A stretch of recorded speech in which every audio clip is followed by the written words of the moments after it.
after this, I will work during. Okay, yeah, we're starting now. Okay, thank you everybody for the presence. Welcome back. We're now going to continue with the presentation of Kadmo Laxa, if I'm pronouncing that right. That is a PhD student here in the statistics program and also here at NeuroMat doing in this lab. So welcome. As Fernando say, I'm Kadmo. I'm a PhD student of Galves. I'm just starting in this year. So what I will do is to say the problem we intend to face, and the problem of find a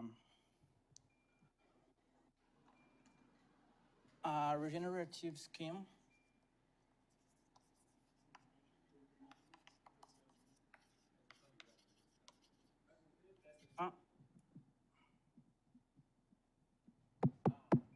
It's okay?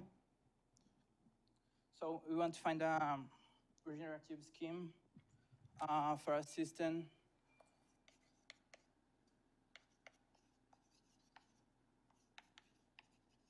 of interacting neurons.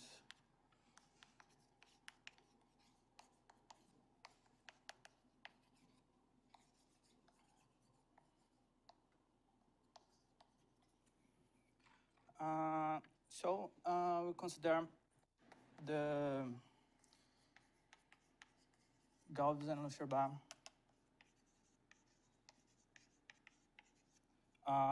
model of interacting neurons. That we suppose that we have I, that is the set of neurons. And we are considering in the moment I as being the set of integer numbers.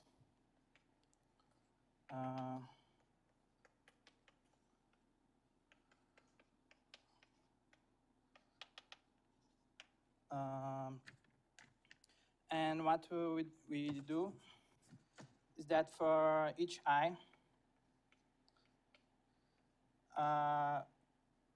we consider I as a neuron, and we consider the VI as being the set of presynaptic and postsynaptic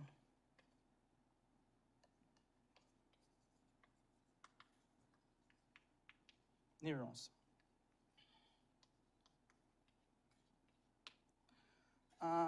And we will consider VI as being E minus 1,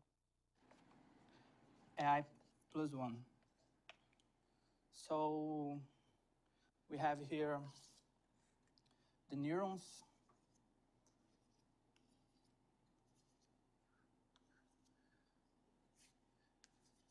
And we consider that here for neuron I, when it spikes, it only sends potential to its neighborhood.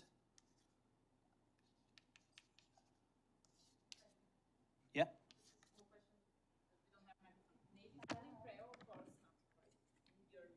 What? In your view of I, it's pre or post? The two is the postsynaptic. No, it's the postsynaptic. Sorry.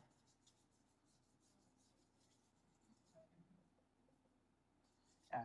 When I have a spike, I send potential to its neighborhoods, and we consider this the set with these neighborhoods.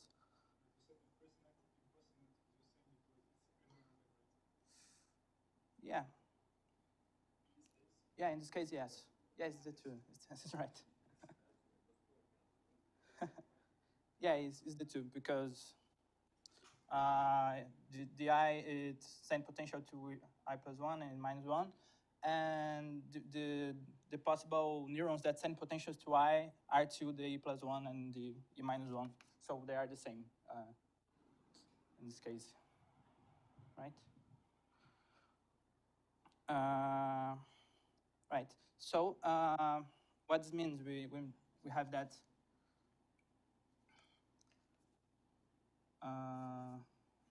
this is equal.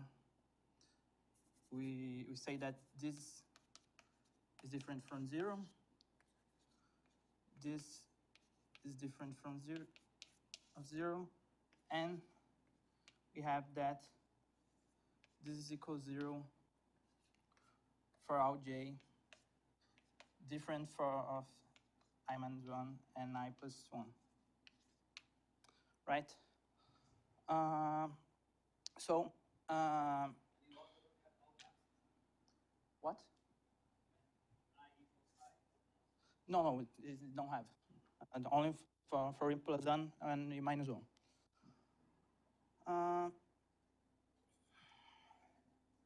So we consider XTI at the membrane potential of neuron Y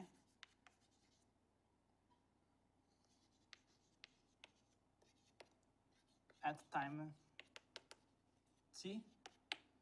And here we will consider that we are on the discrete time. So we only consider times on the integers. It's a discrete time process. So we consider the membrane potential, and we consider too the spike in times is equal 1 if neuron Y spikes at time t, and equals 0 if another case.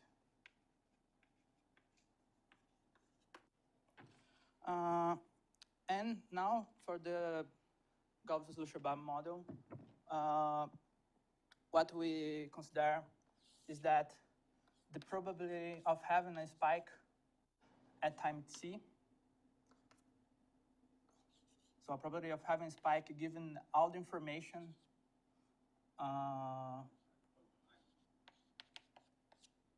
yeah. So the probability of the neuron I spike at time t, given all the information of the process until the time t minus 1, this is a phi, a function phi, of the membrane potential at time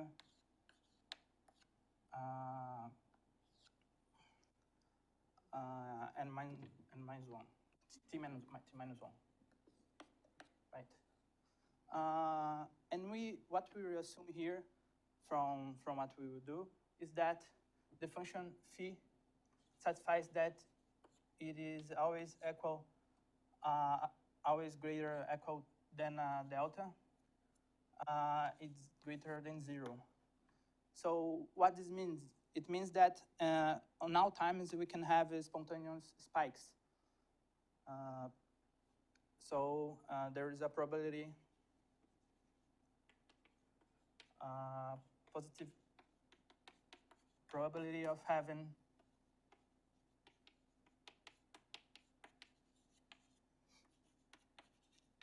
spontaneous spikes.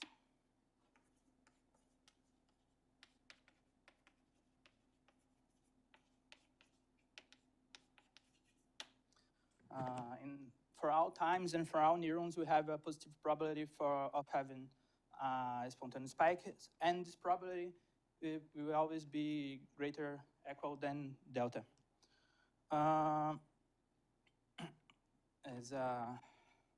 Okay, and we have to that this is a decreasing function. And this is out that what we assume about the phi. Is a non-decreasing function. It's almost there.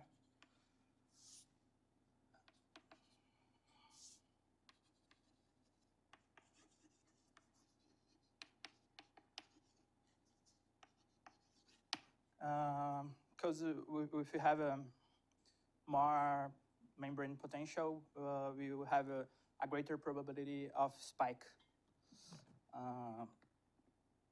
So what we want to do is to construct a perfect simulation that provides to us one regenerative scheme. So Sandro Gallo in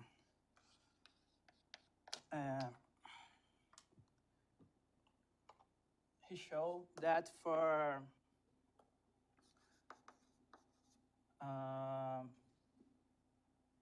model, he constructs a perfect simulation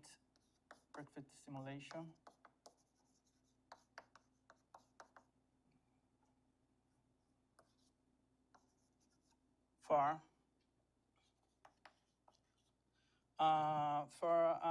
chain memory of infinite length, with memory of infinite length. So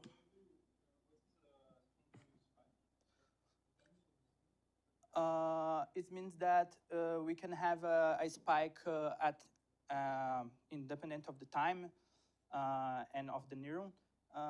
We can always have a positive probability of spike, and this don't depend on nothing. It can be done. What? Yeah, exactly. For all you here. So for all you, even if the membrane potential is 0, we are supposing that we have this probability of spiking. Right. So this assumption is necessary for us to do a perfect simulation. And we are inspired, motivated by the work of Sandro Gallo, that he did a perfect simulation for a chain with memory of infinite length. That is basically a chain where the necessary information for you to know the values of it, you have to look at a variable quantity of the past, a variable length of the past, and it's possible to you to have an infinite context, a context with infinite length. So it's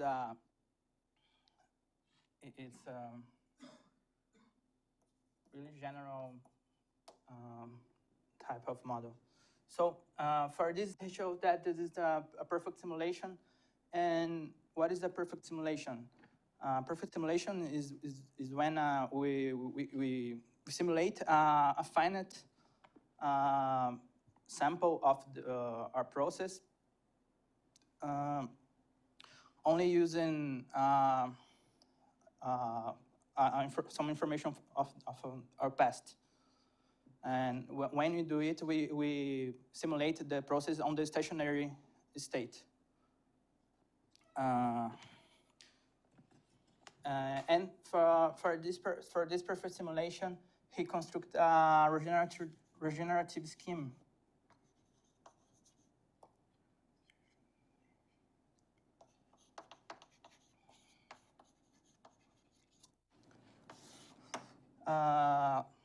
That is basically when you have a process that we can find a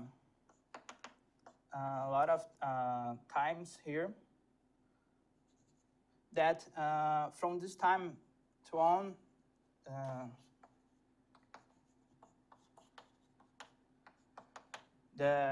this part here, from this time to on, is independent from this part. So when we find a regenerative scheme, we find a sequence of times that we divide our chain in some independent parts pairs of chain, and we find infinitely many times that satisfies this. So what we want to do is to do the perfect simulation, find a regenerative scheme for this model that we defined right here. And this is what I'm working with GOVs. We have some ideas of how to do it. I represent the first ideas that how to do it.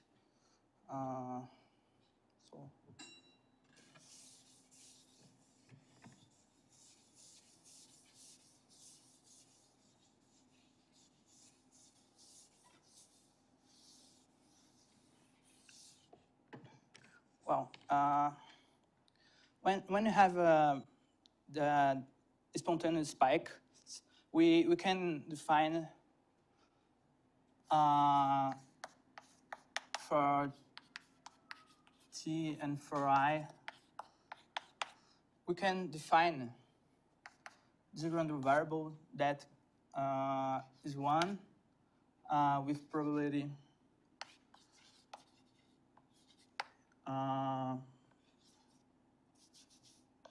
delta, and it's 0 with probability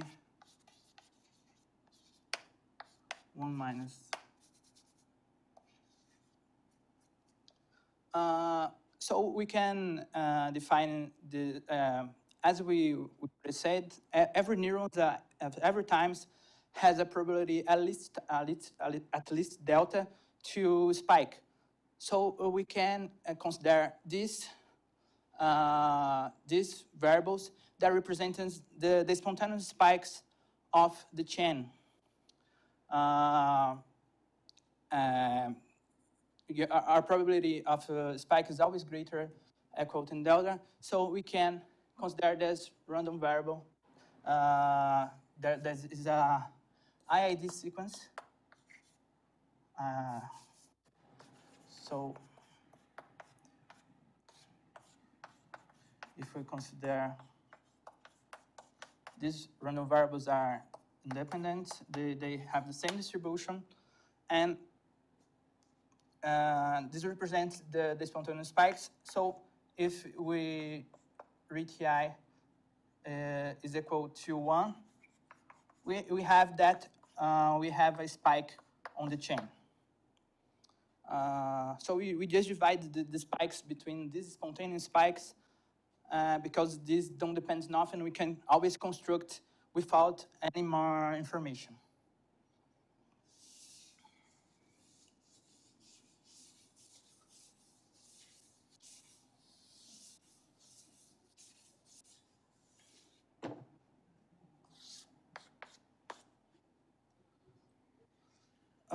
So what we do? We can distribute here from the neurons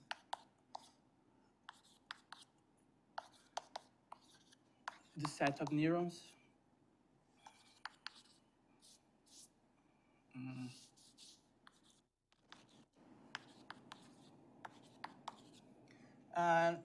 Let's suppose that what we want to do is to simulate the chain at time t for the neuron I. So we want to know this information, right? And well, what we can do? This spontaneous spikes is something that we can always do independently, and so we can put here the spontaneous spikes. So here I consider DR2 and I. Let's suppose 0, 1, 0, 0, 0, 1, 1, 0, 0, 1, 1, 0, 0, 0, 1. Is correct? 0, 1, 0. So I can do it without any problems because Z-ID distribution. And now we know that when we have a 1 here, we have a spike at this time, right? So what we notice is that if we have a sequence of spikes, spontaneous spikes, we can calculate the probability of the membrane potential on this place. So if I have here t minus 1, here I have t, and I have I'm plus 1 minus 1. My neighborhood is just the neurons I plus 1 and I minus 1. So if I have this this kind of shape, I can find the membrane potential on here, right? Because it only depends on its neighborhoods, and we can construct it if you have this kind of shape. And we observe that if you have something like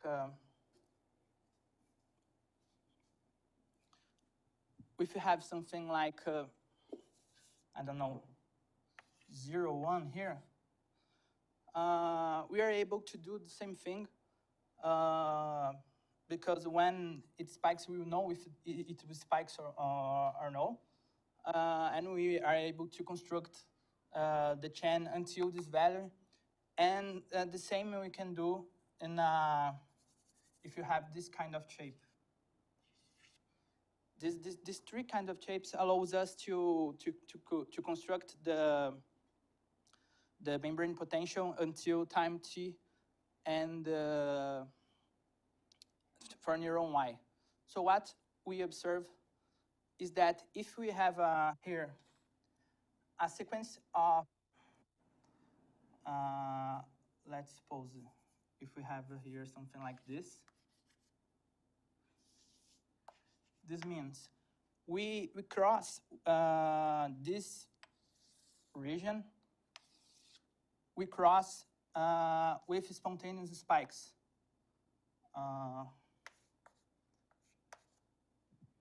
If we have something like this, we can construct the membrane potential until time t and for neuron y. And let's do another picture.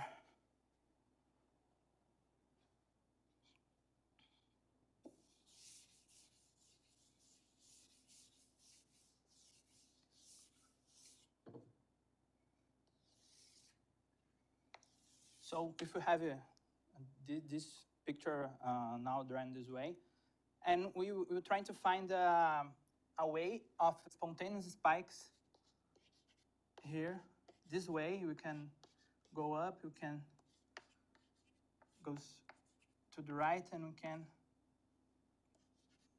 go down this way.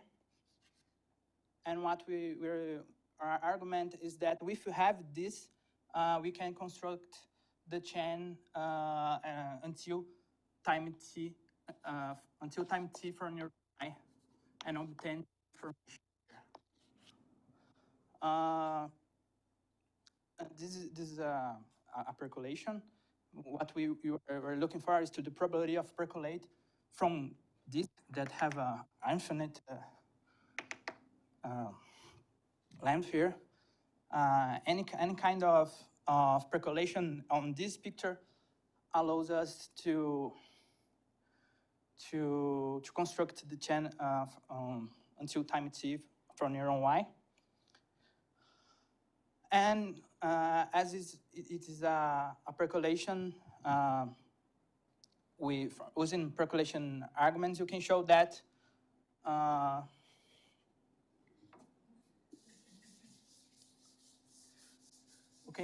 the probability of finding a path that satisfies this For delta greater than a critical value, the probability of find a path and this way that we have defined for a big delta is equal 1. So this is basically we can do the perfect simulation of this neuron at time t with probability 1, but for a big delta. And what we are trying to do is to generalize this argument to make this result more general, maybe into other neighborhoods, maybe for the model defined in other space. And there's something that I was thinking about that with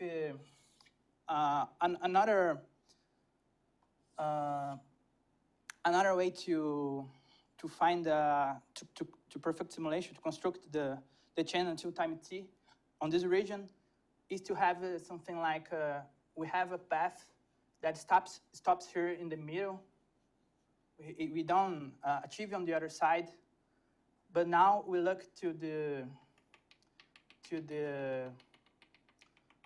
line here that is the same angle here, and if we find another path that goes on here, we can stop this path and go on until we arrive here. This kind of event allows us to construct a perfect simulation until time t. And I find that is the next idea that we have to work to maybe generalize our argument. So this is it.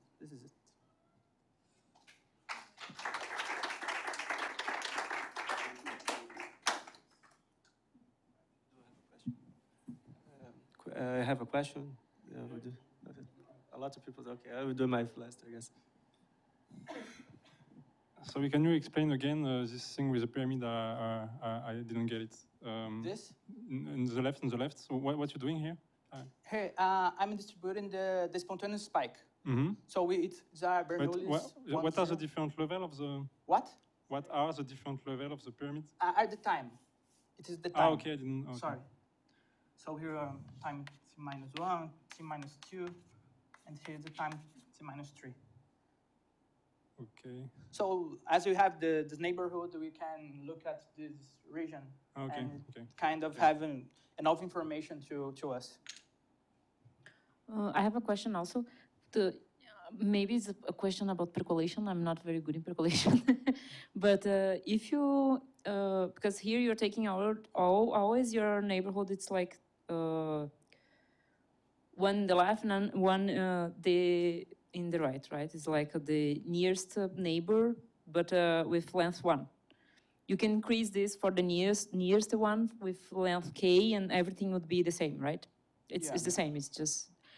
But do you think, maybe I don't know if you know or Antonio knows, but do you think that there is some kind of regime that you can change this because you have this delta, which is giving you how fast this is happening, right? And the length of your neighborhood. And I don't know, it's always percolate?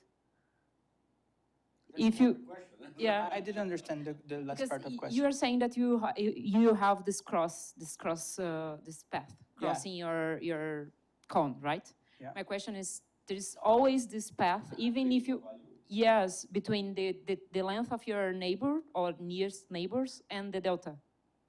Always percolates, always? Yeah, no, this is our argument.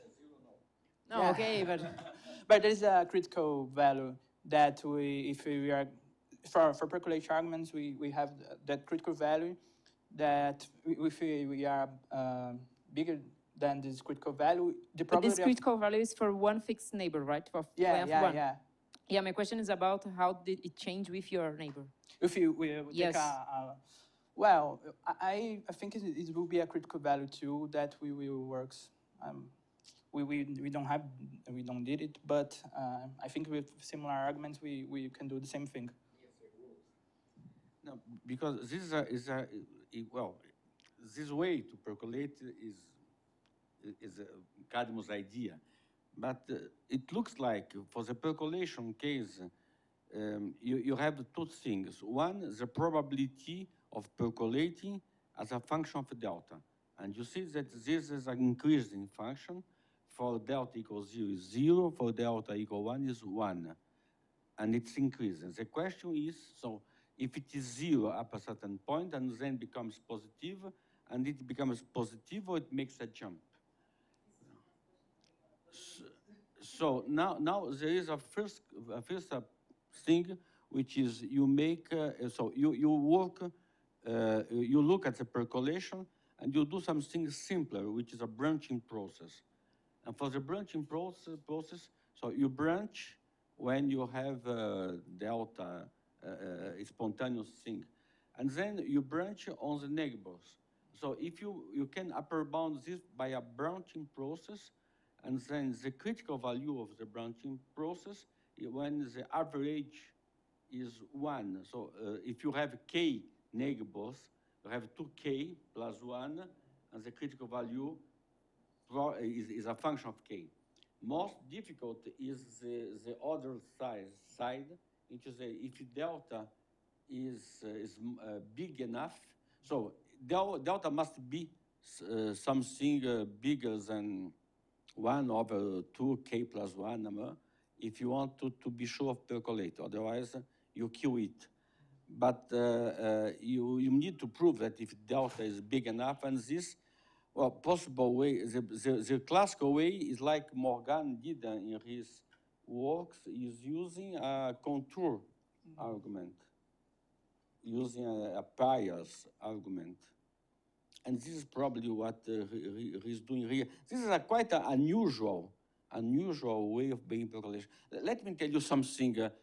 This is as a work in progress. He just started. But when Sandro wrote this paper, Sandro did it in his PhD with me. So for many years, so what Sandro did was to show a visible regeneration, visible. You look at the configuration, say this is the regeneration, which is different of the perfect simulation schema using the Branson-Kalikov schema that I did with Eva so many times. Because the Branson-Kalikov, if you don't know how you simulate, you cannot see. This is visible. So for many years, I asked people, do you believe it's possible to use Sandro's approach for a system of neurons, for a system of chains with a memory of variable length, as Sandro did, but Sandro did for just one. But here for a sequence of infinite interacting, I was not able to see how. And then Kadmo found this. I was very surprised when Kadmo 1 month ago told me, yes, I found this is a way. It was very clever. So this is a kind of mathematics Ted Harris told us how to do. It's visible, you can explain it easily, and you need to be very clever to do it because it's pure imagination. So that's the beginning. Now he must prove that this is true and so on. But it was very clever to find that this was a visible way to regenerate. I was not able to do it, nor Eva Locherbar, for many years.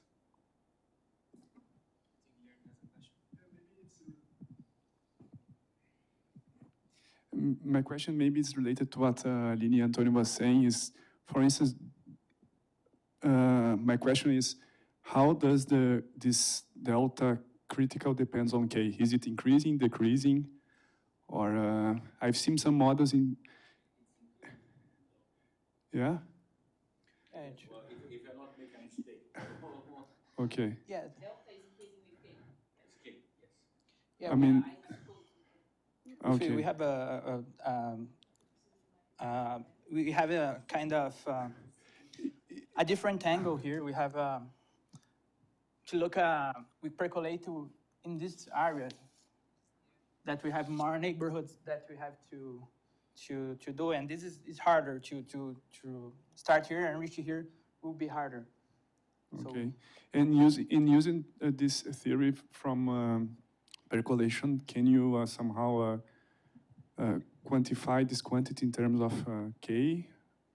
And where K is the number of neighbors or something like this? Or do you know, Antonio? Not yet.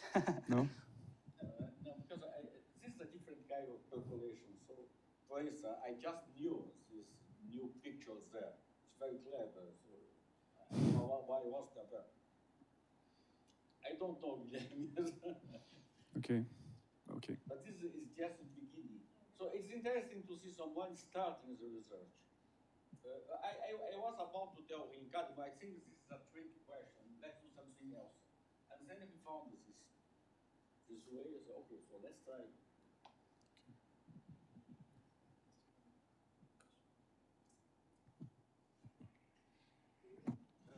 I don't know if in my if this is to simulate the state of one neuron at time t, and if I wanted to simulate two neighbors, for example, I and I plus one, could I use this because to simulate Patricia say that the path should be independent because they, so I can use this too. That's simulate a finite number of neurons. Yeah. Yes. Yeah, you can. You just have to, you know, to.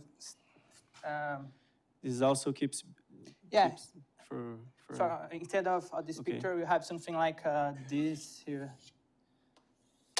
If you percolate here, you can construct all these neurons here. Okay. Nice.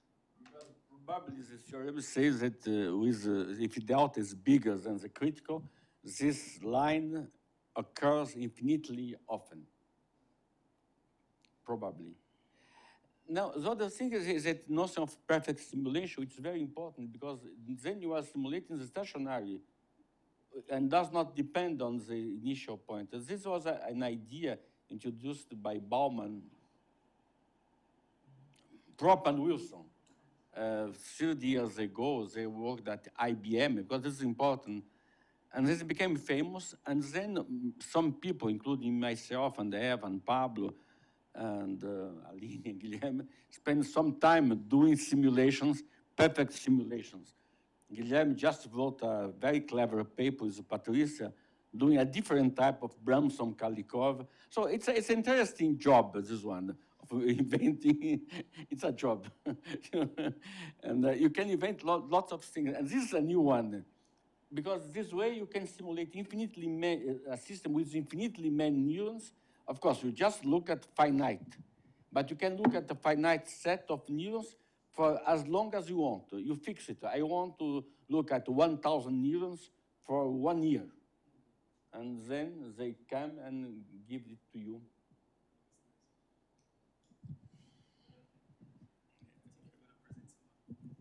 So, any more questions? Okay.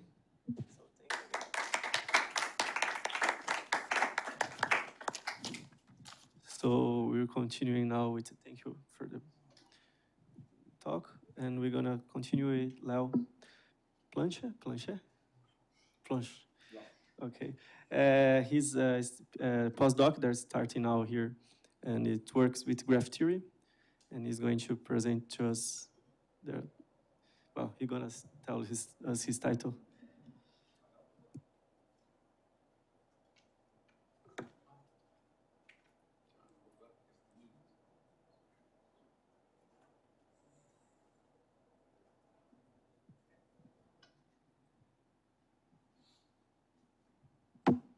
Okay, so hi everyone. So I'm going to work here on spiking processes in graphs, etc. But today I'm going to talk about my previous work, which was about graph theory with some application to biology. So the problem is to characterize graph with path and cycle of slow eccentricity. So the starting point was a collaboration between different laboratories at Paris. So it was the IRIF, which is a computer science lab, the MAP5, which is applied mathematics lab with statistical analysis, probabilities, and the Institut de Biologie Parisienne, which is a lab about biology. So the problem started 50 years ago with researchers from the Muséum d'Histoire Naturelle of Paris who did an experiment. So they went in Croatia, in 2 islands in Croatia, and in each island there was a species of lizard, and the 2 species in the 2 islands were close to each other, but it was not the same species. And they wanted to know how would one species adapt to another one, and would they fight? Would one species evolve to dominate the other one, etc. So they did the experiment of taking species in one island and putting it in the other one, and vice versa. So they took the lizard on the second island and they put it on the first one. They wanted to see what was going to happen. So they did this, and they went back, or other researchers went back there 40 years ago, and they discovered that on each island, only one species had survived, and it was the same one. So one species had disappeared from both islands. And they also saw that if you look at the lizard which were moved from the first island to the second one, there was an evolution in their stomach that you can see with your eyes even. So there was an evolution that was done in 40 years. And this is an important result because there are some different theories in biology about evolution. And some will state that it takes millions of years to have an evolution. And some state that you can have an evolution in a short span of time. So here in 40 years, there was an evolution on some species. So they want to understand how does the evolution happen in such a short amount of time. So what they did, among other things, was to take DNA from the stomach of lizards, from the first island and the second one. It's not the DNA of lizards, but DNA inside the stomach of lizards. So it's going to be the bacteria that are present in the stomach, etc. And they wanted to know, can you tell by the DNA that it's not the same family of lizard? I mean, that can you differentiate lizard from the first island to lizard from the second island with the DNA that you find in the stomach? Because there seems to be an evolution on this part of the organism. So what they do to analyze DNA is that they cut the DNA in sequences that we call reads. So DNA is acid amine, so ACGT. So it's a string of characters, DNA, and they cut the string of characters in sequences of length 300. So you have DNA, you cut the DNA in sequences of size 300. So this is a read. And then, so you have lots of read, lots of string of characters of size 300, and you want to create a graph out of those reads to analyze the data. So each read becomes a vertex of the graph, and 2 strings of characters are linked with one another if they are similar enough. There's an algorithm to do that, which is famous and that they used, which is called BLAST. So BLAST is an algorithm to do in efficient time if 2 strings of characters are similar enough. And so this creates a graph where, okay, each vertex is a read, 2 vertices are connected if the reads are similar enough. And you want to study those graphs, and can you say that, I don't know, a family of graph belongs to island A and a family of graph belongs to island B? Can you see some differences in the graph? How many? Okay, so this is a read.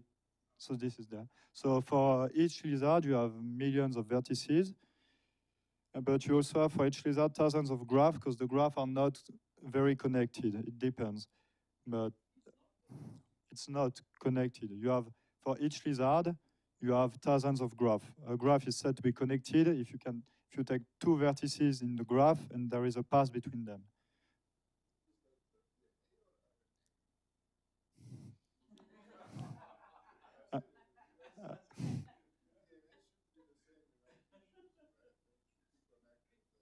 Yes, okay, so it's not connected for 2 reasons, I think. So I don't know if it's DNA or RNA. I think it's DNA, because I said this multiple times, even in front of biologists, and I never said that it was wrong. But yes, so it's not connected for 2 reasons. The first one is that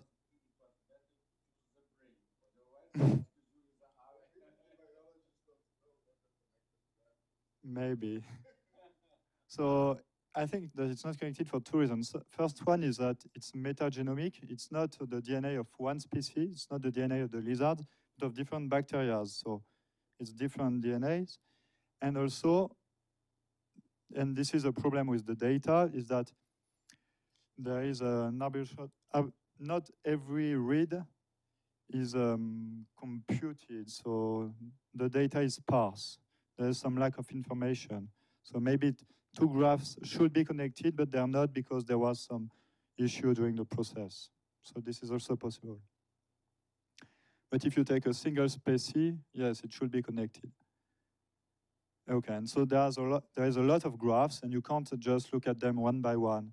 You have to do some automatic process on the graph, and this is where I came in. So these are the example of some graphs coming from the data. So as you can see, they have a specific shape.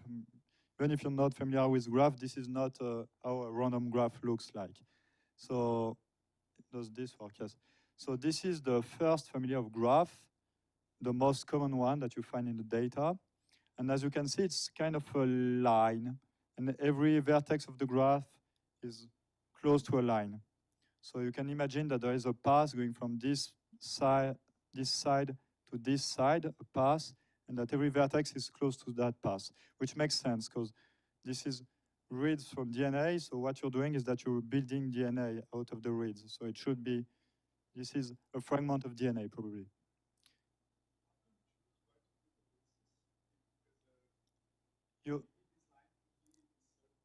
No, because two vertices are connected if they are close enough, if the reads are close. So if this read should be there, then it will be connected. There's no choice. Like every vertex is connected to every other one by a test, and the test is it similar enough? So it means that no vertex in this part is similar to no vertex in this part. And so you have this type of graphs, but also you have graphs like this, so it's a cycle, kind of a cycle. So you have a path, and every vertex seems close to the path, and then you have this family of graphs, the most complex one, with. So we're going to call that a laminar path. Okay, so if I say laminar, you have to imagine this graph. So this graph will be maybe two laminar graphs that are glued at some point, there and there. Okay. And this is the graph that are the most interesting to biologists for reasons. Now, because this part of DNA seems to be present in two different strands. Okay, so the main question that you have is that you have millions of graphs like that. How can you differentiate graphs like this from graphs like this from graphs like this? And can you say in a reasonable amount of time, where is this happening? So you want to locate this thing, which means different laminar paths linked at a point, and how do you do that? This is all the graph. It can be all the graphs are laminar graphs, so lines like this with vertices close to one, connected at some point. So it's not exactly this shape, but you can imagine a cross or a star. There are multiple stars, for example. So it can be anything. For example, you have a laminar path, so every vertex close to this one, and another one like this. So you can find graphs like this, for example.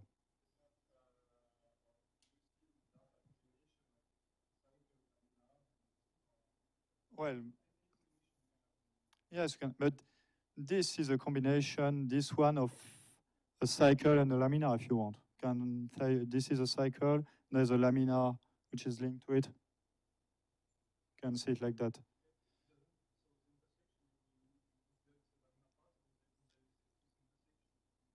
What I consider is that this is a laminar graph, okay, laminar path. And what you say is that, okay, this is also a laminar path. This is a path and the vertex is closed. This is another one, and they are connected at this point. This is intuitively what you're going to say. Okay. No, there is no crossing there. It's This just was my visualization. question. Sorry? This one is like this. It's this is this shape. This does not exist really. There's no link there, but there could be one. I mean. Okay, so we're going to study this class of graphs. So how can you compute them? How can you say something about those graphs?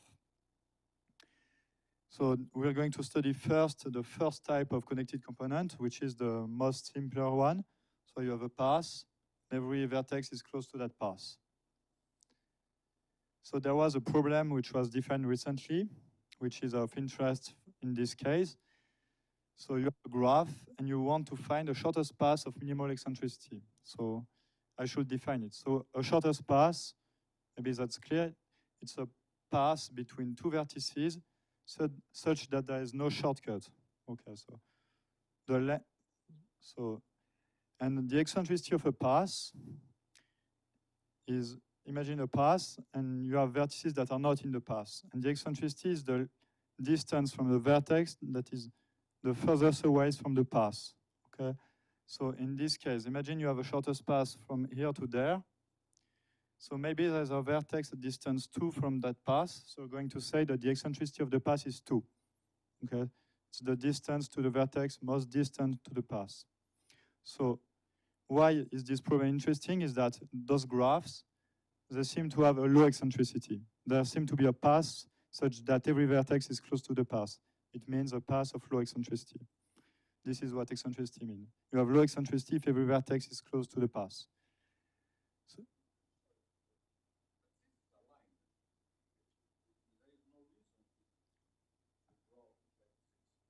Oh, I draw it like this because then it takes if you draw a line on a rectangle, it doesn't occupy a lot of space. But if you draw it like that, you can fit more vertices in the same amount of space.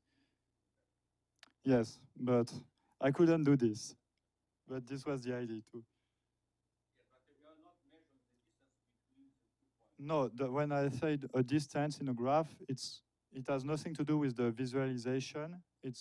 You count the number of edges between the points. So, sorry? Yes, in the shortest path. No, they don't. Because an edge is, if two reeds are connected, two reeds are similar enough. So, no, they don't have any. They could have, I guess. I mean, if the reeds are exactly the same, you could say that the distance is lower than if the reeds are similar but not exactly the same. But no, there is no distance on the edge in this case. Okay, so you want to compute in a graph the shortest path of lowest eccentricity. So this is a problem, the most central shortest path. Okay, eccentricity is the distance to the vertex which is the furthest away from the path. Okay, so if your eccentricity is low, is 1 or 2. If the eccentricity is 2, means that every vertex is a distance at most 2 from the path. So a path has eccentricity k if every vertex is a distance at most k from the path. So what they've shown is that if I give you a graph and I ask you what is the shortest path of lowest eccentricity, this problem is NP-complete. So it's difficult to answer this question for the graph. NP-complete means that we probably don't know any polynomial algorithm to solve this. So this is the example of a graph with a shortest path of eccentricity 1. The shortest path is in red, and every vertex is a distance at most 1 from the path in red. So this is the example of a graph with shortest path of eccentricity 1, and it comes from the data. It's a small one. So as this is an NP-complete problem that we want to solve, and we have data with millions of vertices and thousands of graphs, we want to solve it in a time which is reasonable, in small amount of time. So we created an approximation algorithm. So imagine that you have a graph with the shortest path of eccentricity k. you can compute in linear time. M is the number of edges in a graph. So in a time proportional to the number of edges in the graph, you can compute a shortest path of eccentricity 3k. So if there exists a shortest path of eccentricity k, you can compute in small amount of time a shortest path of eccentricity 3 times k. So this is an approximation. And this way, you can detect, for example, in our data, every graph that looks like a line. And you can do this in a amount of time which is proportional to the size of the data. Okay, so this was the first result. And I'm going to give quickly the main idea. The idea is that your graph looks like a tube in a way. It's a line and every vertex is close to that line. So it's kind of a tube. So if you take any path Q in that tube, then every vertex is going to be close to that path. It's not going to be optimal, but it's going to be good enough. This is the idea. The graph with a path of eccentricity k, take any path, the vertices are going to be close enough to that path. Okay, so now we have a good approximation algorithm for the first problem. We want to understand this type of graphs, the cyclic one. So the problem is also NP-complete, so it's also hard to, you want to find a cycle with low eccentricity. So it's the same problem, but for cycles. A cycle such that every vertex is close to the cycle. So the main idea is the same. Imagine you have a graph with a cycle, isometric cycle of low eccentricity, going to look like a donut in a way. So you have a cycle, and every vertex is close to that cycle. So it's going to be like a donut. And an isometric cycle is a cycle such that if you take two vertices in that cycle, the vertices are linked by two paths in the cycle. One of those paths is the shortest path. So there is no shortcut in the cycle. So it's the equivalent to shortest path, but for cycle. So where how? Okay, so we have a lemma, which is equivalent to the other one for the line, which says if you have a graph with a cycle of low eccentricity and you take any path in that graph, it's going to cover at least a part of the graph. So every vertex is going to be close to that path, at least on some part of the graph. So you have that donut-shaped graph. You take a path in it, every vertex is going to be close to that path, close enough. It makes sense. So what should, okay. So you start with this idea. So you have your graph, you compute two vertices A and B that are far enough in the graph. You compute the shortest path between them, P. A, B, you compute P between them. Then you compute the middle of the path. You delete every vertex in the middle of the path. So you delete every vertex. And what you do by deleting the vertices, that you cut your graph in two. Right? It was like a donut or a tor, if we speak mathematically. And you delete those vertices. So now if you want to go from A to B, you have to go from this side of the graph. So now you compute another path between A and B. It has to go from in this side area. So it gives you a cycle such that every vertex is close to the cycle, but it's not an isometric cycle, meaning that there might be shortcut in the cycle. So what you do is that you look for the shortcut, and if there is one, you take the shortcut. So you reduce the size of your cycle, the size of your cycle. And this gives you, in polynomial time, an approximation for your problem. In polynomial time, you're going to compute an isometric cycle of low eccentricity. So now, if I give you the data, I can detect in polynomial time every graph that looks like a cycle and every graph that looks like a line. But we want to understand these types of graphs, so this is the last step. You want to say that this graph is two lines, two laminar linked at some point. You want to do that in a small amount of time. Okay, so this is the objective. So you imagine, so we define a hub laminar decomposition. So you have a graph like this. You say there are laminar paths, there are laminar graphs, that are linked in some hubs. So the hubs will be in red. You have a path linking the hubs. You also have the property that every vertex is close to either a hub. So every vertex is close at distance at most 2 from a hub, for example. Okay. And every vertex is close to a path. So every vertex is either close to a hub or to a laminar path. So if we take the example, it means that this will be a laminar path, and every vertex there is a lot of vertices close to that path. This will be a hub, and a vertex is either close to a hub or close to a path. And you want to say this graph has 2 hubs and 3 paths linking the hubs. This is what you want to say. Okay. So this is the example of the algorithm on some graph. So you have a graph, you apply the algorithm, and in red you have the hubs. So this graph has 2 hubs in red, and there is a laminar path linking them. So this is the output of the algorithm. You have a cycle, the algorithm computes 2 hubs, and there's a laminar path between the hubs. And you know that every vertex is close to a hub or a laminar path. And on another graph from data, you're going to have some hubs and some laminar paths linking the hubs. So now I give you that graph, and you can say, okay, so there are 1, 2, 3, 4, 5, 6, 7, 8 hubs, and they are linked with those paths, and you can say that in small amount of time. So how do we do that?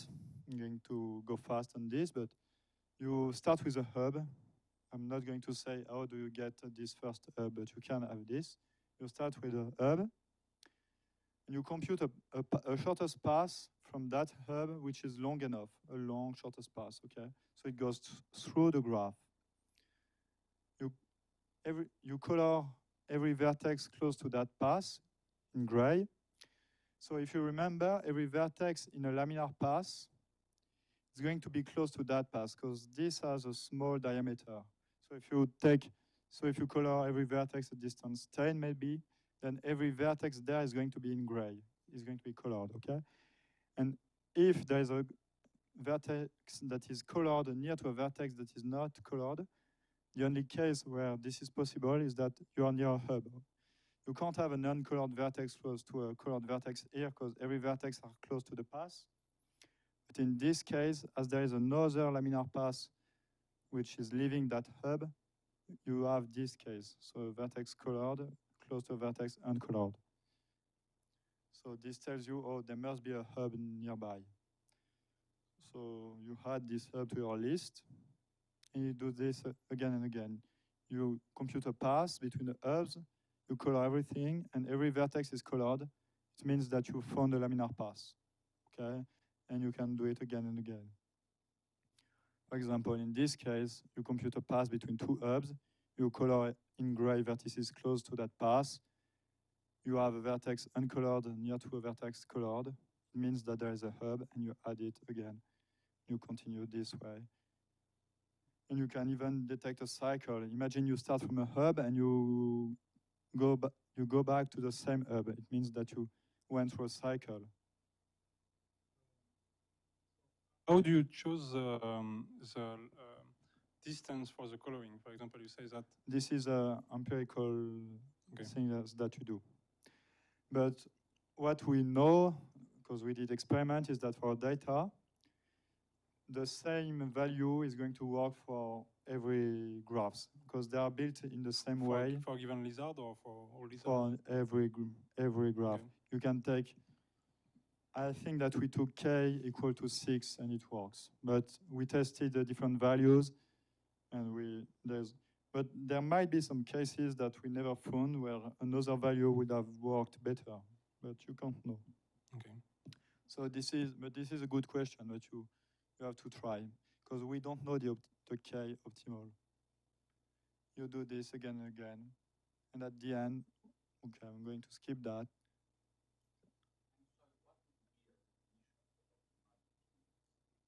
Of?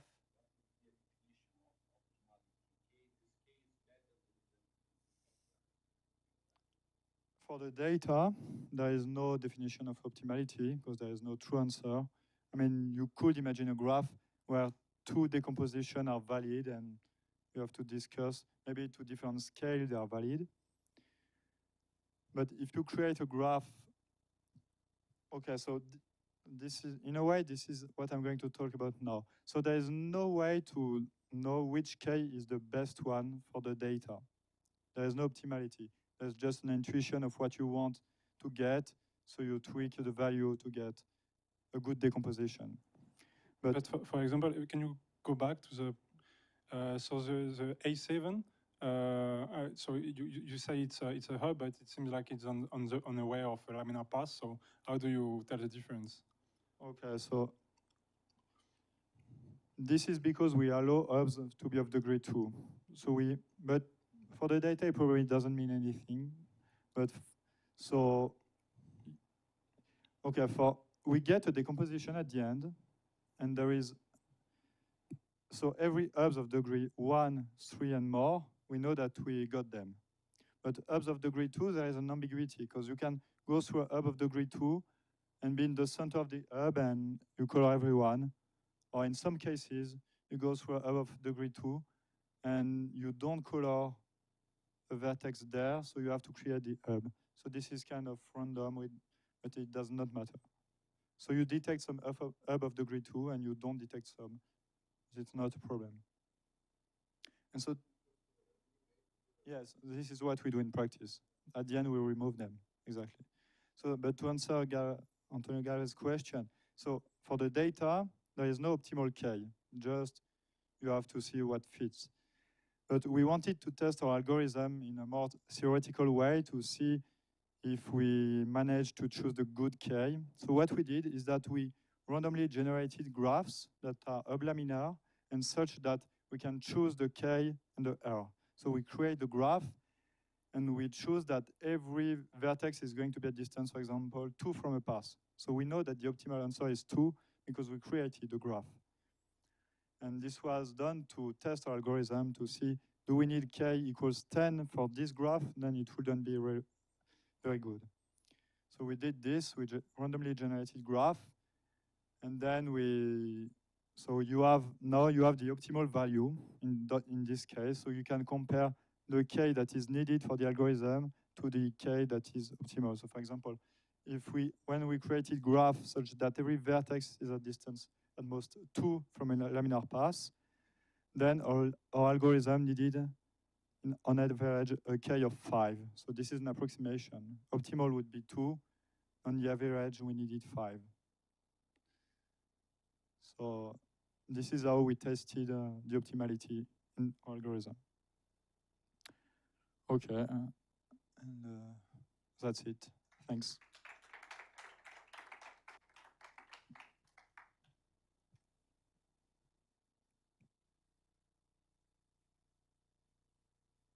A question. I'm sorry. Because you did all these approximations because in some sense you want some classifier, right, for your graphs. And how good is this classifiers? Like in the practice? We wanted to see, can you distinguish lizards from first island and the second one with the shape of the graph? And the answer is you can't. It doesn't work. No, it does not work.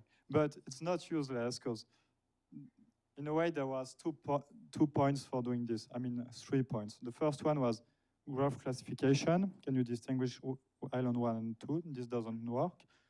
Second point is it's a theoretical graph theory that is nice. And the third point is that it's still interesting because there are a lot of graphs in the data, and most graphs are in a way noise. They do not matter, and they do not interest the biologist. And they wanted also to have the list of graphs that looked like this, because those graphs tell them something about the DNA, which is important, but the small laminar paths, not so much. This is much like noise.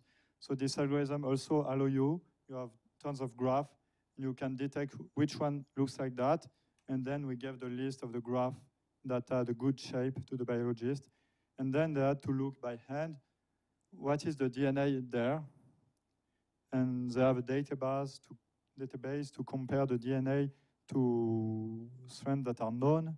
So maybe this codes a protein that is known, etc. So this allows the biologist to look at the data, to look at the interesting part of the data. So, but in the end of the day, you are able to find these graphs with your algorithm, right? So, okay. And You how can't how good is your accuracy? How good is, sorry? Your accuracy, how many mistakes you do it? Do you don't know know. it?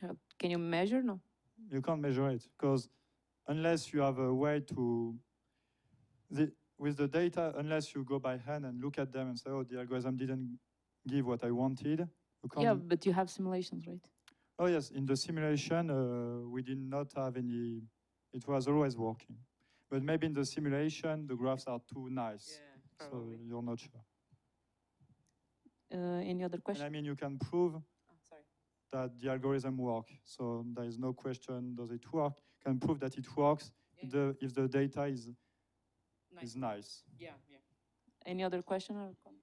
I have a question for the very beginning. So you said that the original question was an evolutionary question Yes. concerning the two families of lizards. And then I don't imagine why they decide to look at the bacteria in the stomach. And well, since they did it, what kind of hint this analysis of the bacteria gives them about the evolutionary phenomena? I think that they noticed that the families of lizard evolved and they don't have the same, they don't eat the same food. Like they are, I'm not sure in the English word, but their regime, the food changed. So, and we know that to process food, you use the bacteria in your stomach. So there is a symbiosis in the human. And so they wanted to see, did the lizard adapt to the new environment did the bacteria in the stomach evolved also, and did this help the lizard in ways? So the bacteria help you process food, so maybe the bacteria evolved to adapt to the new environment. This was the idea, I think. Questions? Okay, so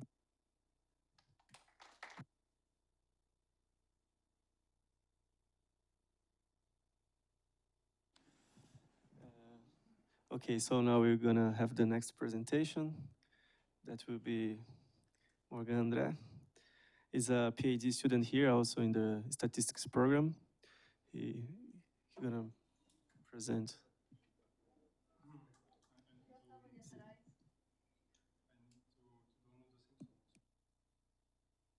He's preparing the slides.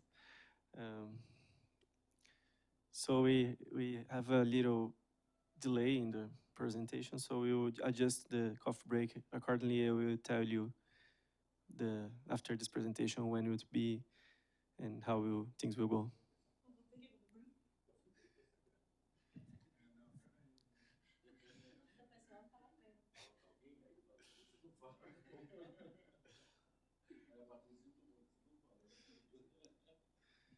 But we will tell you that when everything will happen.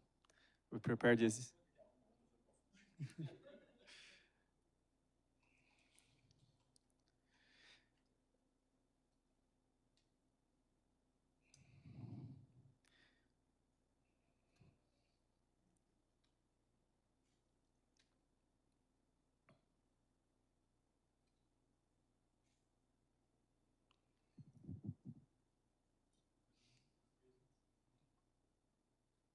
No. Going downloads? No?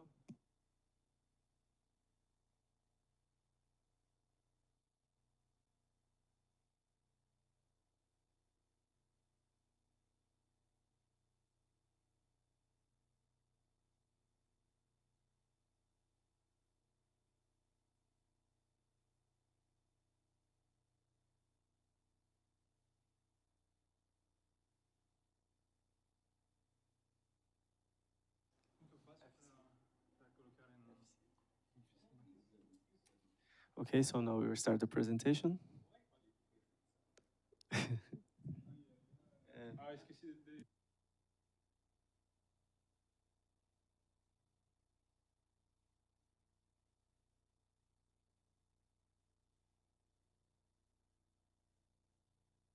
Oi, oi, oi. I'm going to talk about some stochastic model for spiking neurons. So maybe, so it's a model that was introduced in a paper by Antonio Galvez, Pablo Ferrari, Eva Lochabar, and Grigorescu in a paper called Phase Transition. Phase transition for an infinite system,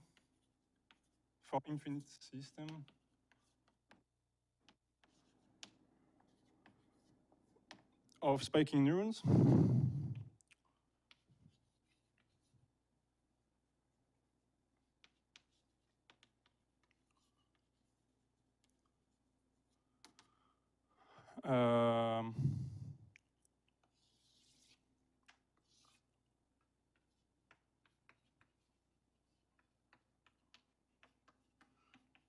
Sure. So I'm gonna present this model, and then I will tell you what we already know about it. So the model is as follows. You have some set I, which is a countable set of neurons. So it can be I or this or Z2 or any countable set that you want. And any integer in this set corresponds to a neuron. And okay, so and for each neuron, you have a set of presynaptic neurons that we call VI. So it is a set of the neurons that influence this neuron I.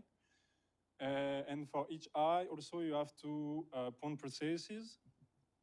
So one of these point processes, it's the N star, represents the spiking activity of the neurons, and the other one, this N dagger, represents the leaking activity of the neuron. So when you have a neuron, it has a membrane potential, and it has a natural tendency of decreasing this membrane potential.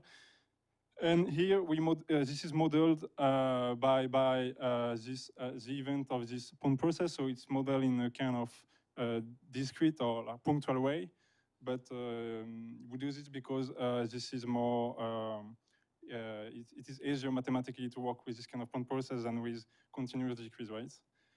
And so the last thing is for each neuron you have a membrane potential, which is represented by this xi. So it takes value on the positive integers. Okay. So how do these point processes work? So the first one is the simpler one. It's a leaking point process for a given neuron I. It follows a percent point process of some parameter gamma. So parameter is just a general, gamma is a general parameter for the model. And it's the same for all neurons. And the second one, the point process N star, so which represents the spikings. It is characterized, its dynamic is characterized by these equations here. So what it is saying basically is that for neuron I at some time t, it has some membrane potential, and the rate of the point process at this time t is you put this membrane potential in some rate function phi I, and it gives you the rate of the spiking at time t. So the membrane potential is given by this thing here. So you just take all the neurons from the presynaptic set, and you sum all the spike of these neurons up to the last event. So for neuron I, at time t, the last you look at LIT, which is the last event. So it can be either a spike or either a leaking that affected this neuron. And then you integrate all the spikes and you sum for all the presynaptic neurons, and you get the moment potential. Okay, so this is a very general model. You see that there is general thing. So we have this phi high here, for example. Here with a set, we didn't say what is the set. So we need we're going to study this very general version of the model, but a specific version where we choose a specific instantiation, where we choose specific rate function and specific set for this VI. So the version we study is this one-dimensional lattice with arch result. So what this means is that for the rate function here, you put just a arch result. So either the membrane potential is equal to 0, and then you spike with priority 0, you don't spike. Either it's positive, and then the rate of the spiking is 1. And it doesn't matter if the membrane potential is very high or it's just equal to 1, the rate will be the same, it will be 1. So this is the first thing. The second thing is that for the set of presynaptic neurons,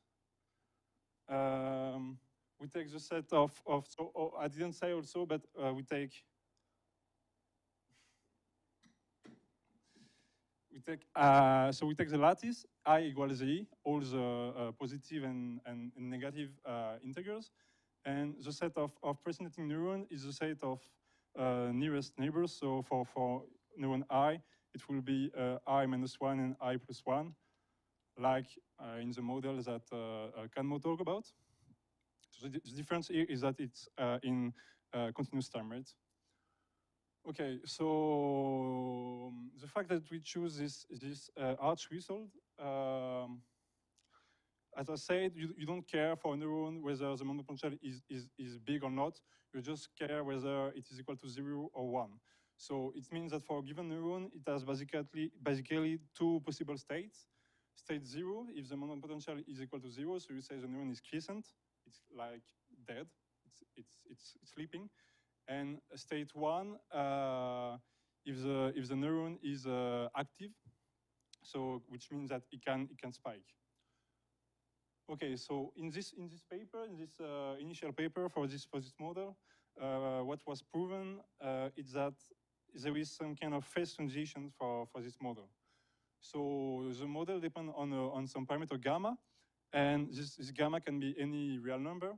And so the gamma is the rate of the leaking. And there is a critical value for this gamma, which is strictly positive and also finite, such that if you are if you take a gamma bigger than this critical parameter, then each neuron will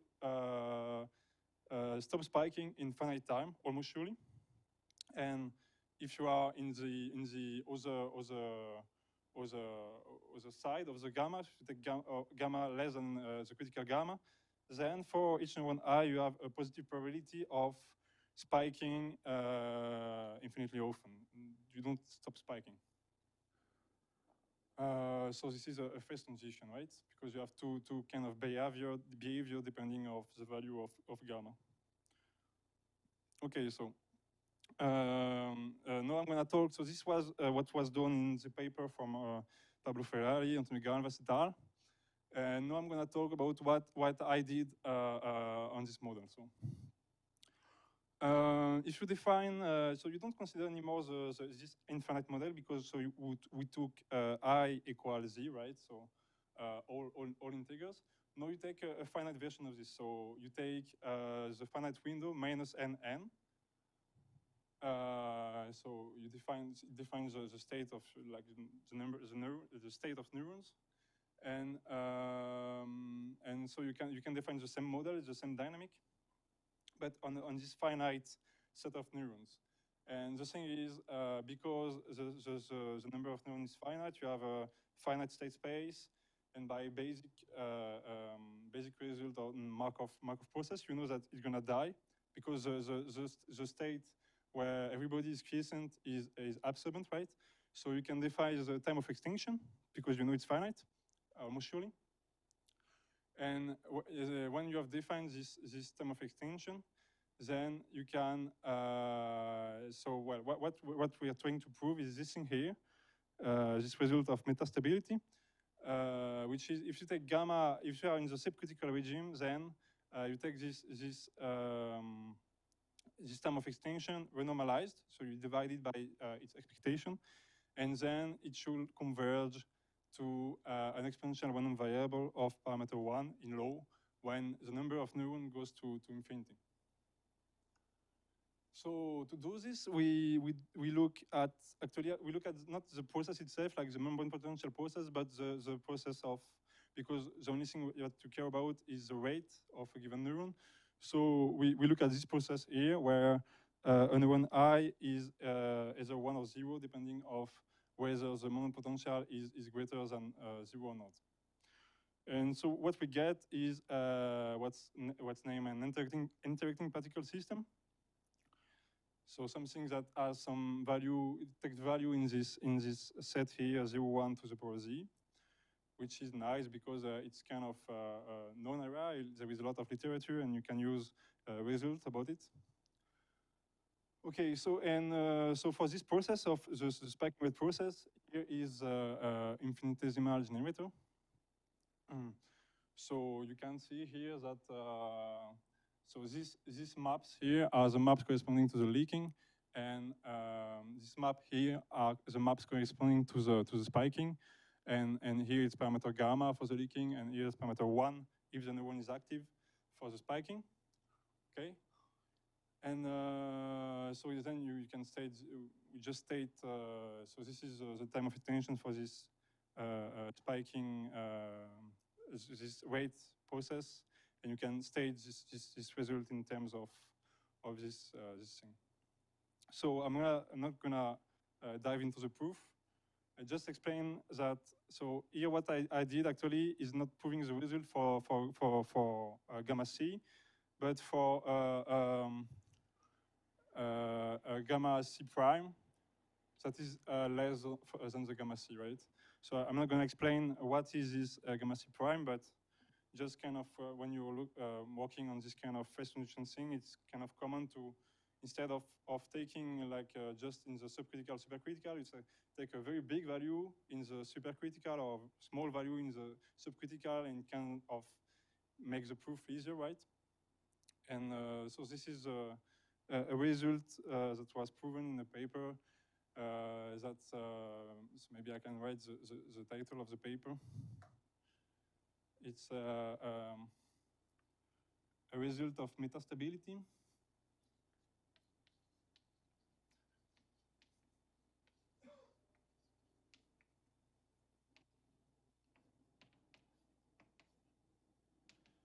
For an infinite system of spiking neurons.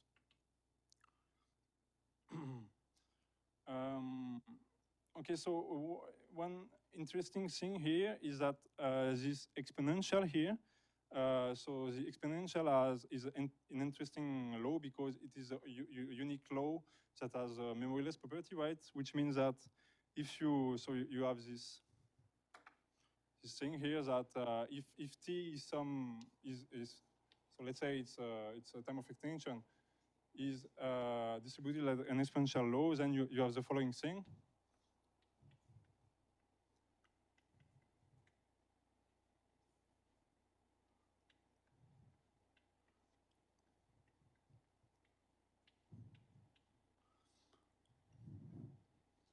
So it's kind of it means that it's kind of unpredictable, because if you wait until time t and the process didn't die at time t, and then you're asking yourself the question of whether it will survive for more a time length of time f, then the fact that you know that it didn't die doesn't give you any information. The law of what's going to happen next is the same. So it means that it's kind of unpredictable. You don't get any information from knowing that it didn't die up to time t. Okay, so this was the first result, and now kind of natural question is to ask what is happening in the supercritical region, right? So this is what I'm gonna talk to now. So what we show in the supercritical case is that you have the following. So you take the time of extinction, renormalized, and it converges not to an exponential, but it converges to 1. So the constant 1 in probability. So this is kind of interesting because it means that it's deterministic, right? Or asymptotically deterministic. because, yeah, so it means that you have, in the supercritical and subcritical regime, you have these two behaviors that are kind of symmetrical one to one another, where in the subcritical, it's unpredictable. In the supercritical, it is highly predictable because it is actually deterministic. So yeah, and so this was not proof for we would like to prove it for gamma C, for gamma bigger than gamma C, but it was actually proven for gamma bigger than 1. And because we know that gamma C, the critical gamma, is less than 1. And this is because in the proof, we use some coupling at some point with the branching process. So I'm just gonna talk a little bit about the proof very, very quickly. So how you do this? So I'm gonna talk to the proof for the second result, right, the supercritical result. So what you do is you prove the following. So the first proposition says that in the supercritical regime, the way asymptotically the way that the time of extinction is growing is logarithmic with n. So this is most of the proof rely on this proposition, and from this proposition we get this one that if you take the expectation of the time of extinction, it also converges. If divided by this logarithmic function, it converges to some constant. It's the same constant as the 2. So this is not entirely trivial. I mean, because if you have a function that, if you have a sequence of random variables that converge in probability to some limit random variable, then in general it doesn't mean that the expectation of the sequence of random variable will converge to the expectation of the limit, but you can. It is true if you have an additional assumption, and the additional assumption is that the sequence of random variable is uniformly integrable. And so it happens that in this case, you can show that this sequence of random variable here is uniformly integrable, so that from this result, you get this one, right? Take the expectation, and the expectation converges to the expectation of the limit, which is expectation of a constant. It's the same constant, right?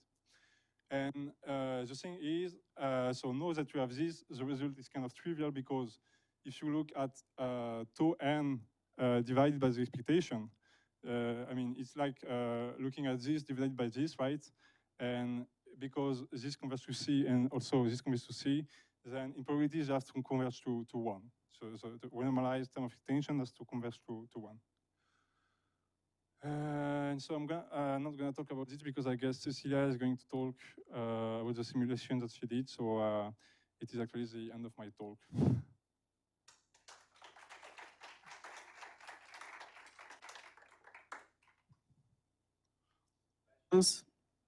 Questions? Comments? No, I guess it's important to stress how things are developed. And this line of research has two origins, at least. One is a previous paper by Aline and Guilherme during their PhD, I guess, or maybe the postdoc fellowship, I don't remember, with Enrico Presutti. They proved for the original model we have and I introduced that without external stimulus and without spontaneous activity in a finite set, the spiking activity stops at a finite time. And then, well, it was natural to conjecture that this kind of dynamical phase transition occurred, because we can see it in other stochastic evolutions, in the contact process, in the easing model. Is a way to see in finite volume a phase transition, which only occurs in infinite volume. So it was not. At that point, we identified this as a very difficult question. So we stopped doing this. And then to solve the problem, it was necessary a long way. First of all, to identify a simpler model, which has most of the features, but it's simpler, and so has a mathematical structure which can be handled. So this is a process with additivity and duality. And then it was necessary to prove that this process has phase transition. And we worked a long time on this until we succeeded doing it. It was a long process with including Pablo, Ili Gregoriescu. I never met him, but it was so that's one of the, so that's nice to see that there is a synergy with many people working in the same direction, and this makes it possible to go forward. But now people could say, yes, but this is very interesting. You are mathematicians, but what about neurobiology? Well, in neurobiology, there are thousands of papers speaking about metastability. Thousands. The metastable brain is one of the most famous things people say. But what is metastability? Metastability is this, is the fact that it looks like it's an equilibrium, it's not. I remember Marcus Diesman here, maybe 2 years ago, showing us simulations in which apparently there was metastability. Well, now we know how to prove it for a very specific example, but not that bad. So I think now things are being put together. Wayne Morgan, so Morgan has 2 papers. The first one was already published, and I sent both to Marcus Diesman just to show him that we are working in this direction. Now, it's interesting to see the data, simulate data, or experimental data in vitro to see if you observe the exponential law. Exponential law does not mean decay exponentially faster. It means that it's unpredictable. So this is important. Maybe it's there, maybe it's not. But if it's there, this means that this is a good model. One of the questions is, you have a model. It's easy to invent models. Mathematicians do it all the time. I do it all the time. But then the model needs to be useful. It needs to be to tell you something about reality. So you need to identify features of the model, which is not obvious. And then to see, to prove that this occurs, as Morgan did, and then to see in the data. So I think this is an interesting case in which many things converged in a PhD, very bright dissertation. Morgan did it very well. Okay. Maybe I can just just to continue what Antonio was saying. So you can see that the assumptions for this model are pretty simplified, because you have this nearest neighbor, and you're taking Z, it's kind of a line, and you have this arch result. But so this is what's kind to start with. But so no, there was other work. So Cecilia is going to talk about some simulations that we did in higher dimension. So we don't have any proof yet, but we have some simulation that she's going to talk about.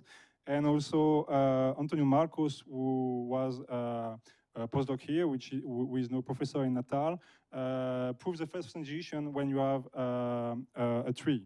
So if you don't have the line anymore, you have a tree, and all the results seem to hold in more difficult cases. That's all.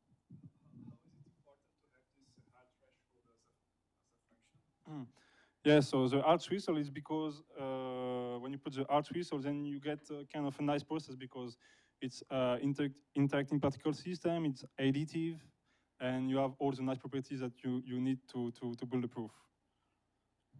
My first paper, long some time ago, considered Plexus. I did not think about Newton, but this is an additive process with duality. Which is very important to the proofs and etc. Yeah, for metastabilities, for the first result of metastability, duality was crucial. Oh, it's not necessary, but it was very helpful. And for phase transition, it was very important.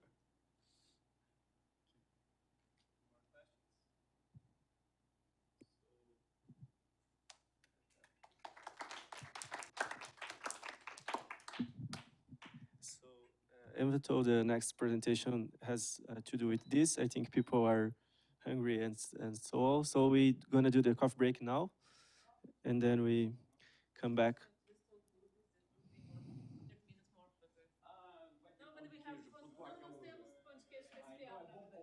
So let's go when pão de queijo is still warm.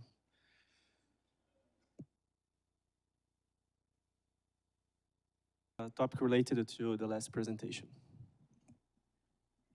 Hi everyone, my name is Cecilia Romaro. I'm going to present.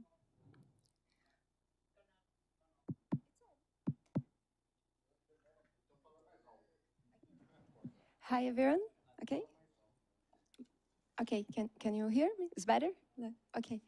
So my name is Cecilia Romaro. I'm going to present a work titled False Stationary State Study of Phase Transition and Metastable Behavior on a Neurons Network. It was made by Fernando, André, Morgan, and Cecilia. So let's start from the beginning. Yeah, imagine infinite neurons aligned.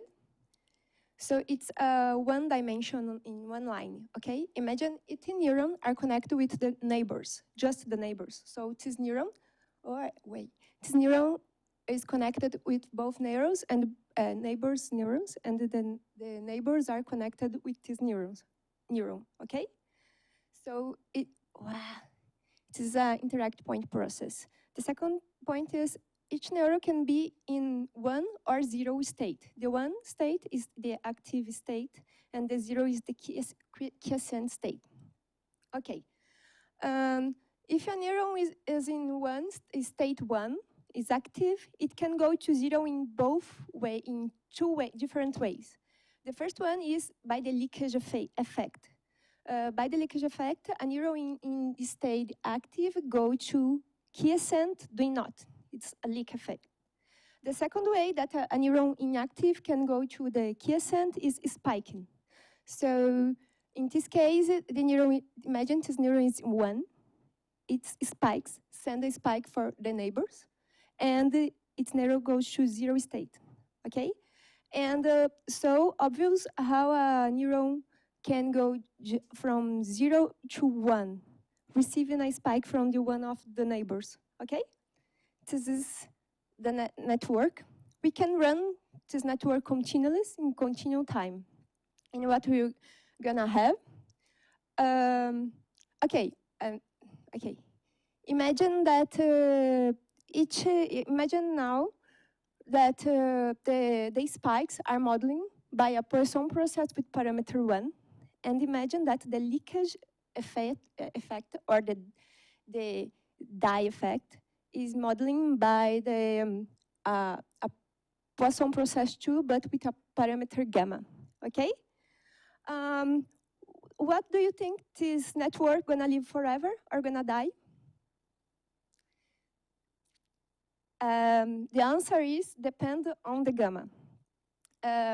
Ferrari et al. Shows that there is a gamma critical, and that if you pick a gamma higher than the gamma critical, the network is gonna die. If you pick a gamma low, the gamma critical, the network is gonna live forever. This is the paper that proves this mathematically.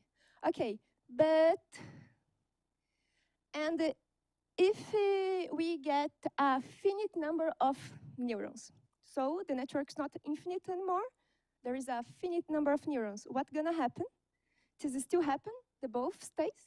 This is a question. Okay. No, it is always die. That's the point. If the network has a finite number of neurons, the network always gonna die, reach the quiescent state. That means if all neurons are in the state 0, it's impossible to spike, so the network is dead, okay? The time that the network, the behavior and the time that the network gonna die is different, but it's always gonna be dead in some point. For example, in this graph, we have the percent or the quantity, the relative quantity of neurons in the active state, okay, in the 1. So it goes 0 until 1, and this means that 50% of the neurons are in the active state, okay? And this is the continuous time. We sample in some points, but it's a continuous. continuous time. And what happened? The neural network starts with all neurons in one, so all neurons in active state, and the time by time it was interacting, the neurons interacting, and at some point it reached 0, 1. Okay? This is other behavior. It's the same thing. The means of neuron, it is the percent of neurons in activate state. Okay, and it seems that it is in a stationary phase. You think, oh, this is stationary.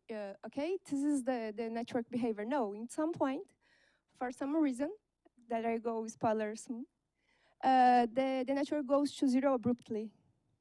That's cool.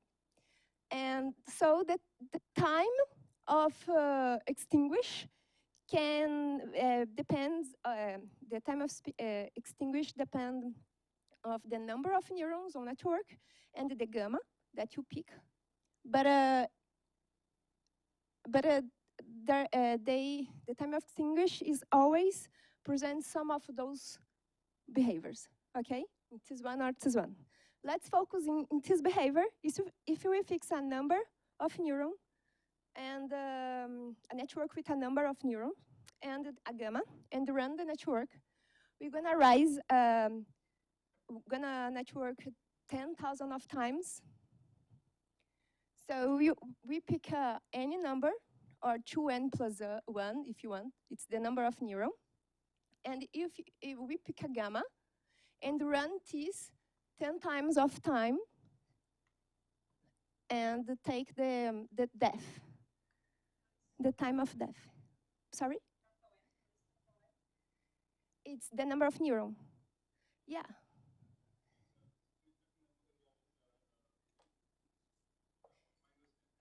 Yeah, it's the number of n. Yeah, you can take it 0, n, and then that's the same. It's n. Then a fixed number of n, gamma, run 10,000 of times and pick 10,000 of time of death and rise histogram. This is what you're gonna find, a histogram. Actually, here is the histogram normalized histogram. We pick off the time of death and divided by the average of time of death. Okay? So this is one behavior. Okay, and if you pick another parameter, another gamma, this time gamma lowest than the gamma critical, what you're gonna have? And do the same thing, run 10,000 of times, we're gonna have this histogram. What this means? This is exponential. As Gavs told us, it not means that it is gonna, I don't know, decay exponentially. This means that we don't know when it is gonna die, but it's gonna die. At some point, it's gonna die. That's this behavior. It's not possible to see, but it's 9,000 of times, 10,000 of times. It's a little bit more. I don't know how to say that in English. 1, 4, and 5 zeros. Yeah? Okay. At some point, it's die. Okay, now imagine, remember, we start with a line of neuron. So it's lat C1, our dimension 1, lat CZ equals 1. Okay, and if we run for a 2 dimension, what's gonna happen? Spoiler, the same things happen. The same thing happened. We find a gamma critical. If you run for a gamma higher than the gamma critical, it's gonna die following with me. It's like a delta Dirac. It's go to a delta Dirac or something like that. And if you pick a gamma higher than the gamma critical, a lower than a gamma critical, you're gonna find an exponential. That means we don't know when it's gonna die. Okay, and if you pick, it is 1D, 2D, and if you raise a network with 3-dimensional, okay, what's gonna happen? The same thing. So this pattern keeping appears, no matter it's 1, 2, or 3 dimension. Interesting. Okay. So we use the blue one curve That means for the exponential random variable parameter, that means is if the membrane potential, no matter the membrane potential, if it's 1, actually we just use it or 0 or 1. If the membrane potential is 0, the neuron never spikes. If the membrane potential is 1 or higher than 0, it's gonna spike with a probability that equals an exponential random variable with parameter 1. Okay, this is our model we build up. Okay? This is the model that I showed. This is, yeah. So this is the, I don't know how to say that in English, the grau. It's the degree. Yeah, this is the step, okay? But if we run with a different step that I guess you asked. If you run with a different function without a steps, for example, if you pick a linear function, so now what's gonna happen? Imagine that this neuron is in stage 1 and it receives another spike. This neuron goes to stage 2, and now the probability of the spike is higher, okay? So we run this network with a blue one network. And what we found, the same behavior. Interesting? For 1 dimension, 2 dimension, and 3 dimension. Okay, and spoiler. Oh, this is in the wrong. Okay.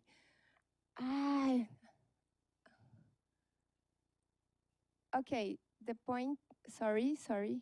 Okay, now let's run for the red one. Okay, this is a sigmoidal. What do you expect? Perfect, the same thing. We did that.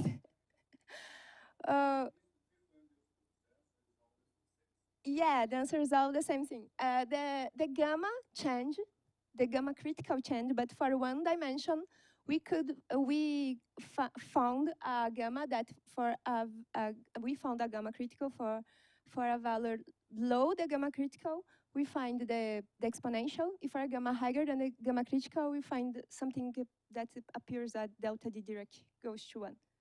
It happened for the 1, 2, and 3 dimension too. And that's it. This is the Morgan. Morgan presents the first part. He proves mathematically the first part. Thank you.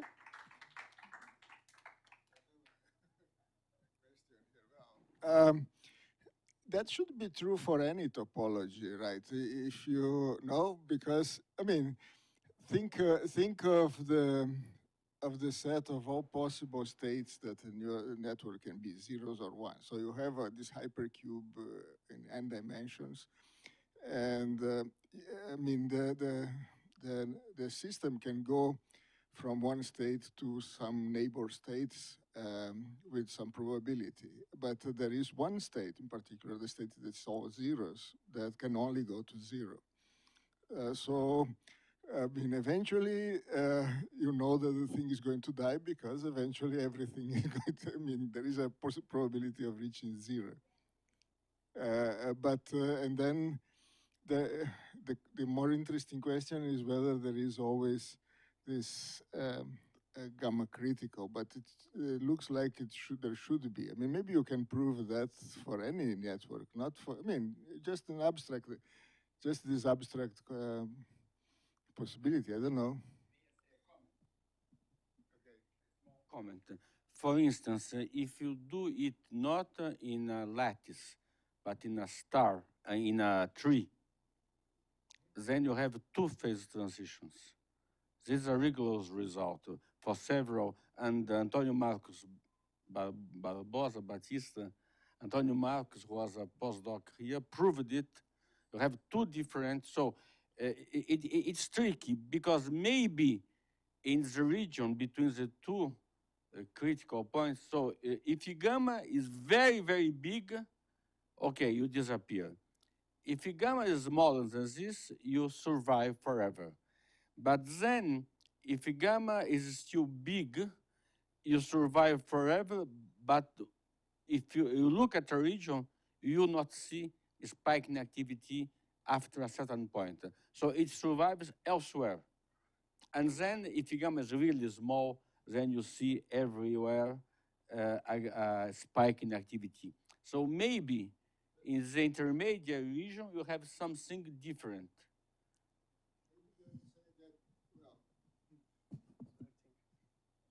Maybe in that intermediate region, you just still have a metastability. There is always the possibility that activity will leak out from that one region where it's still active to the region where it's dead, if there is some connection, right? To be careful. So recently I saw a paper by Chatterjee and maybe Durret, in which they spoke about the contact process, which is a simpler model, a classical model in interacting particle system, in a graph with a random graph in which the degrees, the number of edges at each point, has a distribution with a power law.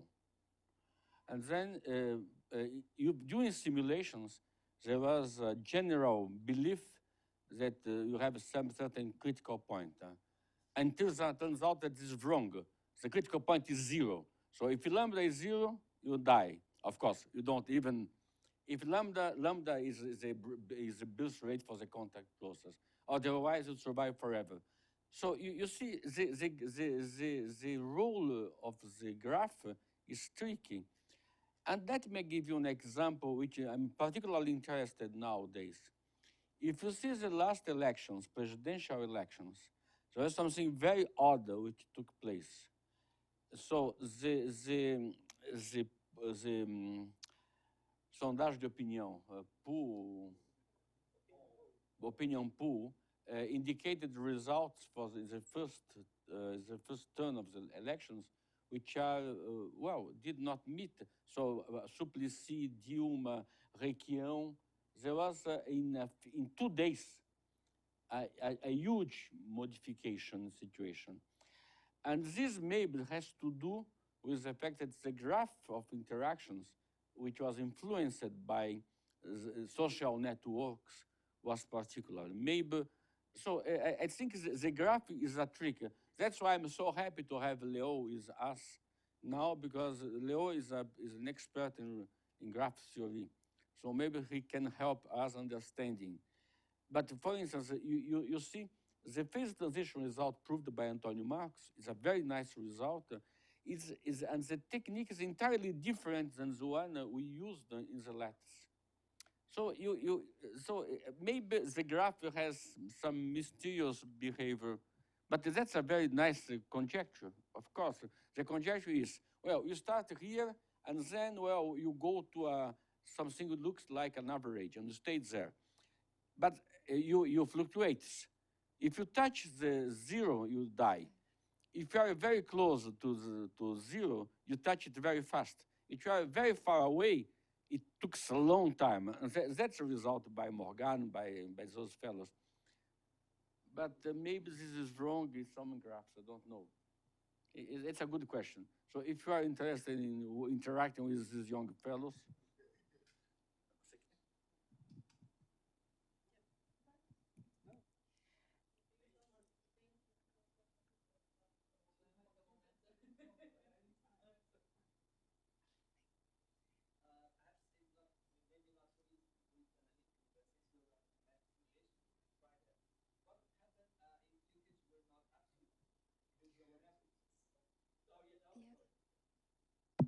yeah, so let's.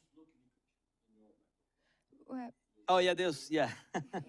So it may be difficult to investigate it analytically, but you can try it numerically.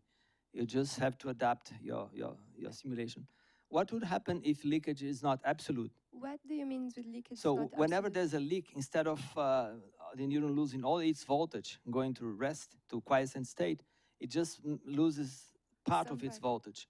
And then you have another parameter, I know, but perhaps this Yeah. also can be investigated. I guess.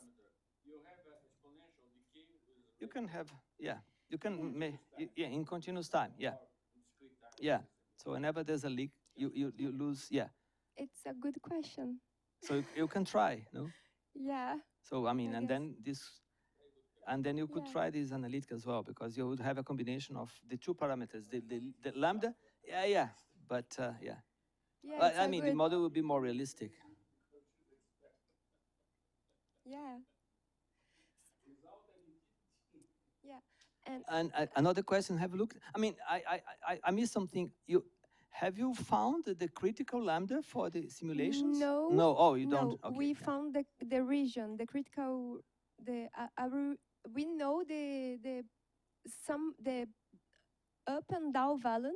Between that, we know is the critical value, but we don't know which one is the critical value exactly, because it's finite. So there's a little transition. Yeah, Yeah. the gamma is a real number, so to found a specific real number is impossible. So we found the region where defined to as an artifact. That's a weird thing, Yeah. but it's clearly around the critical point. I asked because I had a look at your archive paper, and you didn't show this there. You only showed the graphs as you presented here. So this is an information that's important for someone who is probably will run all the okay. simulations. You should give the range, The for range. lambdas, Yeah. so that people could have an Yes. idea of how big or when- small are they. Yeah. Okay, good. I mean, how does the critical gamma vary with n? I mean, if after, I mean, I suppose that after a certain size n, the gamma critical is about the same. It doesn't change anymore. Yeah, yeah. And does it change for 1 and 2 and 3 dimensions? The gamma, yes, the gamma change. When you raise the dimension, you raise the number of connections. So you need the gamma raised, the gamma critical raised. And there is no empirical formula that No, relates it to and no? I try some, how can I say, guess, I guess it's this. And the Marcus told me, no, stop to do that. We don't know. It's not like that in math, okay? So, okay. Well, you know, there is the Fields medal for that magic constant for chaos, chaotic Feigenbaums. I mean, So it is just completely empirical, not. But completing completing your question, I guess that it's not the function exactly, it's the pattern of connection. The secret is behind the pattern of connection, not the function that we are using. Yeah, but if you change your rating function, you are changing your critical gamma also, no? Yeah, yeah. And have you tried to see how, Yes. because at least at some point we believe that what will matter is how fast you are leaving the zero potential, membrane potential. So the higher you go up in your activation function, the faster you go up to your activation function, the slower your system is gonna die. Have you tried to see how do you have any answer about how it is change your gamma critical? We have some ideas. For example, TIS1, TIS1 is 0.42. It's for the linear. It's for the blue one, and 0.34. It's for the green one. So we raise the gamma critical, but not. I'm not able to tell anything about gamma critical if you raise it by 0.2, 0.3, because Morgan kills me. No, but my question is about actually the derivative of your activation function at zero and the gamma critical. I don't know if I'm clear about my question. The derivative. Have you tried other functions on only these three ones? Just these three. And you have different gamma criticals, right? For the three of them. We found something. Yeah, we found something. We found the region. The region. But different ones for different functions. Yes. Okay. Yes.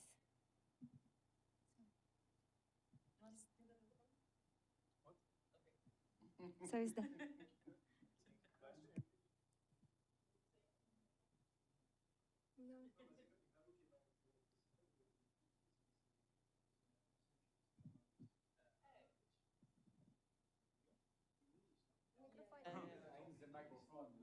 No, no, so it's clear that if you take, for example, a linear function and you raise the coefficient of the step, it's gonna be the gamma critical is gonna rise, but I have no cannot give you any formula or anything. I don't know.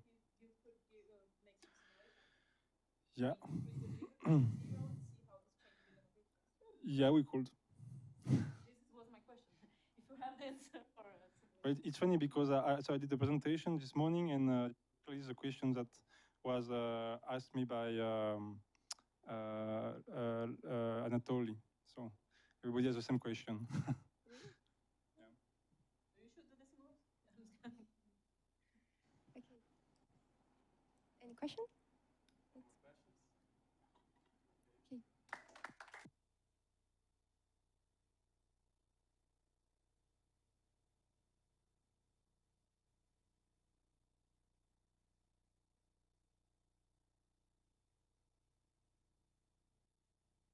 So we now have another presentation. This one is about the statistician brain. That wasn't in the morning, will be now. Who will talk with Patricia Camargo. She's a PhD student in the Neuroscience and Behavior program in USP, interunitary program.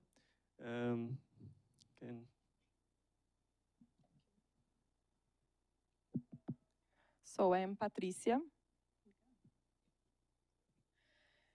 And I am present my project now. I am PhD student from the Neuroscience and Behavior program at the USP. And my advisor is Professor André Frazão. So the title is Imagery, Monitoring by EEG, Evaluating Functional Changes Induced by Brachial Plexus Injury.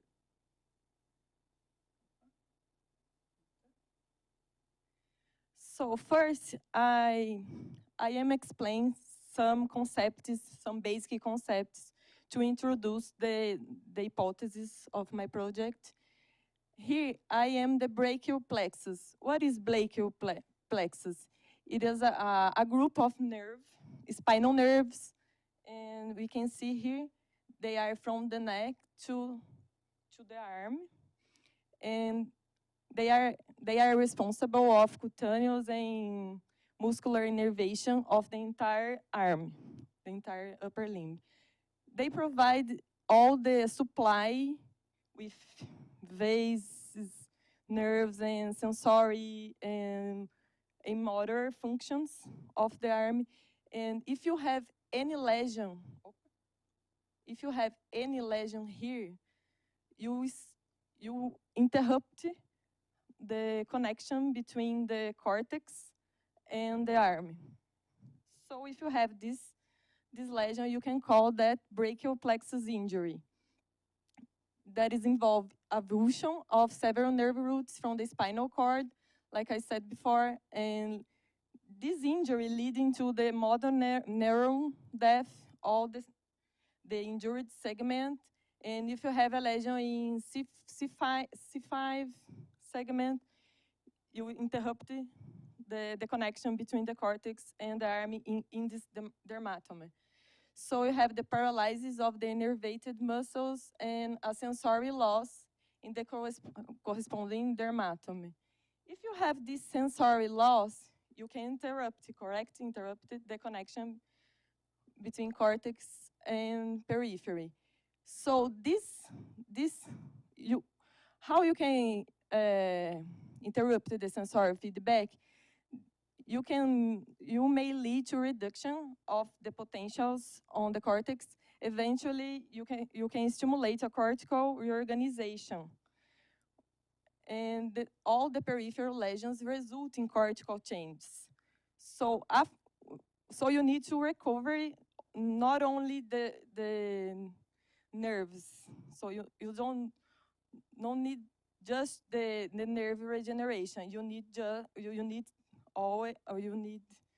also the cortical reorganization to correct this injury. How the nervous system works to correct this? You can call this ability plasticity.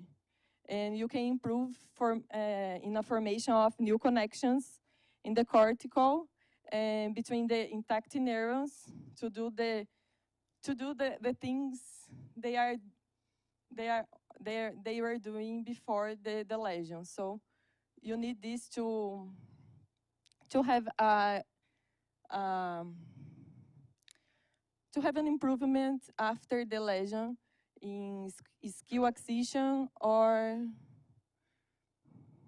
in other tasks you need to do. So Imagery is a imaginative training, and this technique, the people just need to imagine some task, not doing nothing, they just need to imagine. This a technique can improve the plasticity. So it's important to the reorganization, the cortical reorganization and peripheral reorganization. So it's a mental practice that leads to an improvement in motor skills. Here we can see a person imagining some movement, a walking here, and here we can see the areas that are activated when people are imagining some task. We can see the premotor cortex, supplementary motor cortex, and what is important here? It is important because in this figure we can see that motor imagery activate the same areas that a movement execution.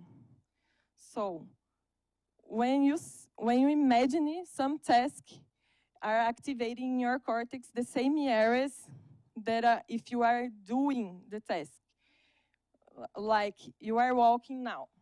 So you are activating the premotor cortex, the motor cortex, and if you are imagining, if you stop and close your eyes and imagine this task, you are activating the same areas in the cortical. So biologically, the human brain is capable to predict some actions according to the past action. It is important because when you can predict in the nature, when the animal can predict the next step, you can have a better, you can have benefits from this predictability. So the movement leads to be a automatic movements when you are capable to predict the actions when you see your past. And the sequence learning in imagery training do the same thing with the brain when you are predicting the actions. And you can see this predictability when after you do the imagery training, you can see this. If you have ask the individual do the task, you can view an improvement in this task. And like Aline and the other people said in this morning, this sequence learning can be changed through an approach based on introduction of the stochastic process driven by contextual models. So this can improvement the performance of the people doing the imagery or just the execution of a task. And you don't need to, for this, you don't need the explicit knowledge of the sequence. How can we observe this activity in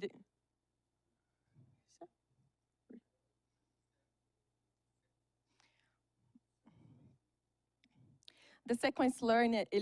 the sequence length can be facilitated, demonstrating an improvement on the individual's performance in a motor task, in a predetermined motor task, without the explicit learning, the explicit knowledge of the sequence, just the implicit. Make sense? Make sense? Yeah, makes sense? Okay. And for to analyze the cortical activity, we can use the EEG and obtain, when you use the EEG, we can obtain event-related potentials.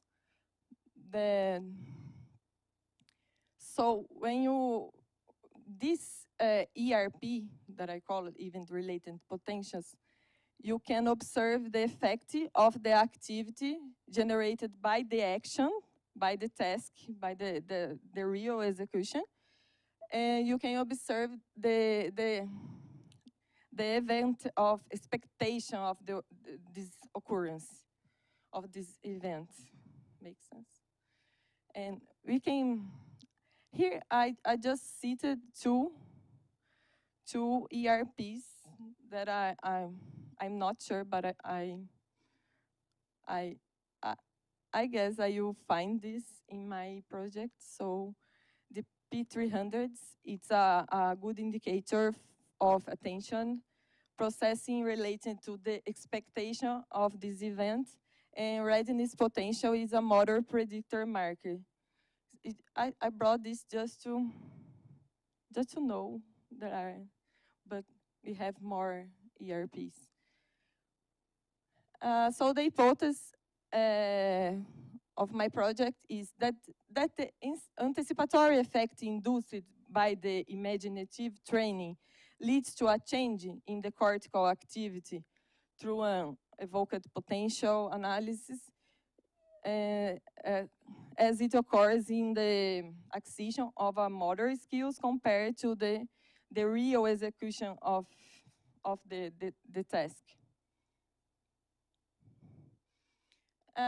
Here are the research goals, but just to explain, the research goal is to measure if this neural activity founded through the EEG while performing a finger task.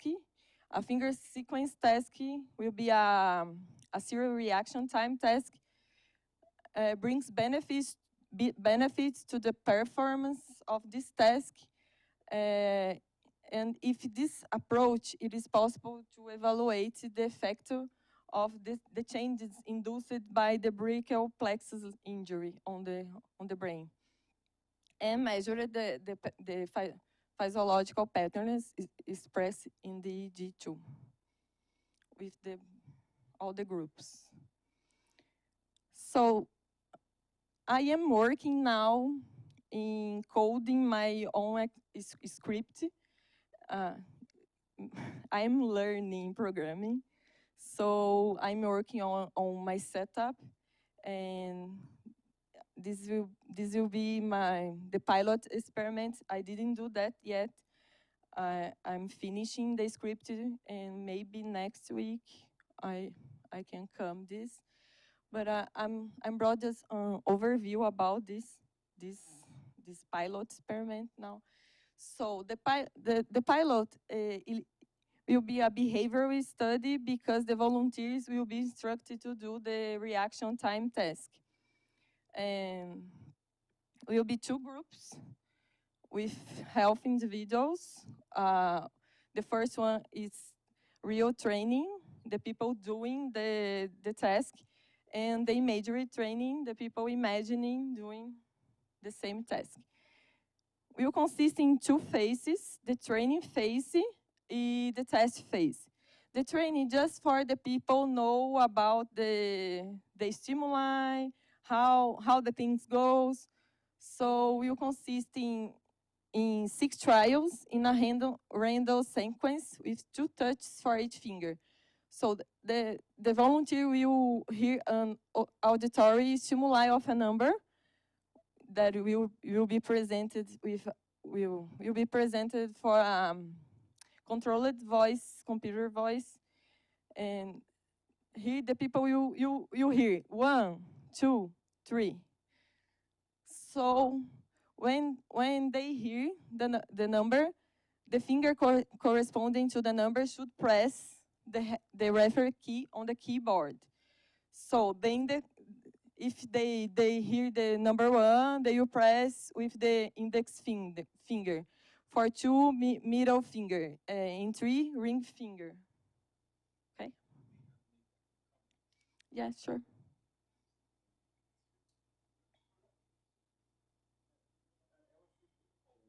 So people playing piano, usually they use one for this finger, and so this could be, when I saw 1, 2, 3, I thought 1, 2, 3. 1, 2. So I don't know, if you have a piano players, trained people, this convention 1, 2, 3 will be maybe the difficulty. What do you believe, Fernando?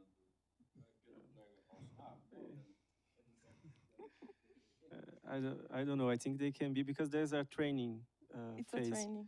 But, It's just a training phase here. I don't think we. Very expert on the task.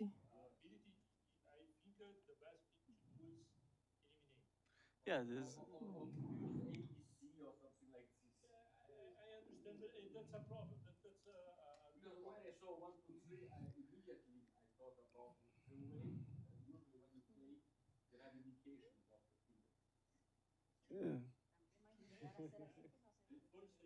Não, mas é porque treina para fazer um movimento certo. Muito. Yeah, but I think this is a good idea. Also, you can look if anyone is a professional piano player, and It's just to because I think most of the casual players will adapt in the training. Or just exclude that. So yeah, but you can always ask people about the musical training if they have some. Yeah, we have some criterion to. And then you can. To eliminate people. Or at least control in the analysis.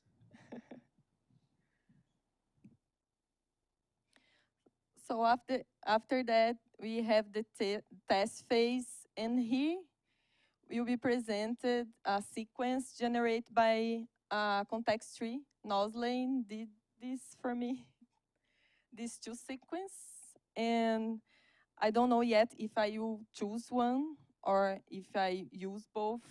I am thinking about yet.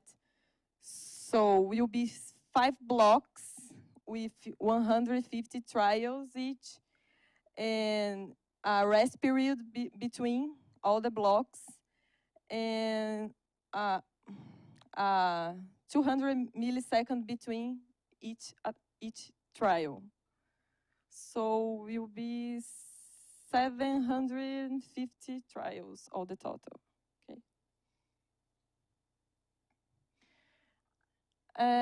All the volunteers will be instructed to keep their eyes closed in both groups.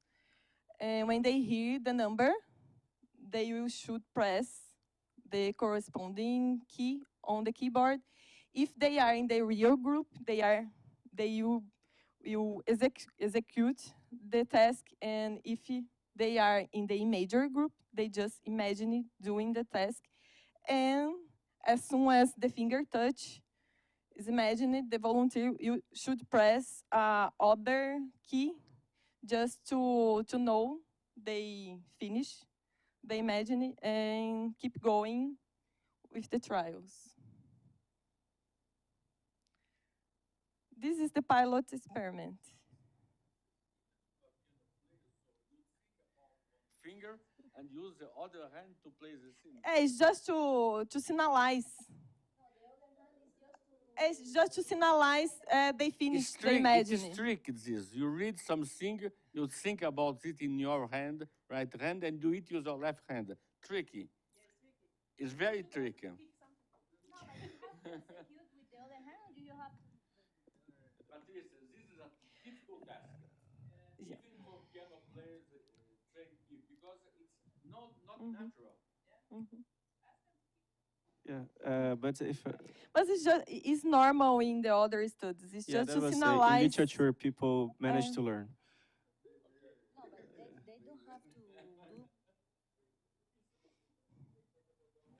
I mean, it seems strange that you are using this protocol because what you wanted to detect is whether the kind of injury that the person has and the kind of modification that he has in the cortex that is related to the sensory and motor part, right? And this context tree stuff and very fast sequence of things with type of structure, that's completely different thing. It is about the person say in understanding the sequence, recognizing the rhythm, making a statistical model. I don't see why you have to mix those two things. I mean, you should. I would think that you should put. If the person has the brachial plexus injury, they shouldn't use because they hadn't the movement in the arm affected, right? So they need to use the other hand to do that. We have many studies that demonstrate that the other side of the brain, we can improve the plastic. I mean, I understand that you have. Yeah, you can stimulate the other side. Sound theory for that's based. The experiment is based on, but there is this aspect that is generating the stimuli by context tree and playing the stimuli very fast. Those two things don't seem to have anything to do with what you are trying to measure. I mean, they are part of Fernando's research, right? Not something to do. I don't see why you have to mix those that concept. I don't know. Maybe you have some idea. From the velocity of the task, it's fast, but we in psychophysics experiments, people can respond up to 10 milliseconds. So it's like order of magnitude above what people can do comfortably. So that's, I think, and people train. If you take the first, you need to take the first part of the initial training out because in the beginning the velocity gets in the way, but then people learn and can do it in this velocity. And the runner part, I think I mean, suppose that you take 2 seconds between each test, right? So the person doesn't have to memorize to understand the sequence. It just sees the stimulus and makes a response. Sees the stimulus and makes a response. And doesn't have to remember anything about the past, doesn't have to learn anything. I mean, wouldn't that be the same or better than having this, forcing him to play fast?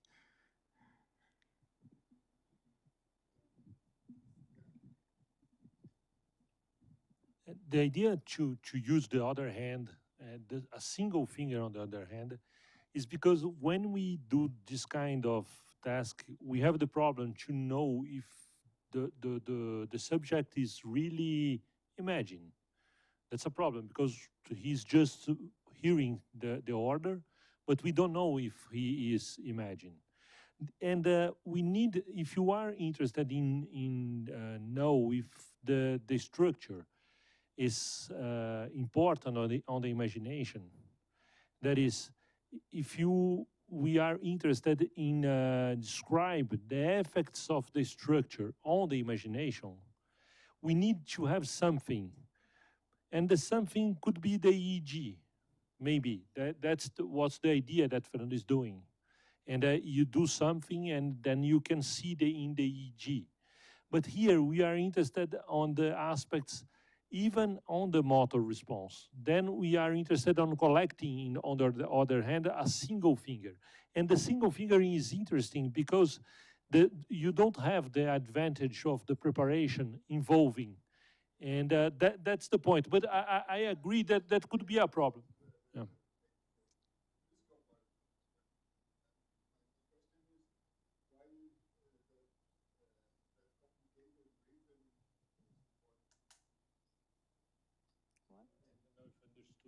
I didn't understand you. I didn't understand you. Okay, so we want to continue. And Okay, here, so- just to just an overview about the experimental protocol that I am doing after the pilot. Here we can see the groups with the brachial plexus injury. It's just to know.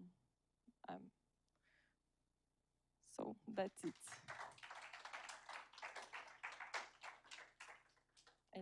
Any more questions? I have a question. Anyone else want to go first? So what do you expect to be the difference in EEG between the healthy and the people with the lesion?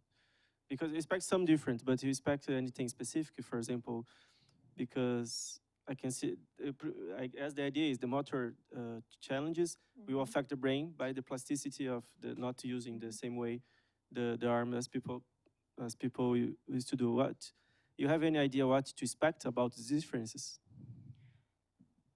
I guess I will find difference in performance and how I don't know what I will see in the EEG signal. I don't know it. I don't know it.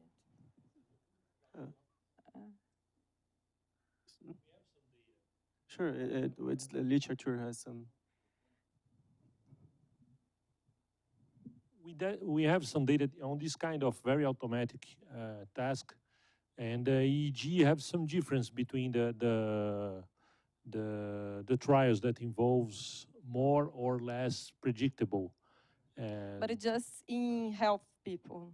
Yeah, right? yeah, and maybe They are- one of the the possibilities doubt that we was find that about on the imagination brachial. firstly, because we have the some of this kind of task collected only on the behavior, and we see that they present the same kind of behavior, maybe that involves the same kind of EEG signal, involving this kind of, and on the brachial plexus patients, maybe that could be interesting because probably if that works, really works, we can see since the moment of the lesion, you can see the deterioration of the structure of the motor control on this kind of capacity to answer this kind of task. That's our expectation. Okay. Any more questions? No. Okay, so. Thank you.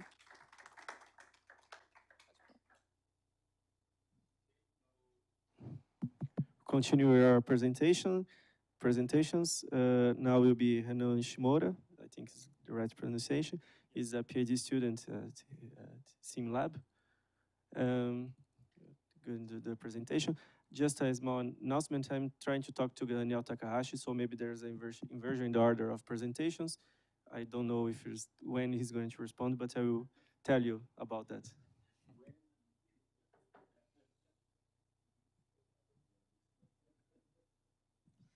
Okay, so hi, my name is Renan Shimoura.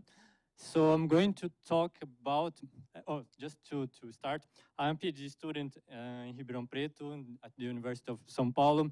What I'm going to present is part of my PhD project, but actually what I'm going to present is something that I did this last year in my internship abroad in Germany, working with Sasha von Abade and Markus Diesmann.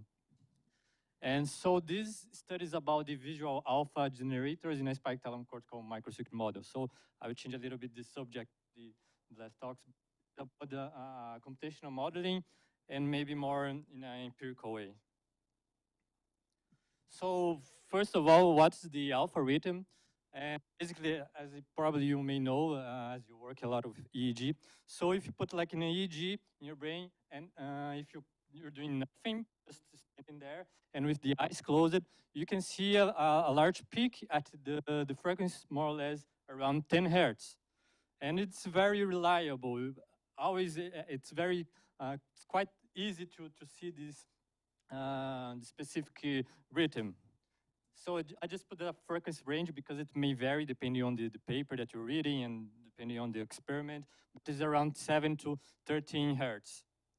And it's more easily to be seen in the visual cortex, but also it's possible to find this alpha rhythm in other regions of the brain. So, yeah. And another thing that we can think about the alpha rhythm, not only what is the alpha rhythm, but what is the function of the alpha in the brain. So many studies started thinking about the function of the alpha as the inhibition of the activity in the brain, because if you start to pay attention on something, you decrease the alpha power in your EEG, for example. So it's makes sense to think like that. So relating the alpha function with this inhibition function. However, since the 60s, there are some papers and some suggestions that maybe alpha is not that simple to be understood. And maybe there are not only one alpha, but a family of alpha rhythms. And not only maybe just one function, but maybe multiple functions. And that is corroborated by different experiments. So here I just put this just to say that, as we can read here, like one finds a variety of alpha rhythms, some of which are blocked by opening and closing the eyes, some are not. Some are driven by the flicker, some are not. Some respond in some way to mental activities, some do not. So it's not that clear what is the function of alpha. It's not just one function. And to try to understand the functions of alpha, something that is also still nowadays in a discussion, what's the origin of alpha? Where alpha rhythm originates and how and where it originates, basically, this is the question. Yeah. Okay. Sorry. Okay. Oh, sorry. Okay, so other recent reviews, we can find some recent reviews, like this one from 2017, and it's a very nice review, and he's talking about these different possible functions of alpha, and based on experimental data. So not only in humans, but also in macaques and cats.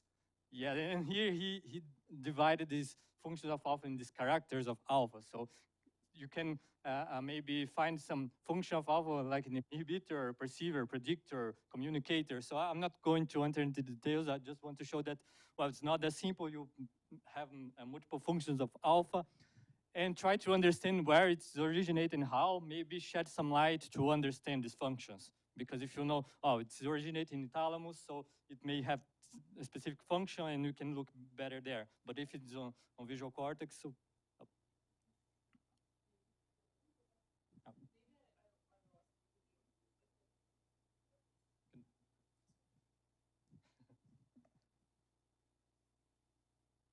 How do you classify the different alphas? Like, what do you use as criterion to say that one thing is different from the other? This is something that it's not that clear on the papers, because they do some experiment, and if it's like a reliable rhythm that is there, and well, it's strong enough and in the range of alpha, so they say that it's alpha. You know, the frequency, you mean? The frequency, yes, in the power spectrum. So they say, oh, it's alpha. But to differentiate, then they basically differentiate, like in these reviews, based on the different experiments and different tests. So if you like resting with the eyes closed, so yeah, they say that this is the inhibitor because they have this function. But if you look only on the power spectrum, it's basically all the same. Like it's not exactly the same signal, but the same range. Okay. You see, so it's not that. It's clear. not that the functions are different, but your stimuli in some sense are different. The way that you're, yes, exactly, yes. Okay, so it's here just some examples, because I mentioned about the EEG because it's very easy to see it, but you can also measure it using like an electrode, and you have some different like alpha rhythms or different rhythms depending on the depth in the cortex. So it's like a cortical layer, so you have like multiple layers here, and depending on the depth that you depending on the depth that you are, you may have alpha or not. And also some experiments, they found that the alpha could be phase locked with some other rhythms like gamma rhythm. So something that is also interesting, that they found that, for example, if you are not in the peak of the alpha, but in the throat of the alpha, and you you show some image, like some visual stimuli during, not in the peak, but in the throat of the alpha, you have a better way to encode your information. So it's like this is the optimal period to present some stimuli. So this might be also interesting. Okay, so I just like the motivation of it, and also, as I mentioned, and you have different papers saying that, for example, this one, Volimonta 2011, that he said, I think it's he or she, I don't remember. Anyway, it was measured, I think it's in macaque, and these arrows here is saying that probably where the alpha rhythm is originating and from where to what layer it is spreading. So for example, this arrow here is saying that the alpha rhythm is going from layer 6 and spreading to layer 4, for example, and from layer 4 to other layers. And if you remember a little bit about the thalamocortical structure of the primary visual cortex, the main inputs from thalamus to cortex to visual cortex is layer 5, layer 6, and layer 4. These are the two main inputs that come from the thalamus. So you have like the visual system, thalamus, and visual cortex. So from thalamus to cortex, this is the main input. So this paper is basically saying that the generators of alpha maybe is at thalamocortical, in the thalamocortical path. So maybe it's generated in the thalamus. By the other hand, so in the opposite direction, this other paper is saying that the origin of alpha is in layer 5 and in layer, for example, layer 1 and 2, and maybe 3. So exactly the opposite of the other paper. So different experiments, different papers mention that you can find alpha in all layers other than this. So it's not that clear. It's very foggy, the idea where it's originated. So this is one of the goals of this work, is try to investigate this possible hypothesis in a thalamocortical network. And this is just a basic structure from this thalamus. It's more than just a relay. So it's not, I'm not considering like just a relay, but also you have some information that come from layer 6 back to the thalamus. So you see like here, you have going back to thalamus. So you not only have information going through from thalamus to cortex, but also you have a feedback, so in different layers. So it's not like a relay. And for this work, I work in two hypotheses. There are many more, which is a little bit confusing, but I work in these two. Also this in gray, I started, but it's like for the next steps. So I looked two hypotheses, one at a neuronal level and another one in a network level.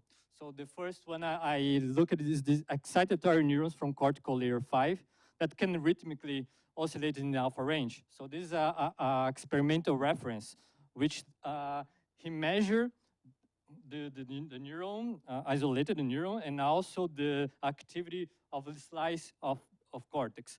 So he measured the activity in the slice, and also he isolated only layer 5, only layer 4.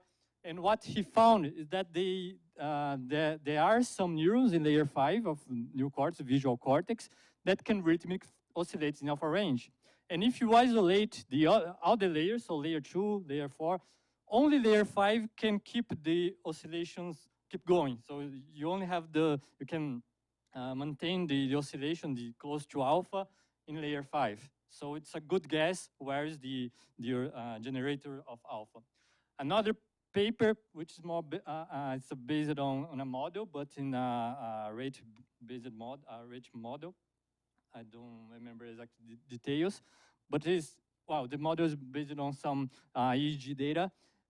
And they suggest that what will be responsible for the generation of alpha could be the thalamocortical delays. So for example, from thalamus to cortex, you have some delay, like 1 millisecond for the information to be transmitted to cortex. And the feedback, it may vary depending on the animal that you're looking. But they say that it should be something around all this path, like thalamus to cortex, cortex to thalamus, all this loop, around 100 milliseconds.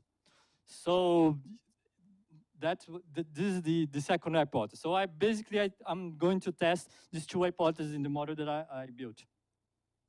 Okay, so what is the model that I'm working with? So starting with the Pottingsism that was already mentioned a lot of times here, which is a multi-layer model, just to give a brief introduction of it.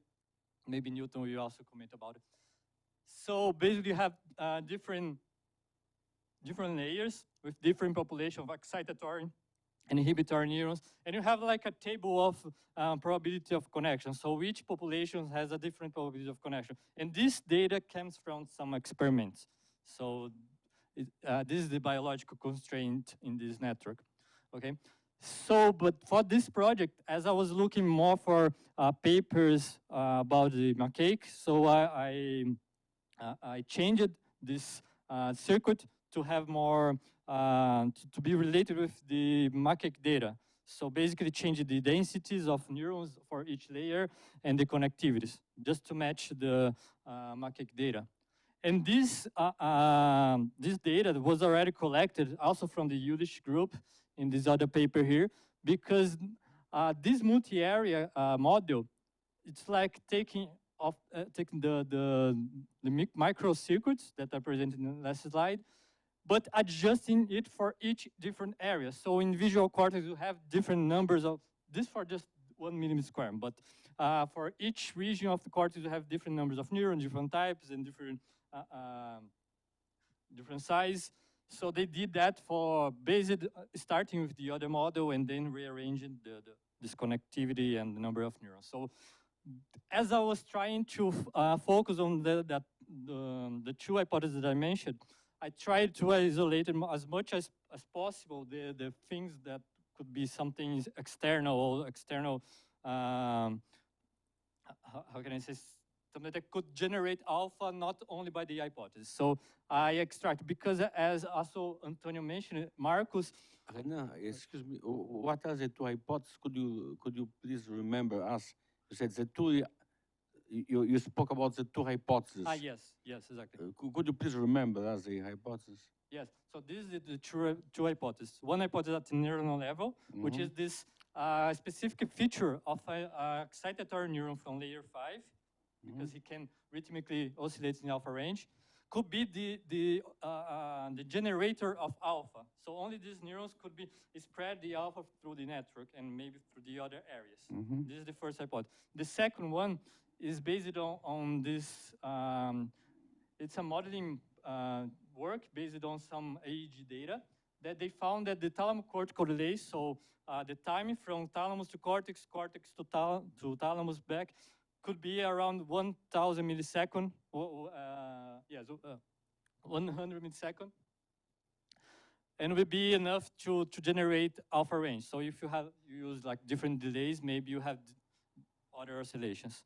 So basically these two hypotheses. Do you know how they measure these delays using EEG? Because you usually don't have that many information about telemetry. I don't believe that they measure is I think they estimated through some method with their model. I don't remember exactly how they did that, because this paper is not experimental model. So they took some experimental data and they built a model there, not like a spike neural model, but in a different scale.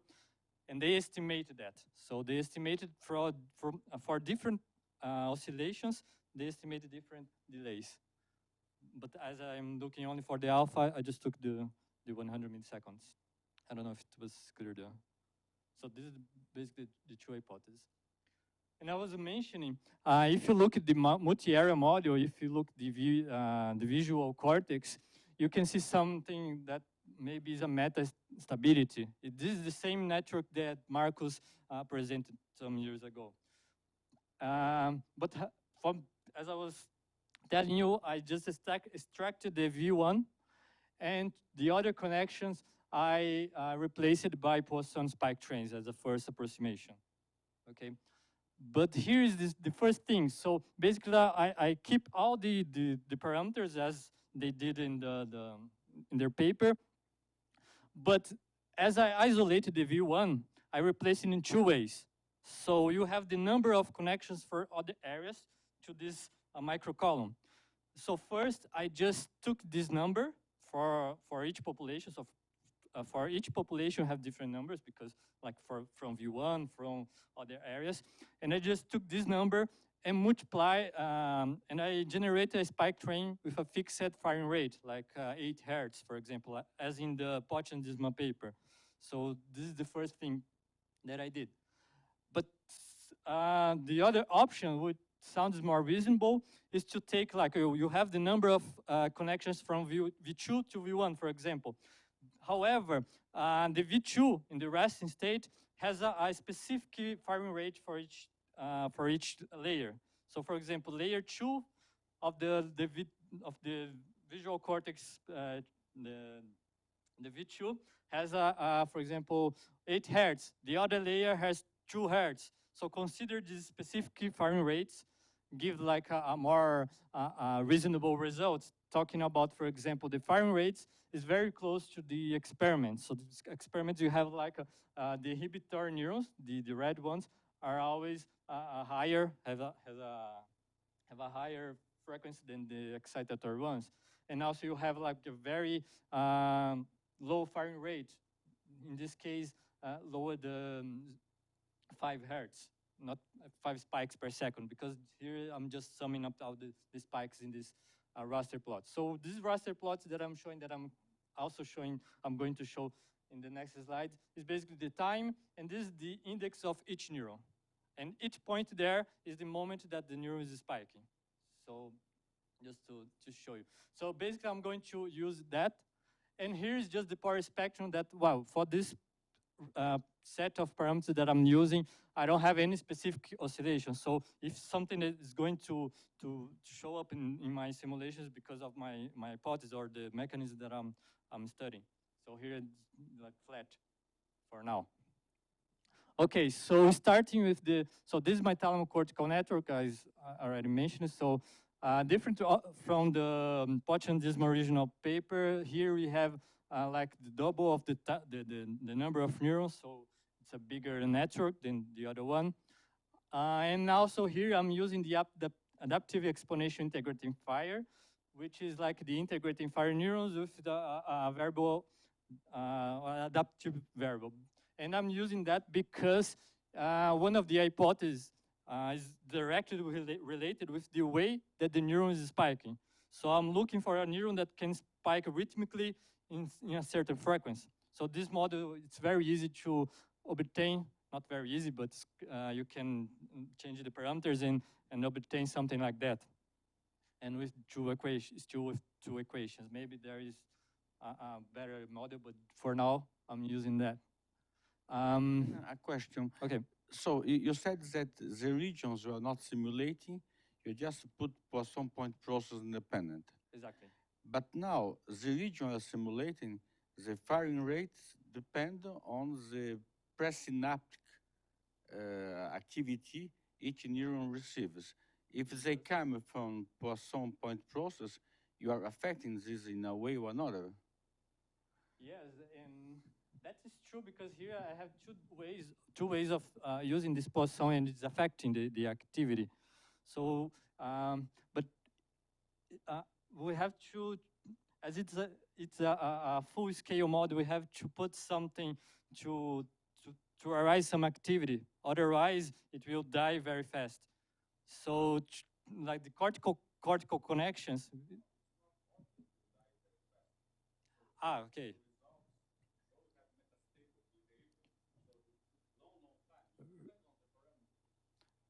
Yes, exactly. So depending on the parameters, it will die. But using the biological constraints, like thinking about the EPSP, for example, the excitatory postsynaptic potential, for example, we have two neurons connected.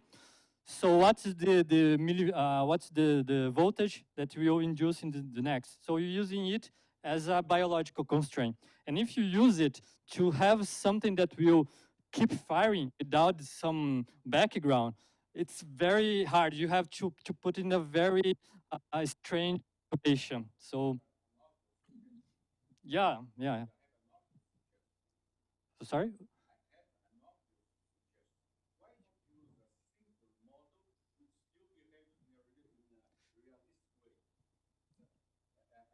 Yes, exactly. So, wow, yeah.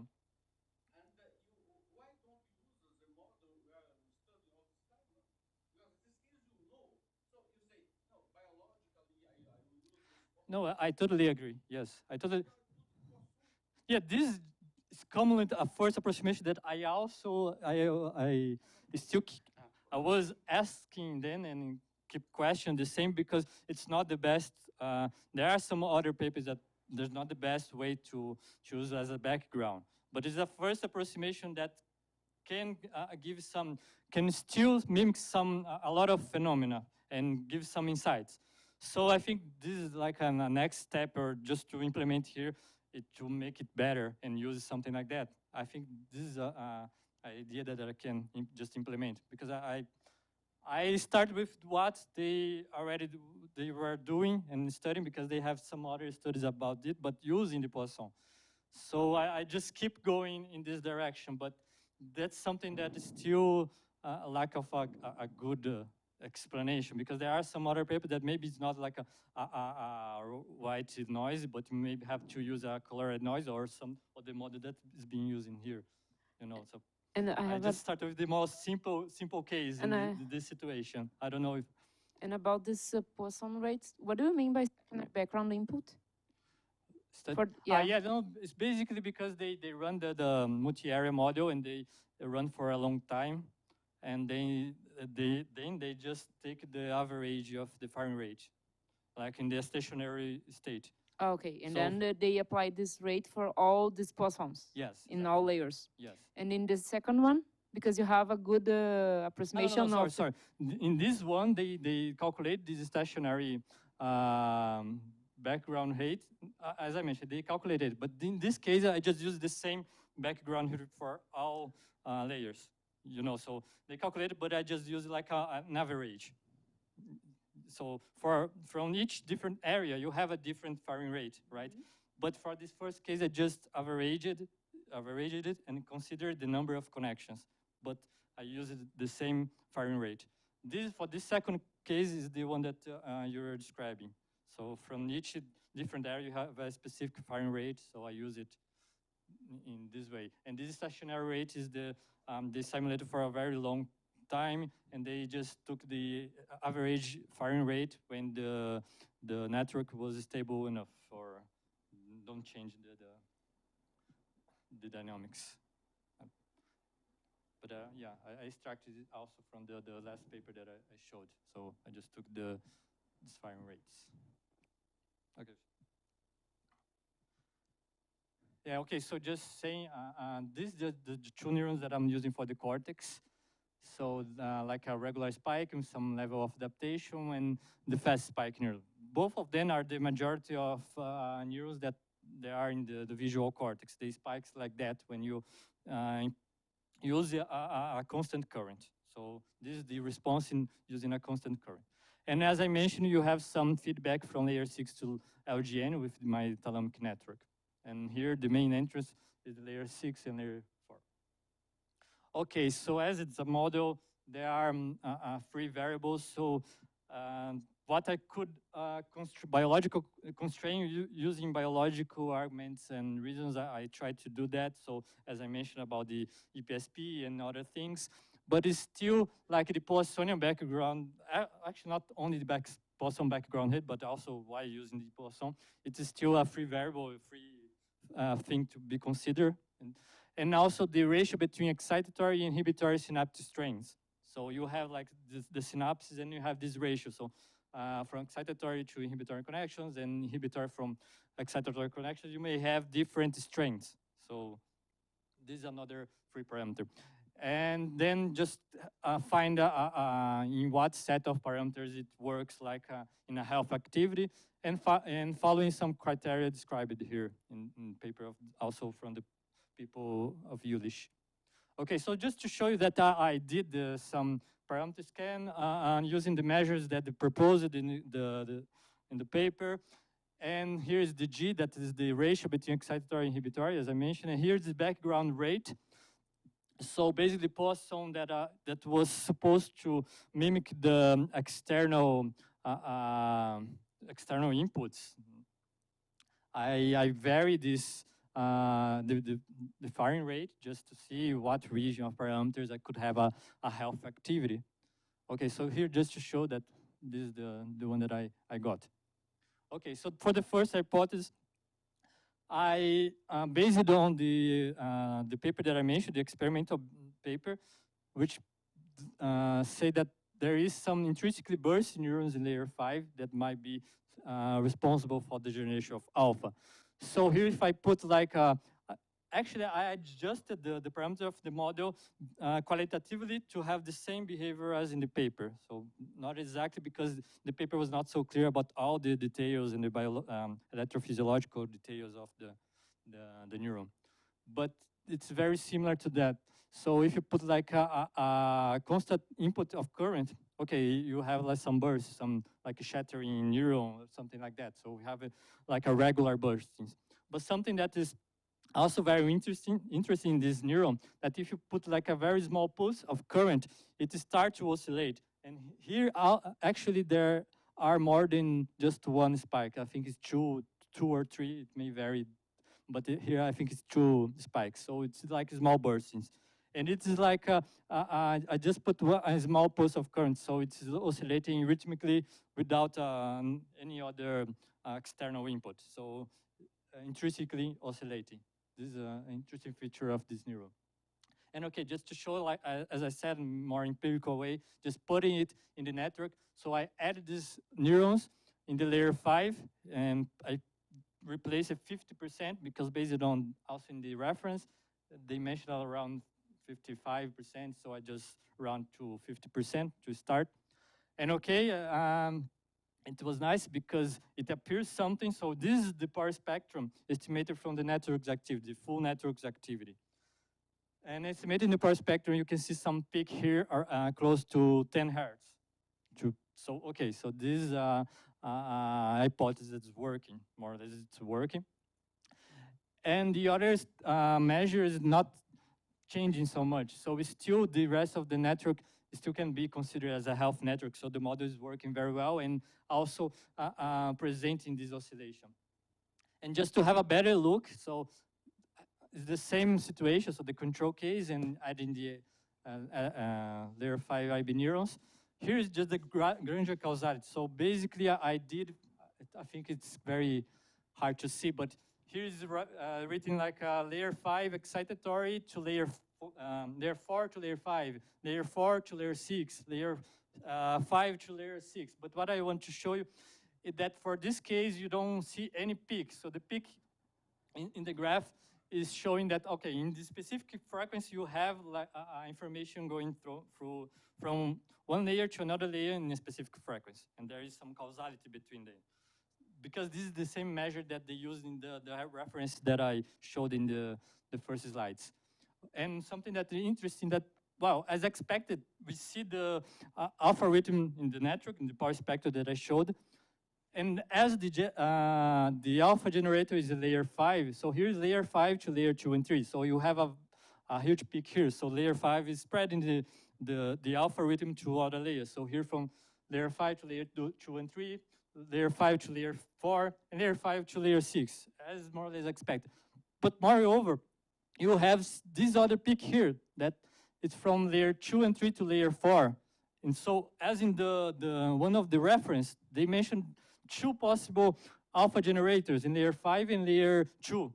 So, but here I'm just showing that, okay, I only have the generators in layer 5, but if you just look in some measures like that, you may be induced to believe that there is another generator here, but it's just because it's spreading to the other layers, and maybe it's strong enough to spread again two other layers. So this is just something that is nice to see. Yeah. Okay. So this peak 10 is grandeur and causality from layer 5 to layer 2, that's it? This is layer 2 to layer 4, this one. Layer 2 This to line layer is for 4. layer 5 to other layers. So layer 5 to layer 2 and 3, layer 5 to But layer... you know the other layers are independent. What? Sorry? You know the other layers are independent because you put them evolve in a Poisson process. They don't care about L5. Yes. So what you should see is independence. Can you see independence there?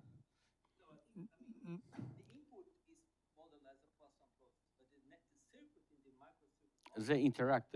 Yes, sorry, yeah, they are interacting. Yes, but they keep moving as a Poisson.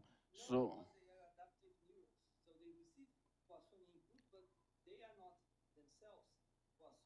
Yes, the way they... So it's not Poisson. So what do you mean? What is the rate? So. Yes, I don't understand what is the rate, because I understood that you are using a fixed rate. No, it is... If I understand from that, the adaptivity, it will be an input that falls with time. If you spike too much, the rate is not. Yeah, you have so you have the connections. Here's the connections between neurons. So you have the Poisson that I was mentioning is not even represented here, but the Poisson that I mentioned is supposed to replace the other areas around this microcircuit. But inside the microcircuit, you have very specific connections. So the interactions of these neurons with these specific connections, are ADEX neurons. No, yeah, it's similar to the CAPT. It's two-dimensional model.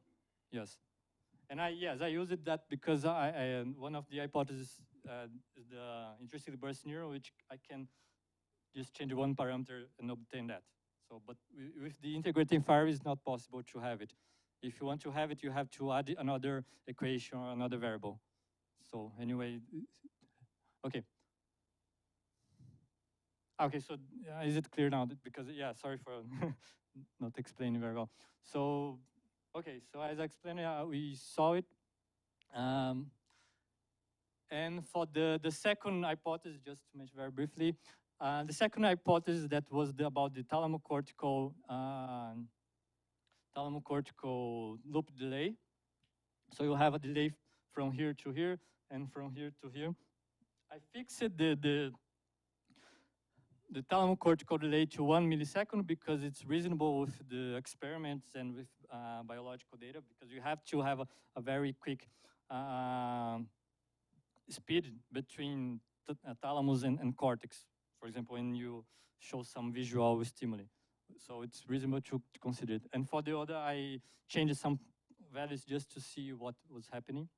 Okay, so here's just to show the specific neurons that I'm using for this thalamic network, because they have a very specific, again, a very specific behavior. So they can also give us some spikes. If you like, you put like a negative current for a while, and you remove it, and they will give us some bursts. So it's a very common behavior in thalamus.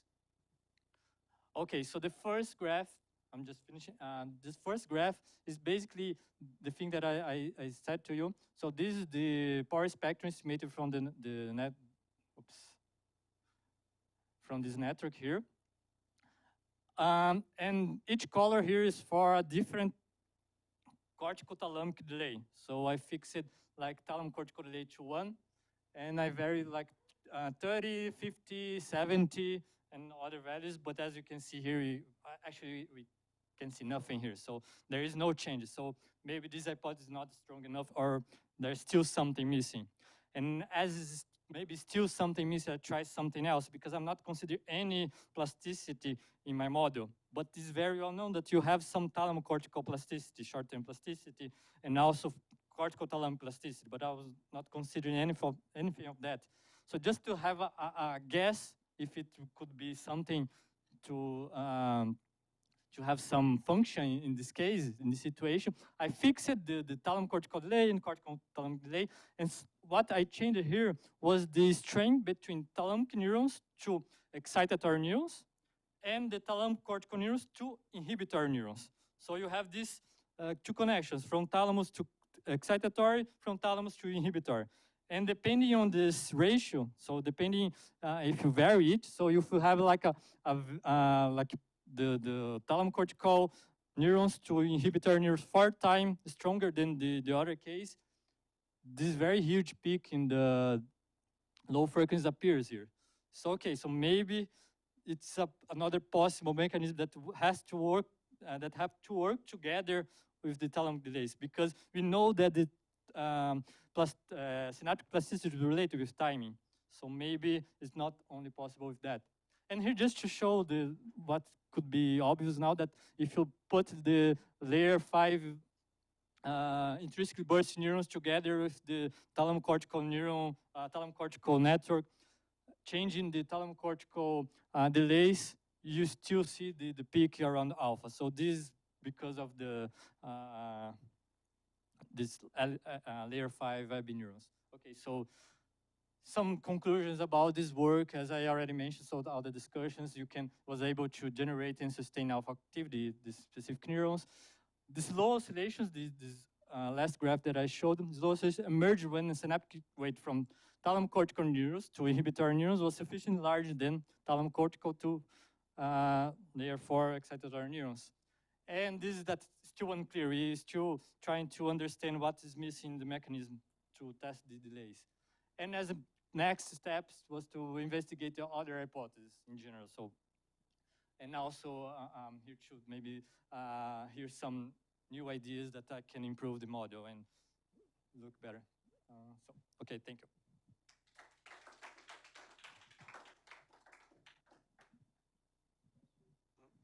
Questions? É uma pergunta bem no comecinho. O pessoal, você disse lá que o in English. Okay, right at the beginning, you said that alpha oscillations appear when subjects close their eyes. That's better. I've been asking that question for several years. People don't answer that. I mean, they usually say sleep or non-sleep. But what happens if you close just one eye? Do you still see the alpha rhythm? It's a very good question, because I don't know. What happens because I if based it in some experiments, and the experiments that I based, as I'm using the macaque structure, it was done with some macaques. So they was filming the macaques, looking to a screen, a black screen, for a while, and they was filming the pupils and the size of the pupils, and also if the monkeys was with the eyes opening or not. But the monkeys were not controlling like just one eye. So, and for humans, I don't know if there is a paper specifically about that. So, or if you I think it's something that we can test with the EEG here, so we can just. Okay. Yeah. Or if but have you done that experiment? No. What if you are maybe just one region of the brain you see? Yeah, that would be interesting to see, right? So if you, what if you are in a dark room also with your eyes open? So maybe it is just a mechanical thing, or maybe it is a propriosensory thing that the brain knows that your eyes are closed rather than the brain seeing dark. I don't know. Or what if you are in a dark room with a screen and there is just a small spot that you can barely see there? I mean, can you? Yeah, I think there is a small spot, so it's you can consider it's like a stimuli. So I don't know. Yeah, but I mean, if the stimulus is small in a small area, do you see the alpha rhythm? I'm not sure about it. Well, that's that would be interesting thing to know, because it may tell you whether. Yeah, I think something that is because we can test like with the EEG that we have here. So. I mean, about the IB neurons there, those that spike, say. There, yeah, the number of small sharp spikes in each cycle there, is it constant or is it? For the model it is, because it's a deterministic model, but for the looking the experiment, as they measure different neurons, so it's hard to say, because they didn't do like a very systematic work. So they just got some neurons there, and we found that, and they did some average between them. Yeah. But they said that I think they put some variance there. So, but it's more or less around it. So there is a range. I think there is a range which is very close, not exactly in alpha range. Yeah, because so I'm trying 7 to to like around 7. Yeah, because I'm worried about how you model that with the Gauss-Luckerbach neuron. And yes, if the number of secondary spikes is variable, I mean, it's as an exponential distribution, then I think I can still do with the parameters that we have. But if there is always 5 spikes... And no, then, I think it's not that, straight, like always 5 or always 3 bursts inside, 3 spikes in a burst. So if you can do it with the Gauss-Luckerbach model, I think it's still okay if it may vary a little bit. Yeah, but I think with the Gauss-Luckerbach model, I think I may be able to do that, but with an exponential distribution of the number of spikes. I mean, so I see. Okay. And also I don't know for sure if they look at the same neuron for how long, I don't know. Maybe it will decrease or not. Some neurons that they presented started with some regular bursts and then changed it to tonic bursts. So it may, Okay. Any more questions? Okay, I have just a quick one. Okay. Yeah. If the reason you found this peak at alpha is the intrinsic existence of this neuron that spikes, why should it change when I open or close my eyes? Because the neuron will always be there. Right.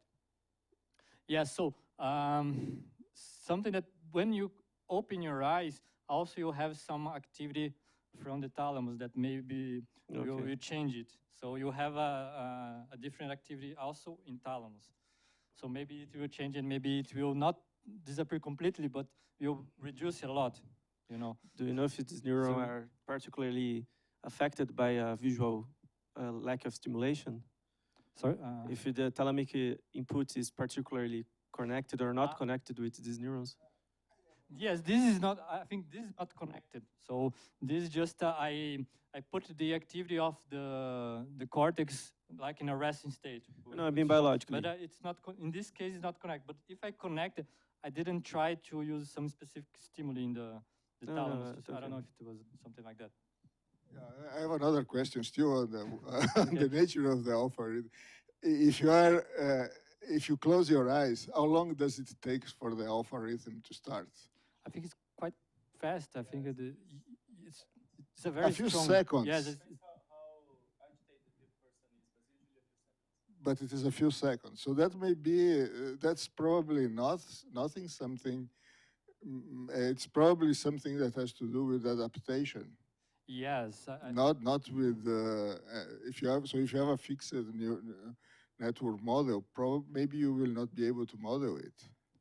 In adaptation, what kind of adaptation do you mean? Because there are different adaptations, and here we have some level of adaptation in the how neuron is spiking. So we have some level of adaptation in the excitatory neurons of the cortex, but I didn't change it, so I don't know. Okay, sorry. Okay, thank you.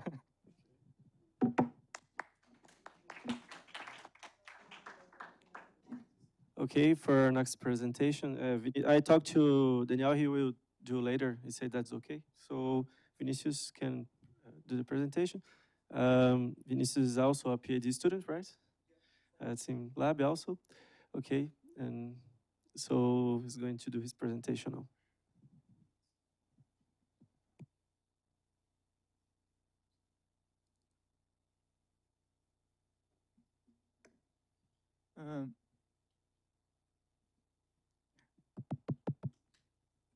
Hello.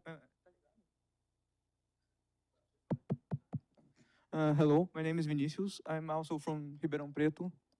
I'm a PhD student with Professor Roque.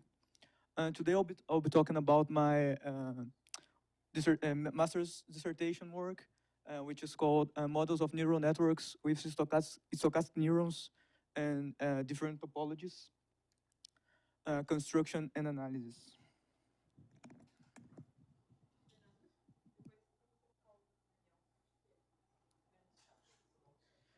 I would like to start the introduction by trying to justify why we would like to use stochastic neurons in a simulation. And to do so, I'll go to explore the sources of stochasticity in the brain. There's a lot of, the brain is a complex organ and is submitted to a lot of noise sources. For example, there's a motor noise, cellular noise, electrical noise, and neural noise, and also synaptic noise. Here I'll focus on cellular noise and synaptic noise. For the cellular noise that I will refer to channel noise or neuronal noise, there are some factors that make it present in the brain. The first one is the stochasticity present in the ionic channels, represented by this B figure, that the activation of the channels are intrinsically stochastic. It means that if you measure the periods of activity of the channel, it will be very irregular. Another source of neuronal noise are the fluctuations in the subthreshold voltage fluctuations.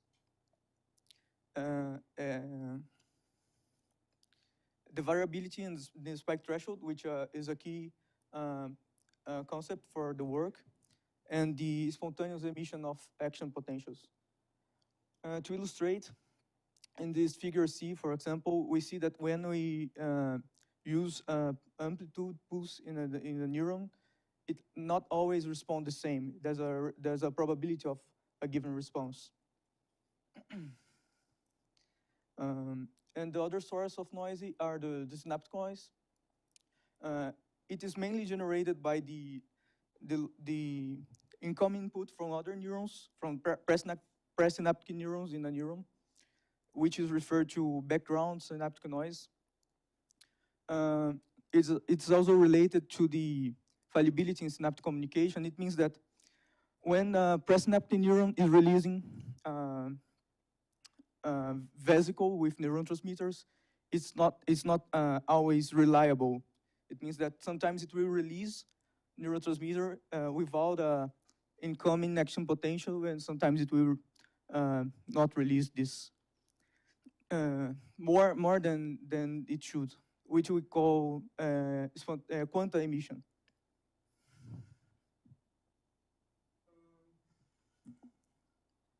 But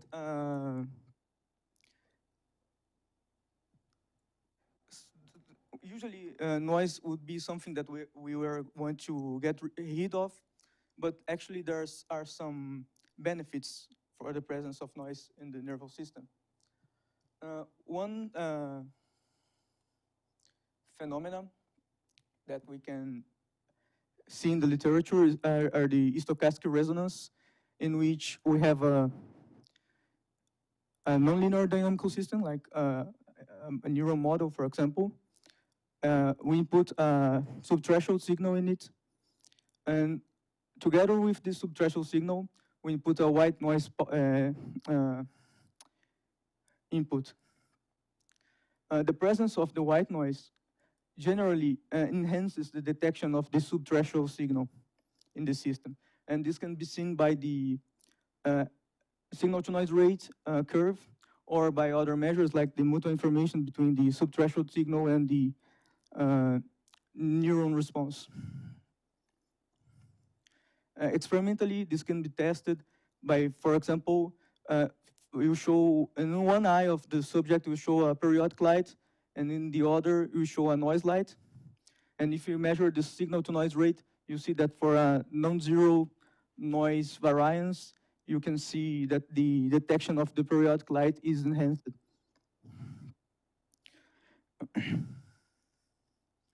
Well, another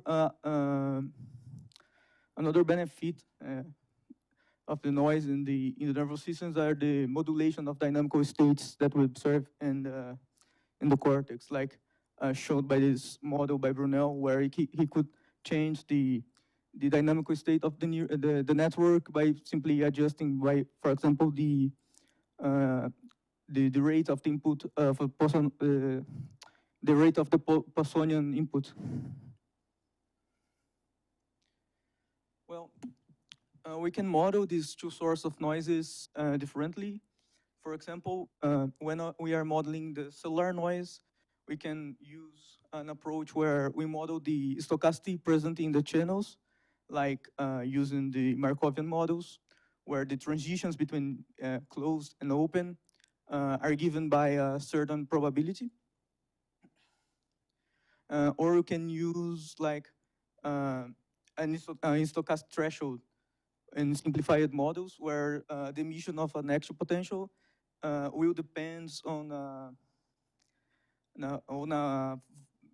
it can depend on other things, but here in this work will depend on the membrane voltage of the neuron. And for the synaptic noise, we can model it as like a random process to simulate the synaptic background that comes to postsynaptic neurons. So my baseline is the integrated fire model that is well known. It's modeled as a RC circuit. If you integrate this equation, you can see like the curve of charge of a capacitor. But to input the action potentials in this model, we do what is called a reset and fire and reset rule, where if the membrane voltage is above a certain threshold, we say that the neuron emitted a threshold, emitted a spike. And after that event, the membrane voltage is kept for a certain time at the baseline. So the stochastic model I used is based on the Galvez-Loscherbach model. However, I used for the sub-threshold dynamics, I used the same equation as the leaf neuron. And for the emission of the action potentials, I use a voltage-dependent spike probability that I'll call phi. So I don't know this function beforehand. So one of my goals is to determine it from electrophysiological data. But you can see that the difference between the two models is that while this, for a constant input, this guy will always fires regularly, while this other one will emit irregular spikes, even for a constant input.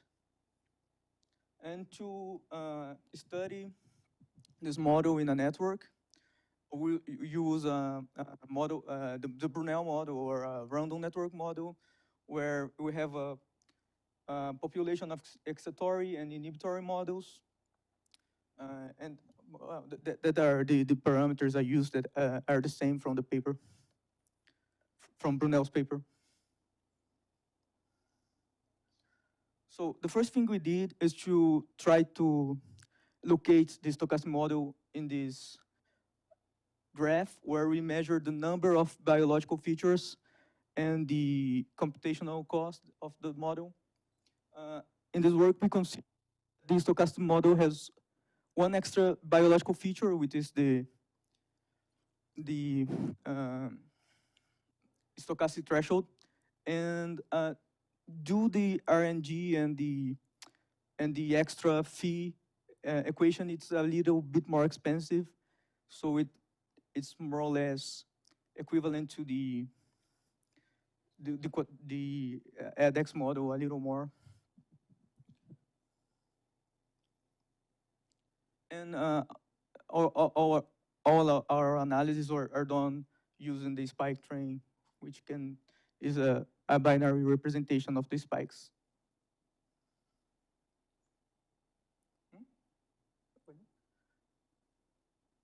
So the first thing we did that I already told you is that we are going to determine this phi function.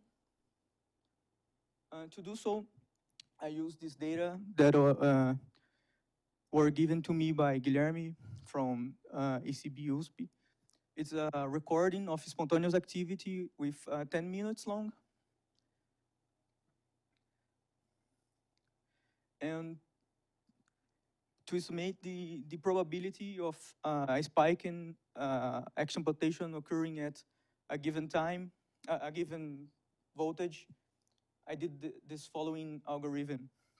I started with the raw data, and I detected all the peaks correspondent to a given action potential. After I'd done that, I created a window of 1.5 milliseconds from the peak to behind, and isolated each actual potential, as shown here. And to compute the point where the action potential started, I measured the maximum curvature of this action potential. I could use other methods like the second derivative, but for this data, the method that works better was the maximum curvature. And okay, after finding each action potential and the value of threshold, I can compute this phi function. But first, I have to remove these action potentials from my data just to use the subthreshold voltage, because it's impossible to the neuron to emit an actual potential after it initiated. So I'll call this other series V prime. So then I can compute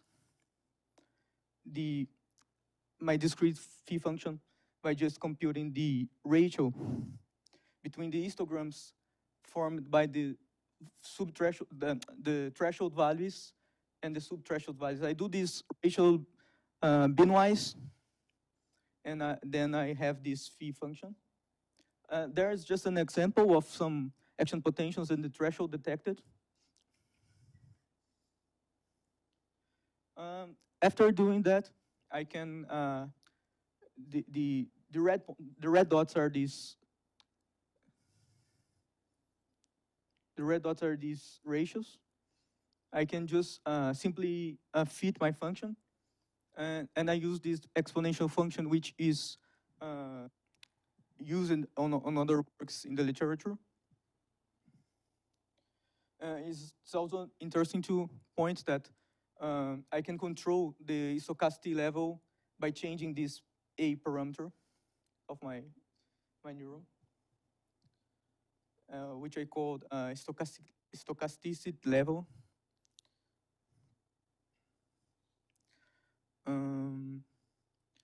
Okay, with this model, I could study some other phenomena to try to identify if I can gain something by use these kinds of stochastic models. I'll talk about a single neuron study that is the stochastic resonance phenomena that I commented at the beginning. So I use this neuron with the phi function. I submitted it to a periodic subthreshold signal, and together with that white noise output. And I measured the output of this neuron as the spike train, and computed the mutual information between this spike train and the subthreshold input signal. I also did that for different stochastic levels that I explained here, because I want to see how this intrinsic stochasticity can influence in this phenomenon.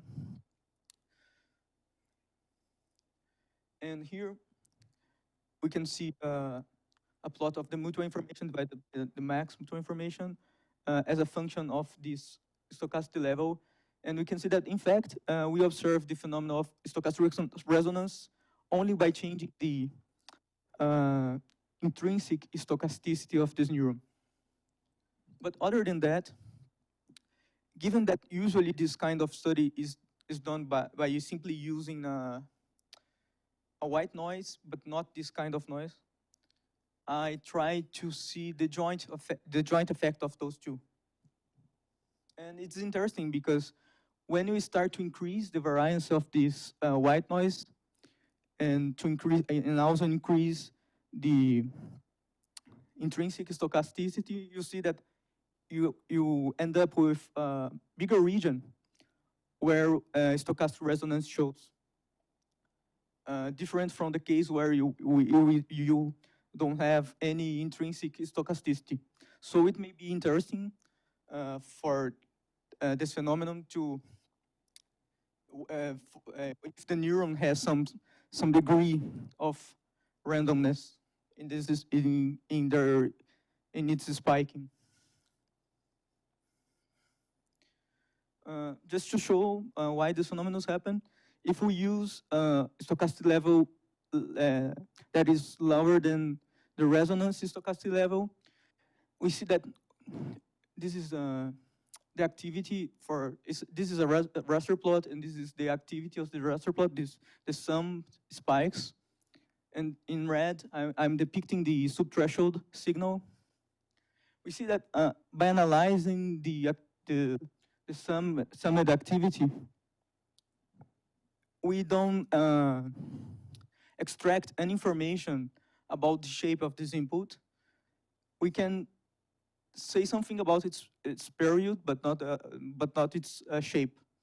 And the frequency rate in the window of excitation of the signal are very low. When you are near the resonance stochastic level, you can get information about both the period of your subthreshold signal and more or less of its shape, and the rate frequency in these windows are greater than the latter case.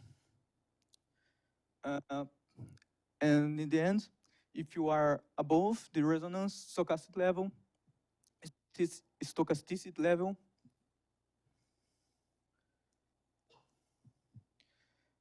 the neuron, the summed activity starts to lose the information about the shape of your subthreshold signal.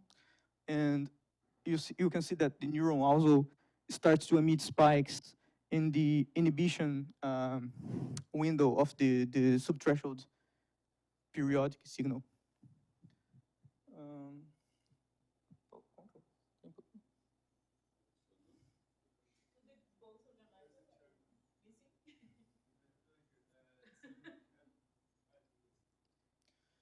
Okay, I will talk about another result. This is at single neuron level. But I also did the network studies that I talked in methodology. I started with the deterministic Brunel's network. I call it deterministic because the neurons in it are deterministic, but of course, since I have a Poisson background, it's not fully deterministic. And I'll try to characterize this network using a measure of irregularity and synchrony.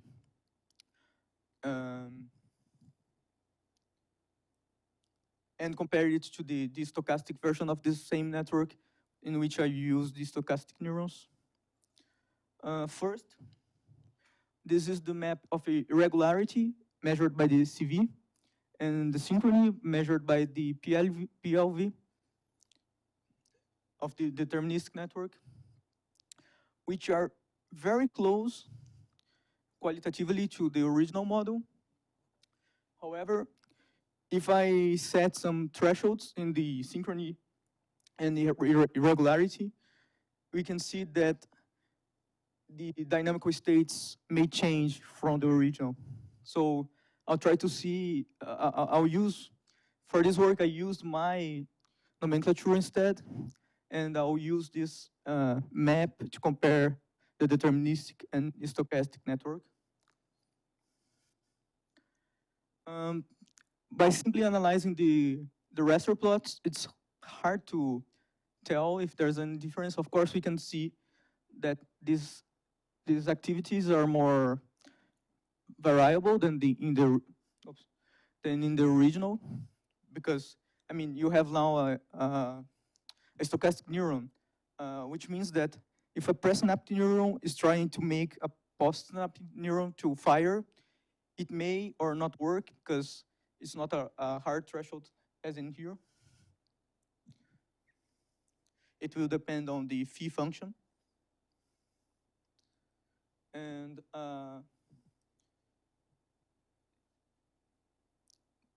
comparing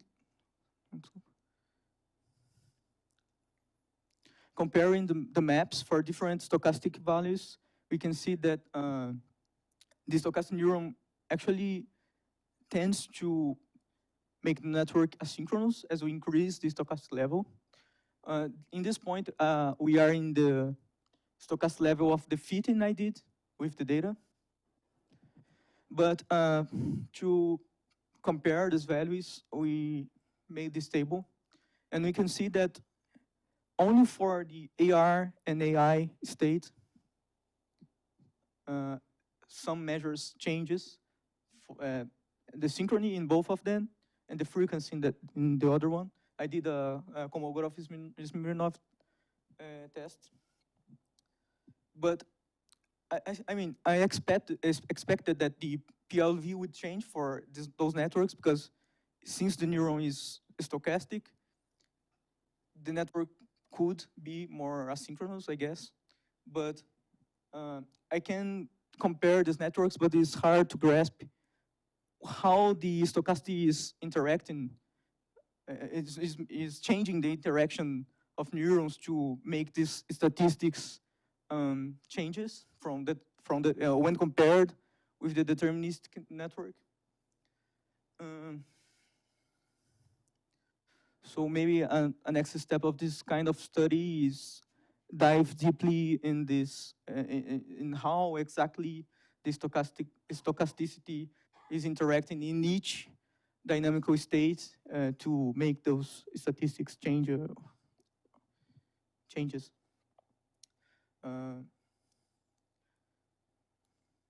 It's in Portuguese. So basically, the conclusion is that yes, the stochasticity has a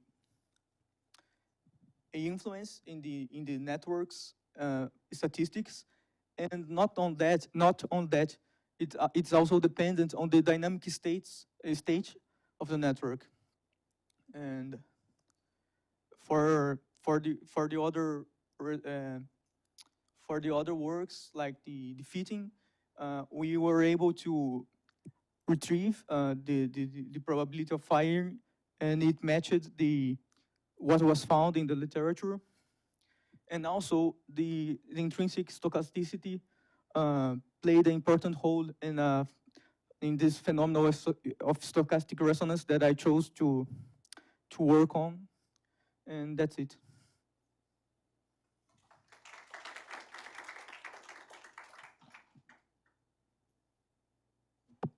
Questions? I saw your talk before, right? Yeah. And I made an objection that I will do it again. When you detect the start of the spike, you're using the curvature, but the plot that you showed, I mean, shows that first of all, well, can you go back maybe to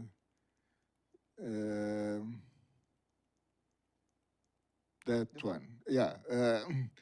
Well, maybe the previous slide too. I mean, that formula for the curvature is not dimensionally meaningful because you are, I mean, the KP, that formula for the KP. I mean, the 1 and the V dot square. I remember that you said that, but yeah. It's actually how it's written in the paper, so. Yeah, but I mean, just because someone made a mistake, they're not forced required. And the next one, I mean, the next slide. I mean, the spikes don't seem to be aligned there, so it means that you are not detecting the. I mean, I don't know. Align it in time, or? I mean, if you are detecting correctly the time of the spike, you should be able to shift and scale the spike so that the traces match much better than that. So that I mean, I suppose that means that you are not detecting exactly the start of the spike. You have an error there, and that error will add to the width of the uncertainty Yeah, of but the. I think that this the time when the spike starts may vary. I think it's expected that the time when the spike starts may vary.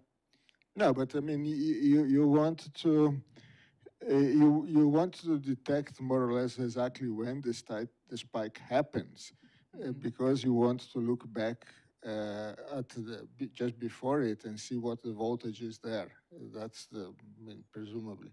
If you measure the position of the spike with an error, then you will not be measuring the voltage that caused that spike, but you will be measuring a voltage that is smaller or higher. So, and therefore, the curve that you get is not accurate. It's just some extra noise that comes from the way that you are detecting the spike, not from the process itself. But anyway, so. Yeah, yeah.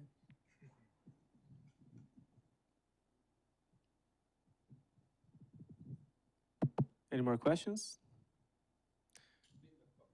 A comment? Very short, small comment. You know, usually no data is generated by any model. So science, well, you use models, but model do not generate data. So usually what people do in statistics, they have data and they have a class of models which they can handle for some reason. And then there is something called statistical model selection, which do the following. You take this class of models and you assign a model to the data you obtain using double criterion. It should fit well the data and should do it with the smallest possible number of parameters. So usually you cannot see data and say, this is, because, well, there is a classical paper by Feller when he was a young probabilist, because at that time people believed that certain distribution was the one nature uses. And he showed that any distribution with two parameters did the same. So maybe a good idea would be to change the problem, to say I have the data for empirical data, and then I have this class of models I want to, and then you try to see in this class what is the best model. So a general suggestion, I think at least one thing people should learn in this project, that statistical model selection exists. And this is the best way to assign data. Thank you. Maybe Aline will speak about this in these lectures.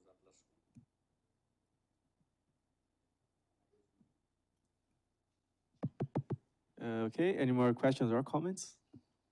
No? Okay.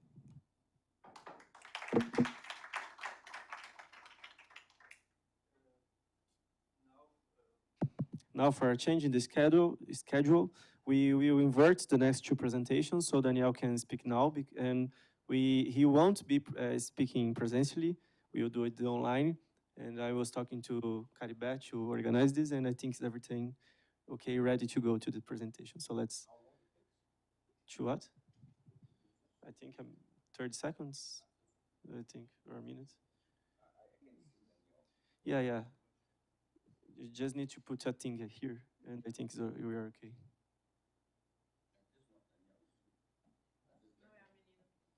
Yeah, they're bringing the camera. This is what Daniel will see, so we put here so he can see us.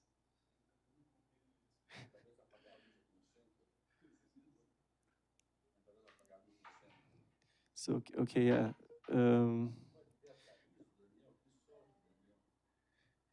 So now he can see most of us. Yes. Okay. I don't know if Daniel is hearing us. Are you? And he will also be able to present his slides using this technique. I'm just not sure if he can hear me. I don't think so.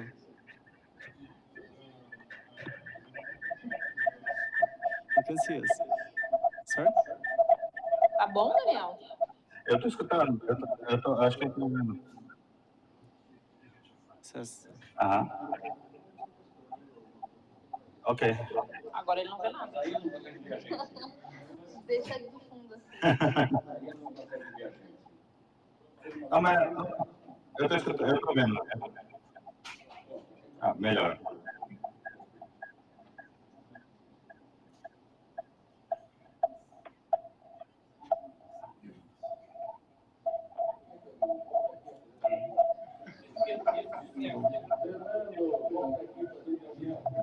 I'm trying just to resolve a few technical things, but I think.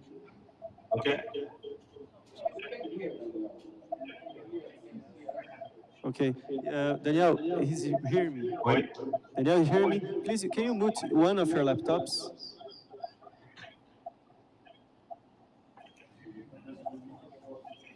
Deixa eu ver.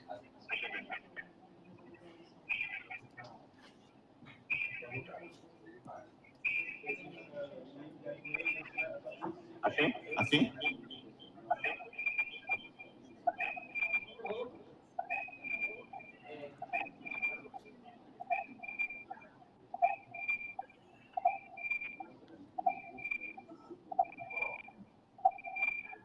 Vocês estão me escutando aí?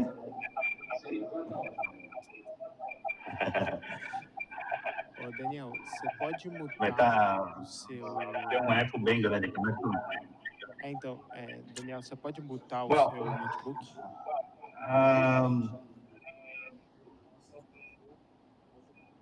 Daniel?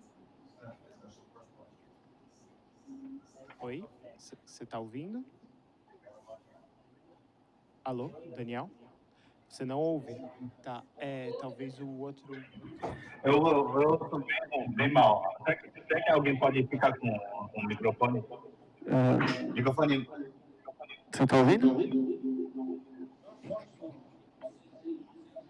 Ouve, Daniel? Sim. Tá ouvindo? Tô.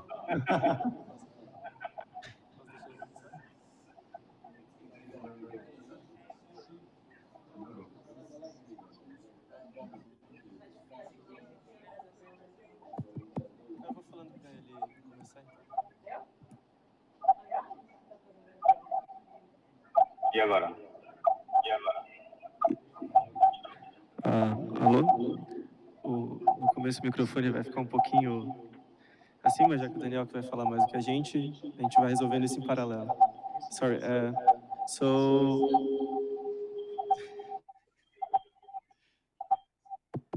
Hello?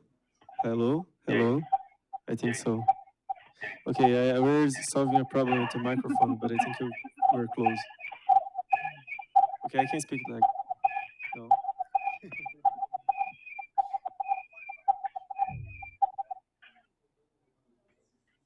E agora? Hello? Now? Agora eu saí de um outro, aí fica mais fácil, talvez. Okay, I think now... Alô? It's better? Alô? It's better. Okay. Pessoal? So I think we can start now. Me escuta? Sim, yes. Pessoal? Me escuta? We are... Yes. Ok. Yes.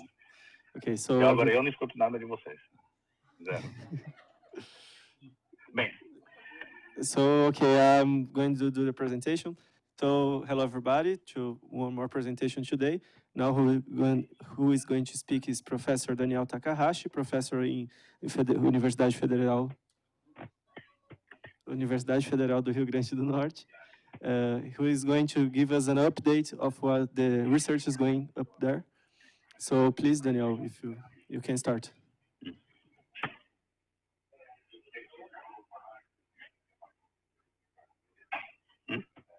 Okay, I will start then. So sorry for all the trouble here. So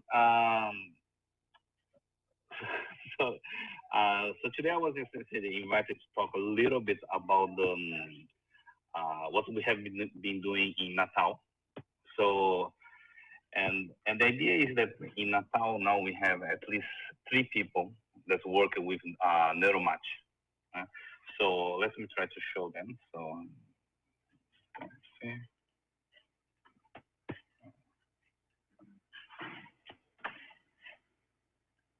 I will show the. Just give me a second.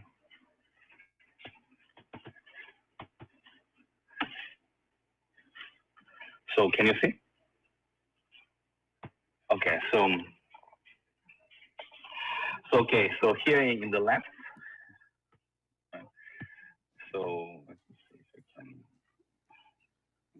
So here in the left, you have Antonio Marcos, that probably everybody knows. So he worked as a postdoc with Antonio, and he was in UMAC until maybe 2 months ago, right? Okay, and then there's Bruno Monte, who did a PhD with also with Antonio, yeah, and both are in the statistics department at Federal University of Rio Grande do Norte. Right? And then Sandro is not really from Natal, but he came to Natal last week, and he worked with us on some problem that I will try to discuss a little bit today. So again, now I understood that at distance, the main problem is that it's really difficult to write in the blackboard and try to interact with you. So I wrote a little bit of something in a paper, on a sheet of paper, and just took a picture, and then I will try to explain. Okay, so okay, so I will talk a little bit about two problems that not only we discussed also with Antonio. In reality, we discussed 3 problems with Antonio, but today I will talk a little bit about 2 problems just because we had some idea of how to approach the problem. Okay, so the first problem is actually based on the Bruno Monte's question, right? So I will just say in words what's the question. So I will explain obviously a little bit better, more mathematical after. So the first question is, what is the optimal strategy for goalkeeper game? So the jogo do goleiro. Okay, and what I mean by that. So essentially, we have a finite alphabet. Let's say in this case we have 3 options, right? The left, the middle, and the right. Maybe everybody knows the jogo do goleiro at this point, right? But just to make sure that we are talking about the same thing. Right? So we have the left, middle, and the right possibility, and then we have the batedor, right? So essentially the kicker. Well, it's actually, you can think that is a process, right? That follows a measure mu. Okay, and then you have the goleiro, which is another process. Okay, that follows measure u. Fine. Okay. Sorry, it's really difficult because I cannot hear you guys. So. Yes. So fine. Okay. So then what we do is to define a distance, which is maybe everybody here, it uses to this distance, but in this case, okay, it's essentially it's the count of number of times that essentially the xj and the yj were different. Okay, so we count. This is very close to the d-bar distance, right? But in reality, the average of this is kind of, you can think that is the d-bar, the expectation of this thing is the d-bar distance. So, okay, so the question, okay, the more mathematical question is how to construct essentially the sequence yj. So what we are thinking is that the sequence xj is given, okay? And then we want to construct yj, okay, that minimize for each n, okay, this thing, which is the expectation of the dn that I defined, okay? Where e, this expectation is the expectation with respect to the joint measure of mu and nu. Okay, so I think it's pretty much clear for everyone. So essentially, what we do is that we have to essentially construct a sequence, which obviously can depend on the path of the y, but also can depend on the path of x. So essentially, we are trying to define essentially coupling, right? But here the problem is not only the coupling, but the measure nu is also not given. So we have to construct the nu and the coupling simultaneously, right? So that's the problem. Does it make sense? Okay. So this is the problem, and it's quite an interesting problem. Right? So why I think this is really interesting. Right? So I think the first thing is that the strategy has to be optimal for each n. So which means that when n is small, for example, right? So this is just following the model selection kind of idea. Right? If an n is small, most probably, well, sorry, I'm going too fast. So let's see. So maybe first I will just state the Bruner's-Montes theorem. Okay, so this is an important point. So if mu, right, just to go back, mu is the Batedor's measure, right? So if mu is generated by a context tree tau, okay, so then actually, you know, we know what is the optimal strategy. The optimal strategy is to take yj as actually the symbol that maximize, okay, the context that we saw before. Does that make sense? Okay, so this is just to make maybe not everyone is used to the context tree, but if you think about the IID case, let's say you have a Bernoulli, okay, mu is actually the Bernoulli, and you know that it is a Bernoulli, okay. So what is the optimal strategy for you to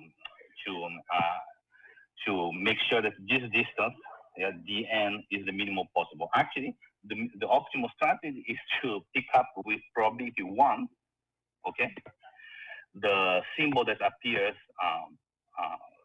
that has the highest probability. That's it. So it's very easy, okay. But the point here is that you are assuming that you know the context, okay, you know the tau, okay. But obviously, in practice, you know, in our case, actually, we don't know the tau, right? So the question is that what we have to do to optimize. So actually, the conjecture is pretty actually straightforward. And the conjecture is that what we should take is actually yj that is defined also in the same way, but instead of the tau that's generated mu, we should take the tau that is selected according to the model selection criteria. Does that make sense? Right? So okay. So actually, this is I think it's quite. If this is true, it's quite beautiful, because it shows that actually it's so exactly what I think the first hypothesis by Antonio and the people working in NeuroMat. As I say, it's really a kind of model selection, but now it's iterative kind of model selection where the strategy, you are still choosing the trying to do the model selection, but the strategy is to put probability 1 on that symbol. So it's quite nice if this is true, and I think that makes sense that it's true. You know? Does that make sense? Yeah. Okay. So we didn't.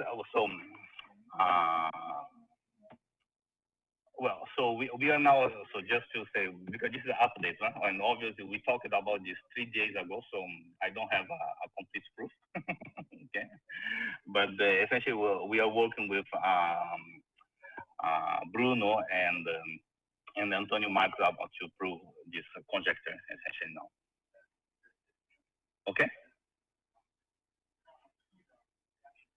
Sorry, the image is frozen. Okay. Mm-hmm. Okay, so now the second problem. Okay, so now what we want to the problem that we want to approach is actually it's based on the Antonio and Evans paper, 2013 paper, right, in Journal of Statistical Physics. So essentially, we want to consider a model, a subclass of the model that they consider. And here the question is if we can define a phase transition first, and if we can prove, obviously, right, the phase transition.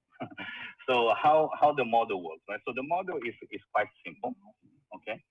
So let's say that so we have essentially, we are considering the neurons are in Z, right? So in the integers, okay, here. Can you see actually my mouse, actually? Okay, so you can see the model. So here, the I in the Z, and then the alphabet is 0 or 1. Okay, so the usual thing, the 0, no spike, and 1 when there is a spike, right? And then I will call the X and the superscript I, okay, an element of A to the Z minus, okay, so negative, okay. So just to remember, okay, and the U is just the logistic function, right? Okay, it's just a logistic function. Now we will try to define essentially the kernel, right? The probability kernel. So let's say that A, okay, so there is this oh, well, we don't need A, sorry. So VI is the neighborhood of I, okay? So this is just the nearest neighborhood model. So essentially we're just considering the both on the side, right? Okay? Okay. And then we call the XVI, okay, just a notation, just the process in all these neighborhoods, right? So the xi minus 1, xi, and xi plus 1, okay? Okay. So now we ask what is the conditional probability that we have 1, so essentially we have a spike, given the path in the neighborhood, right, including itself, right? Okay. So then that is simply just the psi of the sum over the neighborhood, okay, over the sum of beta j, okay, and ik, just because it's defined on it depends on the center neuron I and the k, right? And the path xj, sorry, this is not xj, x minus j, sorry, there is a typo here, x minus j, plus some beta 0. Okay, that's a pretty like the form is quite, and and the most important thing is that here, the sum in the past goes only until the last one, okay? L1 is the last one. So this is just a interacting renewal process, okay? So now the question is how to define a phase transition. So actually there is a very natural way to define a phase transition here. And the phase transition is actually if you do the usual graphical construction, right? So essentially, if you take, let's say that this thing is 1, okay, when it's a horizontal bar, yeah, and then when there is a line, is the vertical bar is just a lot of zeros, okay, and the arrows indicate where actually from which neurons the neuron in I receives the spike, right? That makes sense, okay. So now so the event that we want to define is exactly actually how if this neuron, single neuron in the site I actually receives information from the infinite past. Yeah, because if there is a dependence on the infinite past, essentially if the information percolates, right, essentially it means that there is an infinite number of neurons or infinite paths that actually influence this neuron. Okay, if it doesn't percolate, right, so essentially it means that the influence ends and there is no percolation of information. Okay, so the information is kind of local. So the event that we want to check is that if there is actually the parameters that we choose, the beta j, such that we know that there is a percolation or not of the information. Does that make sense? So that is the phase transition that we want to prove. Okay. So what is interesting with this is that when you look at the arrows, the events that essentially kill the pathway is actually the events when actually all these things are, so all the xj's were 0. Yeah, so we call the self-defined, right? The usual, essentially the independent case. Yeah, when the only beta 0 was enough to create the spike. Does that make sense? Okay. So this is now it's very interesting. So essentially we just want to know. So it's essentially we understand that it's the balance between the beta 0 and the rest that essentially will define if there is a percolation or not. Yeah. And then okay, so this is the question. So what are the parameters that make the information to percolate? And there is an idea. So the idea is to consider actually the independent case, obviously. So obviously the dependent case is different, but assume that in each site, actually now we have an independent renewal. So it's a renewal process that is independent from each one, okay? Okay. And then now we construct exactly these arrows based on this renewal process, okay? And now we can, now if we study essentially the percolation in renewal process, we can, because we see that this process dominates the renewal, the independent renewal percolation. Okay. No, so there is a way to make it dominate, I would say. So essentially you have to decompose the independent thing, because you have to distinguish between two possibilities. You know why Sorry, I cannot hear. Can you hear me? No, you can't hear I cannot, me. sorry. No, okay, so go on. Okay. Okay. Well, maybe I think that is just, you know, I think that there is something in your side that it's the mic is turned off in your side turned off the mic. Test 1 2. Are you hearing me? I can see the symbol, turned off symbol on your side. Okay. Okay, now now I can hear. Yes. Okay. You hear me? Yeah, now I hear. Okay. So Daniel, my point is the See if following. your microphone is on. It's not open. Okay. No, it's good. It's fine. It's fine. No, it's not. Okay. Okay, Daniel, my point is the following. This is like forest fire. If you if the potential starts bigger, you make a coupling between two time evolutions, starting with two different values for the membrane potentials. One which is always bigger, greater or equal, the second one. This order is destroyed the first time the highest one fires.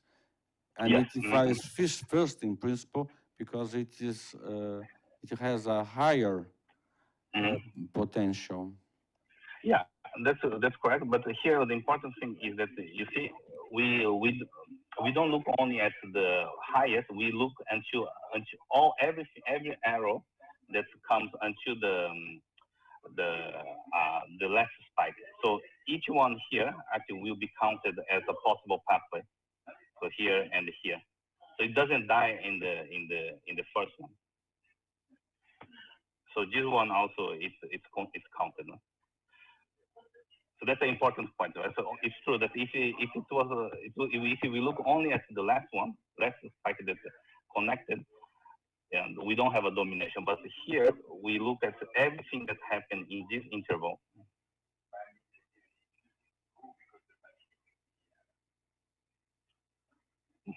Yeah, and then what is interesting is this. Okay, so I think the beauty is the next point actually.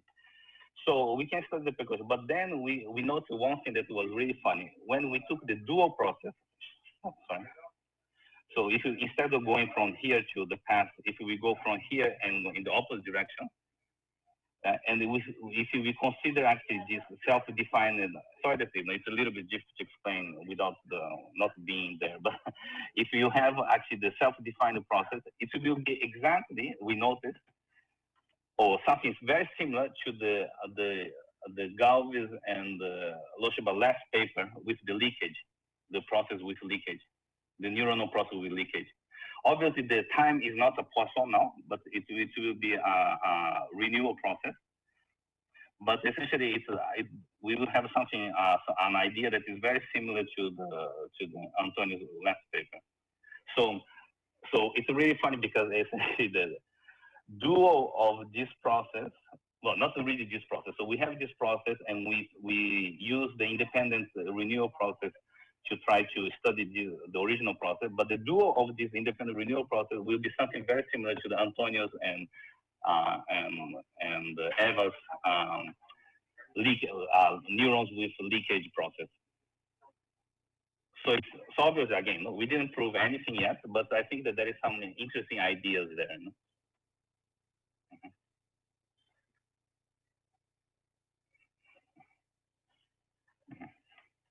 Daniel, I hope so. I hope so.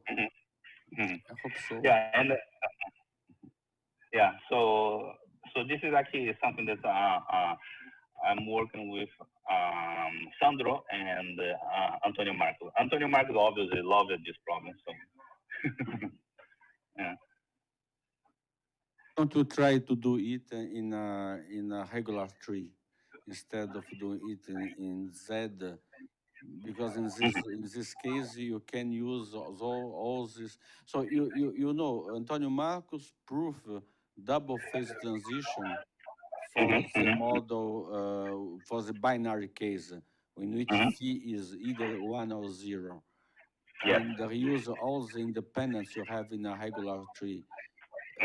So it's well, I would like very much to see it in the lattice or in the tree. I don't know how to do it. If you can do it, I'm very happy. Yeah, it will be cool. It will be interesting. And so, yeah, I think that yeah, I really thought that this would be interesting, and I like this the way to define the phase transition as information percolation. Obviously, something that we kind of discussed in the past. But what is really interesting that when you look at like GISH of a lot of neurons, there are some groups that recorded for like for months and months and months, and they can see actually like a law of how's that? A power law. Power law, sorry, yes. Power law. So it will be something like motivated by those kind of problems. Essentially, the spike is not, it's something that has a memory that is like, can be arbitrarily long. So it will be interesting, I think.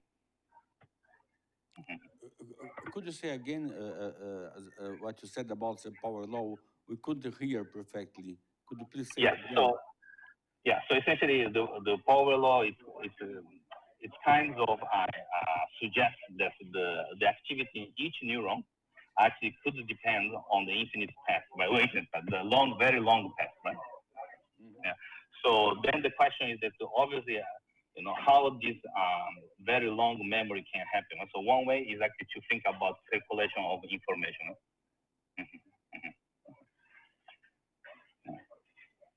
So I think it's interesting that it can be motivating this way. You think about the Bags and Plans classical paper 2003, something like this? No, actually, what, you mean the biological thing, or you mean the one in which they consider slice of cortex in vitro, and then they stimulate it and counted how many spikes it has until the avalanche, as they call, stopped. Yeah. So actually, the data set that I saw was actually not from this group. It was from a group from Israel. What is his name? It's Shimon Maron. So Shimon Maron is actually is a very famous guy essentially in neuroscience in general. So, but he essentially did like a crazy recording. He recorded intercellularly one single neuron for several months. For several months. Several months. But he has a data set for several months of a single neuron that he knows that is the same neuron for several months. And then he calculated the correlation, and he sees that there is a correlation. Even after 1 month, he can even see some correlation of the spiking activity. Yeah. So it's a really interesting data set.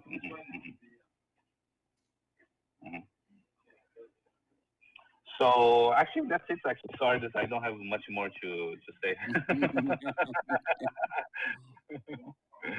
Yeah, for now, that's the thing. But I think that at least these two questions, I think we have some way to try to attack or how to approach the question. So I think it's and especially I think the first question, this is still a conjecture, but I'm pretty sure that that's true. This thing. Well, Daniel, I'm very happy that there is a NeuroMat, an active NeuroMat group of mathematicians now at Natal working together, and considering that Sandro somehow is also in Natal somehow. Yes. So that's a very good news for their project. I'm very happy. And you know how important you are for this project. Actually, the first version of the project was written by me and Daniel when it was when NeuroMat did not exist yet. It was for NUMEC, and it was well. and since when I found Daniel, I found someone. Well, I was very attracted by MDL and statistical model selection ideas. But then I discovered that Daniel was much more attracted than me. It was a very It's good true. meeting. It was a religion. Yes, a kind of religion. So Daniel, I hope we can organize a meeting with you and Bruno and Antonio Marcos, maybe in São Paulo in the near future, say For sure. beginning February. What do you think? Yeah, I think that's a very good idea. Actually, Antonio Marcos and Bruno really wanted to go to São Paulo so to discuss about this work. So yeah, it will be nice. Good. Look, I will be in São Paulo from January 20 on. So discuss with Antonio Marcos and Bruno, and then we see also with Sandro when they can come and can organize a working session. And Yeah, with that will be perfect. you see, there is Guilherme here with us. Yes. Yeah, that will be great. And okay, so no, yeah, I'm really happy also that these two projects really look nice. Yes, very nice. Okay, Daniel. So thank you very much for leading this bright group of young researchers in Natal. Long life to Natal's NeuroMat mathematicians group. Bye bye. Okay. Bye bye. Bye bye. Bye bye. Thank you.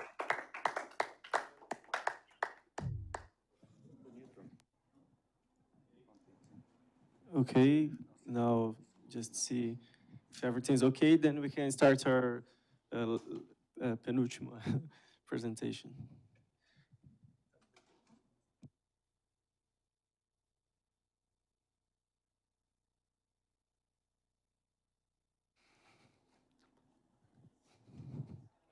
Okay, so for our last young researcher, before the final presentation, now I can.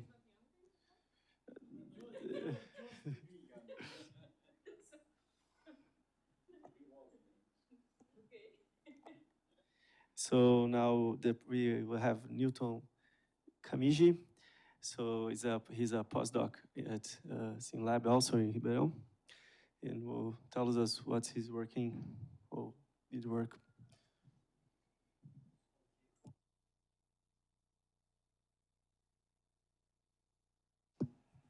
For those who doesn't know me, my name is Nilton. I lived 20 years in Japan. Then I was accepted by Professor Galvez and Professor Hockey to be a member of NeuroMat, and I'm a postdoc with Professor Hockey. And today I'll talk about a new work that we just started. That's a criticality in a cortical microcircuit model. The groups are here. We have the group of Mauro Copelli from Pernambuco. Is also NeuroMat researcher working together in this project. And Osami Kinochi, who couldn't come today, but he is also participating on this one. Okay. So just, I won't go into details, but what's criticality, or how do we define criticality, or in other words, like we would say, avalanches. In physics, my background is computational computer science. I'm not a physicist, so I'm not very familiar with this. I'm just learning. But in physics, for example, if you see this, the Sandpile model that's very used to explain about avalanches. So it's a phenomenon where the size of the events, they're not well defined, and they follow a power law distribution. So that would be a very simple definition of avalanches. And that was very, very well studied in physics, but it was in 2003 that bags and plants, I think this paper have been talked about in NeuroMat many times. but they were first demonstrated that avalanches can be also observed in neural systems.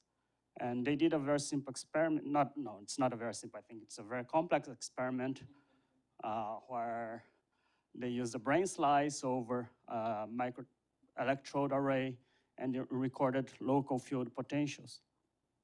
And these peaks are the events, and this would be time and the number of the electrode number, so the position of the electrode, and each dot would represent one of these events. And so avalanches is defined, the size of the avalanche is defined as the number of events that one would observe in between two windows without any activity. And how do they extract those informations from experimental data? They slice this data into small bins, and they count the number of events on each bin, sum up, and then they plot, that would be this one, the size, and here's the number of the electrode. And they showed that this distribution follows a power law. So demonstrating that avalanches also occurs in neuronal systems. This work, I'm sorry, I didn't read in details on how they did define the bin size, but actually in discussing about the data I'll show later, actually how bin sizes are defined is something very complex and very important, very essential to find avalanches or not to find them. In this case. So, and I'm learning that there are also other different ways in determining the bin size. But I'm not going into details on those methodologies. And as I said on the title, work on describing or trying to find the neuronal avalanches, not on experimental data, but on simulation results using a cortical microcircuit model. This model is a famous work from Potjens and Diesman, Marcus Diesman, who have been here many times. And this was briefly explained by Renan. It's 4 layers, but the nice thing about this, why we chose this model is because different to studies of avalanches using models that have been done, for example, by Osama and Copelli, for example. They're not, those models were not developed in the way this one was. So I would say that I would call this model as data-driven model, because they used experimental data to define the number of populations, the connection probabilities, and all those things they were extracted from experimental data. And just on this, the only drawback of this model is that excitatory and inhibitory cells, they follow the same description, but this simplification will help to analyze actually the structure, the experimentally obtained essence of this model. So I think that's why this model is interesting to work on. And so as I said, both excitatory and inhibitory neurons are described using the leaf model, and that the membrane, when you apply a constant current input, the membrane potential will drive, depend on the sign of the current, the membrane potential would change exponentially. And when it reaches a threshold, it emits a spike and resets to a reset potential, and so on. And based on the models, based on parameters that is used in this model, this would be the firing rate as a function of the current input. So this is how a single neuron on this model responds to current input. Okay, just to have an idea of what is the dynamics of the neuron. And I'm skipping many steps because of the time, but this would be time, and here's each line represents one neuron, and each color, the dark color is the excitatory neurons, the light color is the inhibitory neurons, layer 2, 3, layer 4, layer 5, and layer 6. And this is the raster plot, and this is on the original configuration of the original paper, and based on the parameters that they provided, they were able to produce experimentally reported mean firing rate for each layer. So I think I just wrote here that in the paper they were claiming that this model is synchronous and irregular, but when you see the whole, but that was when they were analyzing subpopulation of the model. So though they had nearly 80,000 neurons, they analyzed only 2.5% of each layer. And based on that number of subpopulations, that is actually what is done in experiments. In experiment, you won't record the whole population in 1 millimeter square area.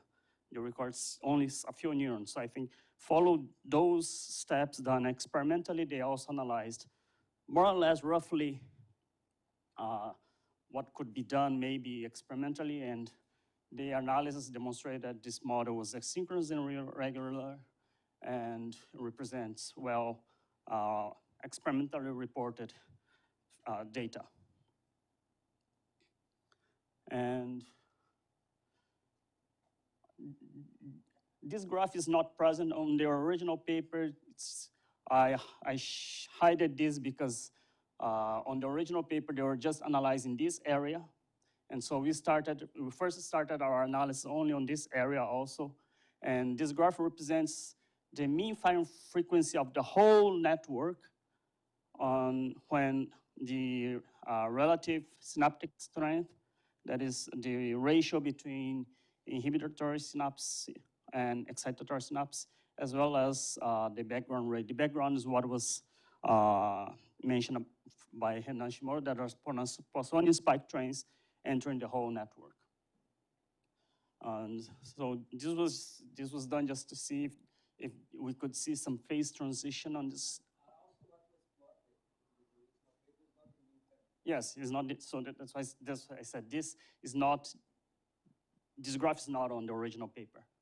But this was an attempt to try to see if we can find some phase transition in this model.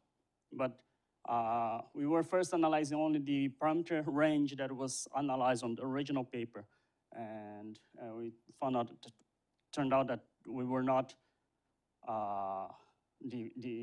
we were not able to actually see a clear phase transition on this model, but I'll come back to that point later.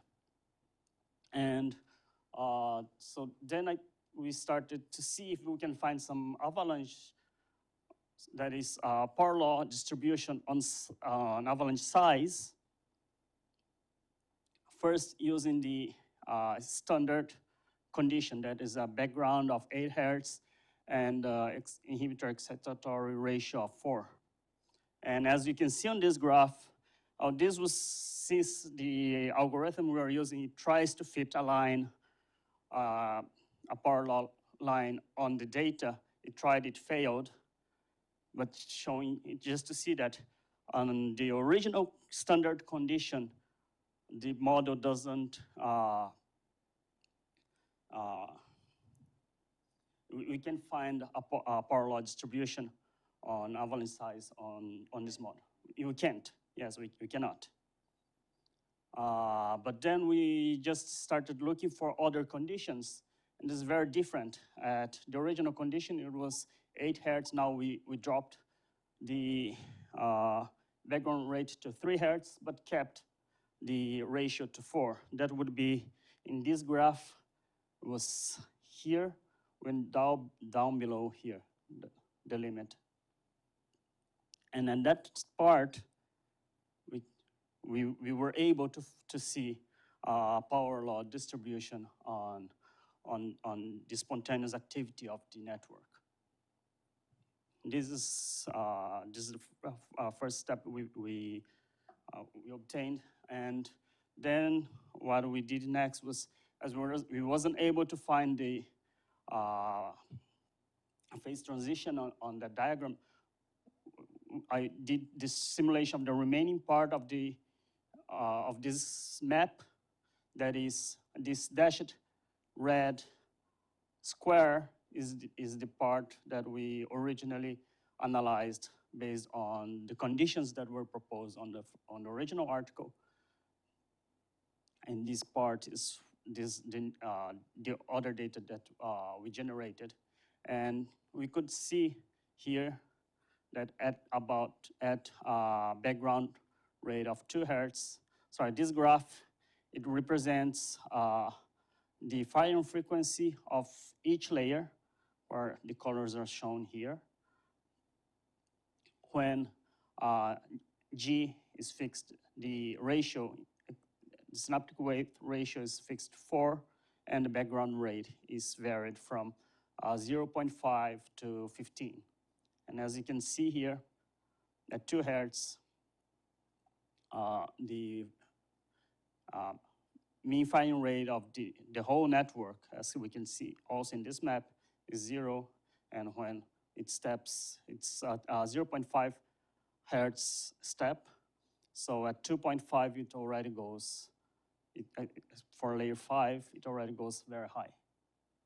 So you could say that at background rate of 2 hertz, we can see a phase transition in this model. And now we have generated this data, we are starting to analyze avalanches and other things. So that's what I've obtained so far in this topic. And so now that we found out that there's a phase transition at background rate of 2 hertz, we try to analyze avalanche size. I mentioned only about size, but also we can analyze avalanche duration. I didn't show any graph of avalanche duration because actually on the 2 conditions I've shown, we could not find power law distribution on avalanche duration. And so, but we hope to find something near the phase transition.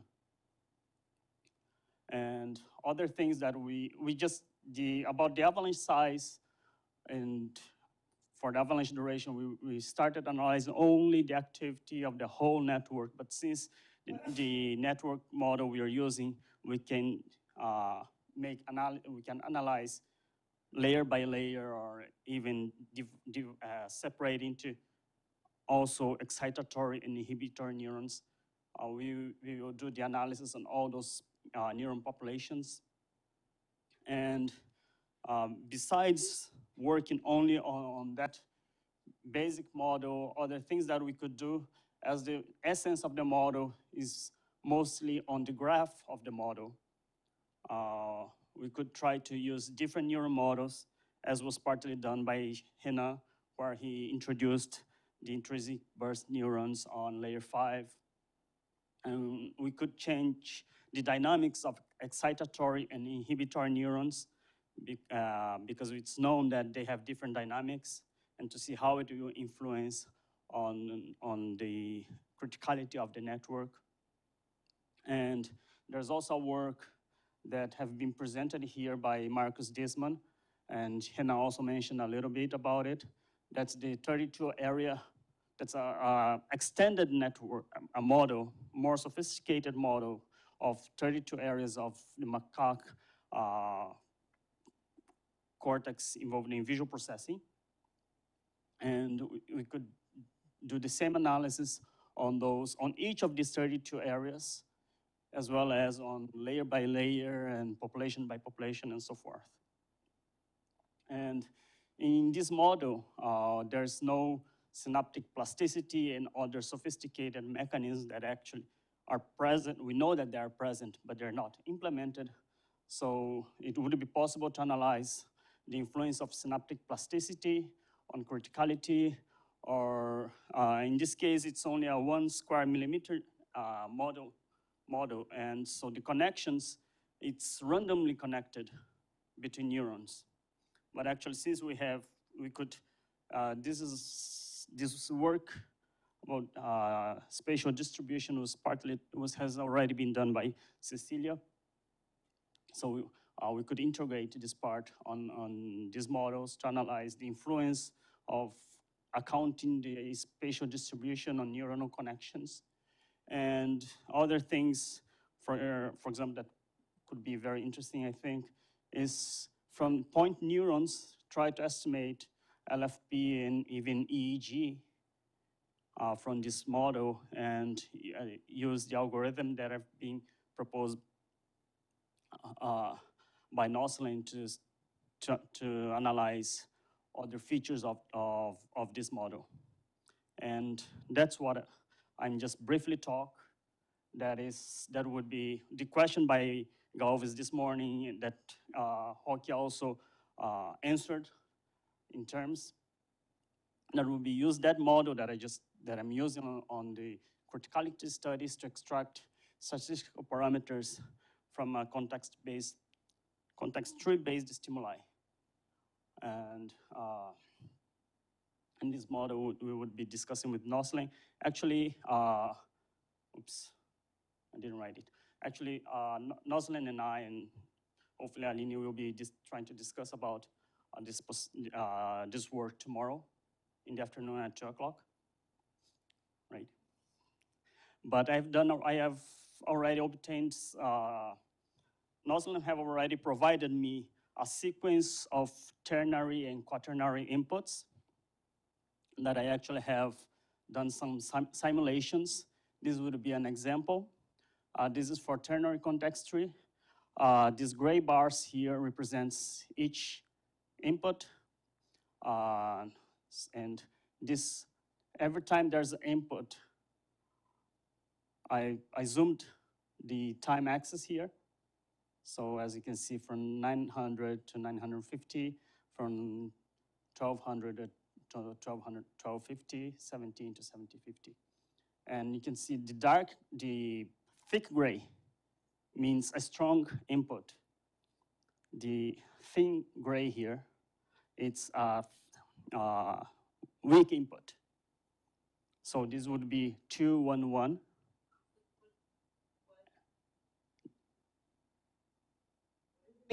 What is the meaning of strong input and weak input for you? Oh yes, I skipped that part also, sorry. That model that I just showed, besides the background input that are Poissonian input, some subpopulations of neurons in layer 4 and layer 6 can receive what we would call a thalamic input. So you're putting more external stimuli in some... Yes, applying external stimuli at this time. External current in your membrane But potential. actually, it's also receiving Poissonian spike trains. Yeah. Yes. Okay. For the stimuli is also Poissonian spike trains. What I'm varying is the frequency of the Poissonian spike train. Here, I'm applying a 120 hertz input, and as I didn't really know what would be the best choice, 120 is the default parameter value that Potjans and Disman used on their paper, so I started with their value. And for a weak input, I used half the input. So here is a 60 hertz input. And the 0 in the context tree would be no input. So okay. 211, here's again, 211. Oh, here, there's a 0 here. It was supposed to have an input at 4700. We have strong, weak, and here would be no input. So in this condition, I actually have this simulation for, I think, 35 seconds. The data is I have already sent to Noslin. And I'm just showing an example for the ternary. I have the data for the quaternary input as well, where the weak input would be substituted by no input. Yes, like this. But this is for the standard condition again, with the whole network is receiving a constant background input of 8 Hertz, and the synaptic ratio is 4. So I think we have to work on those parameters to see. Probably, my guess is that it might be difficult to extract some statistics from the input at this condition, but we have to try. And here what I'm showing is the sum of the spike count histogram for each layer. And if you sum up all this histogram, you get the histogram of the whole network. So we could try to analyze to see if analyzing layer by layer would be better, or the whole network. And I think the spike histogram of the whole network with something, a very rough approximation of local, could be considered as a very rough approximation of a local field potential, maybe. Yes, but we could discuss.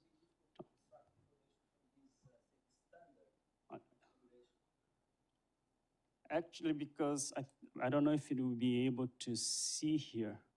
I didn't show all the data, but there were some conditions where actually the weak beat gave rise to very high response that resembles very much a stronger beat, just by looking the histogram. I'm sorry, it was not on this date, on this block of data that I'm showing here. I couldn't show it. But just because I saw that, I imagined that it would be difficult. But I don't know, maybe we could. We have to try, I think, at first. And then, based on those results, based on our discussions, we could, as well as, I think maybe the work that we're doing with criticality, we could also give some lights on which parameters we could use for this experiment. But yes, we can generate the data to be analyzed here on that sense. So, and then, yes, this I just showed for the standard parameters. So it's something similar to what I've just shown before. It's tried different parameters, different conditions. Oh yes, I've written here. Like as Hockey mentioned this morning, this model, it doesn't have any plasticity, but maybe only the structure itself could be enough to learn the stimuli. But maybe we would have to include synaptic plasticity on this model, and more accurate connections account for this spatial distribution of neurons could be necessary. And I think most importantly in this work, principally I think an approximation of LFP and EEG maybe could make things easier for you because you're already working with EEG data.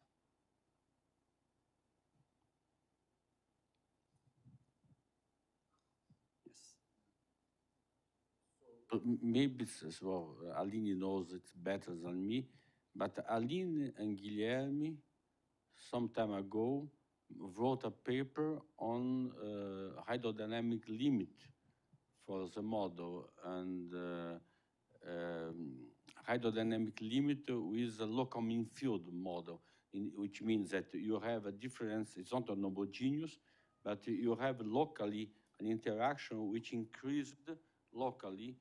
And this was, the idea was to use this as a possible way to derive EEG behavior from unitary data. So the problem, I guess, is that as far as I know, nobody is able to describe qualitatively the way EEG or fMRI evolves in time.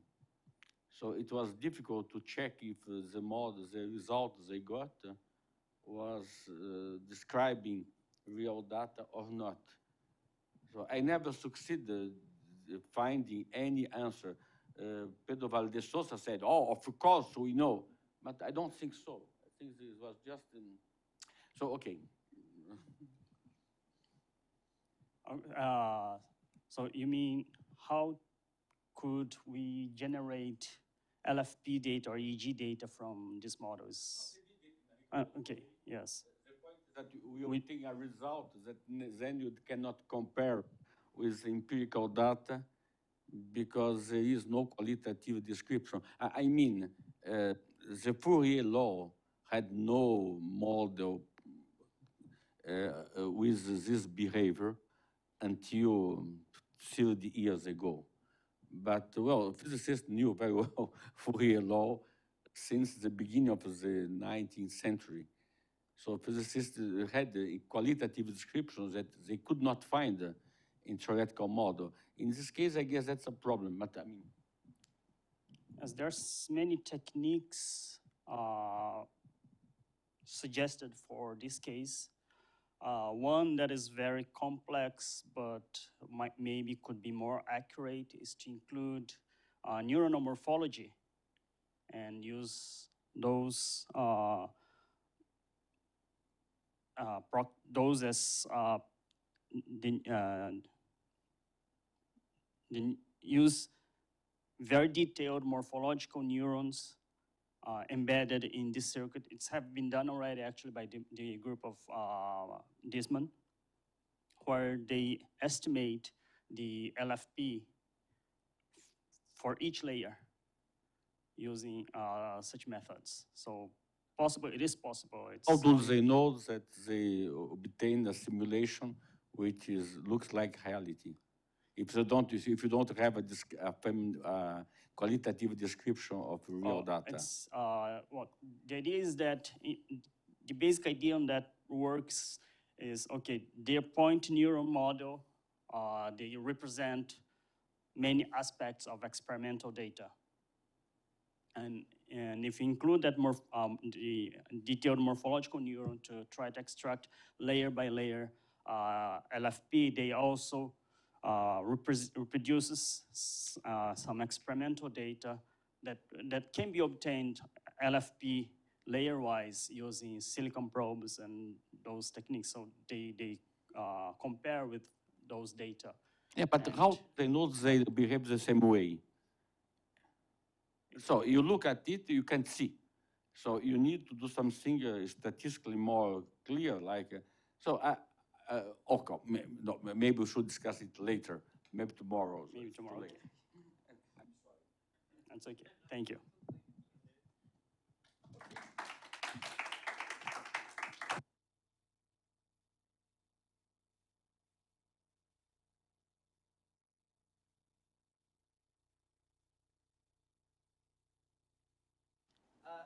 People don't know the origin of LFP or even the EEG, but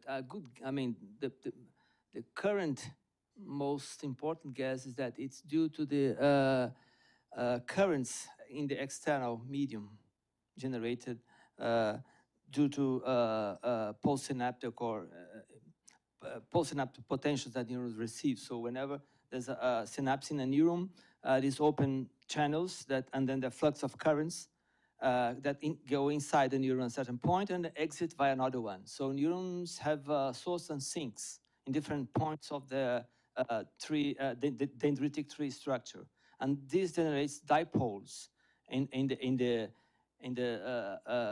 volume, in the conduction volume in the brain, and these dipoles are supposed to be the origin of the LFPs. So the idea of the model is to simulate this large network with point neurons and simulate embedded in the network a realistic neuron with dendritic trees and everything else. A naturalistic, yeah, okay, a naturalistic. Okay. My point is, give me a description of the time evolution of, I don't know, anything, give me a qualitative description, then you can check if the model. So yeah, I mean, they are using Maxwell equations because, I mean, Maxwell equations coupled to the equations that describe the current flowing inside and outside of the model. I mean, you can describe how current enters this naturalistic neuron, how it exits, and then you have proxies.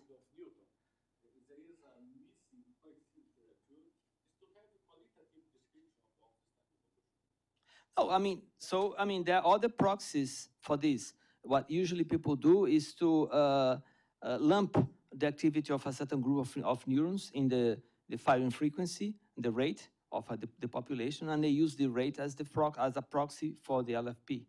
This is, for example, what Mauro does there. I was just there last week and have been also. One of the ways that they do to estimate the LFP out of artificial models, and then from that calculate avalanches, is to calculate the rate, the firing rate, number of spikes per second from a given population of cells. This gives a continuous signal, and they establish a threshold. They use some criterion, some statistical criterion based on the standard deviation of the signal, and they have this threshold, which is, by the way, is the same criterion that one of the criteria used experimentally to measure avalanches in LFP data. And from this, having this threshold, they just consider the activity which is above threshold. Whenever the activity crosses the threshold, they say it's a silence. And then with this, they establish the gaps between the avalanches. So we can use the same criteria. Of course, it's not perfect. It has lots of failures, but it's a proxy. Yeah, of course. I mean, just. So, thank you, everybody. It's our last presentation now from Professor Guilherme Ost. No, don't call me professor, please. He's coming from Universidade Federal do Rio de Janeiro, UFRJ, and he's going to present a recent paper that he just published or finished at least. So. Okay, thank you very much for the invitation. It's always a pleasure to be here at NeuroMat. So what I want to tell you today, I will try to be very quickly and very informal. So before going directly to the work, I would like to recall you the two main theorems in probability, which one is law of large numbers, the other is central limit theorem. So I hope I know it by heart, but we never know.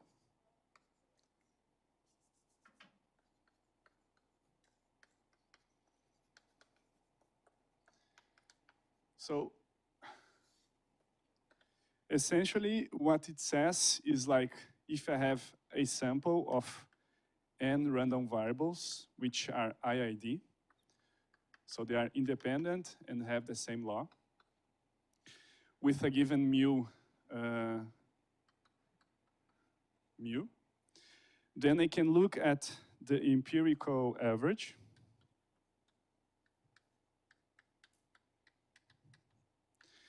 And what it says is that this guy, this random object, the empirical mean, converges almost surely to the empirical average, to the through average,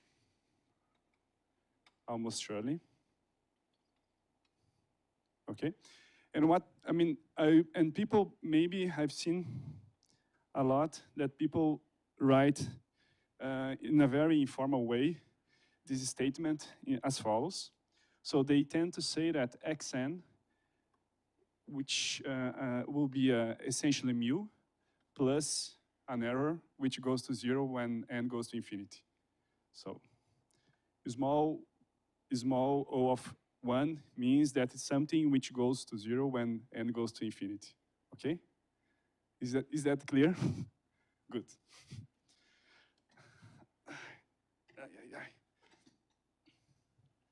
And the second result is the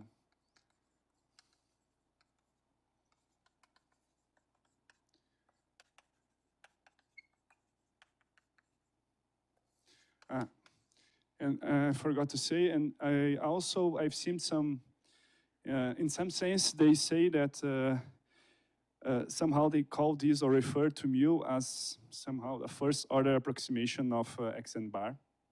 So I will try to be more precise what I mean by this in a minute.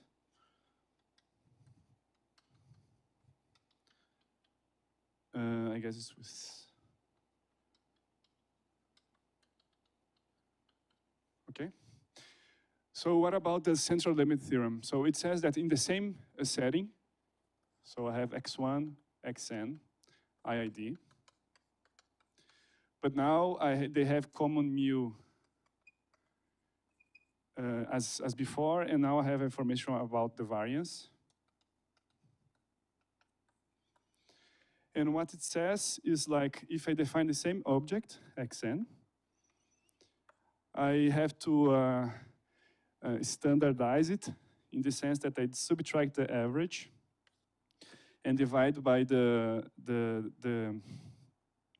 standard deviation. In this case, is sigma. It turns out to be this expression. This converges to a normal Gaussian a standard Gaussian distribution.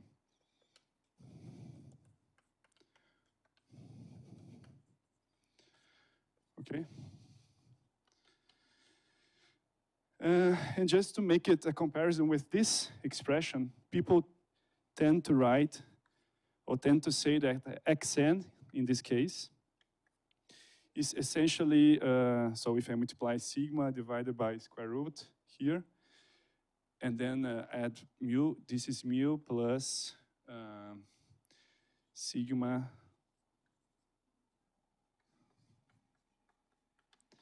plus a term which now, even when I divide by 1 over square root of n, this goes to 0. Okay? And they also call this, they refer this to a not first, but second order approximation. Okay? So this is referred second order approximation.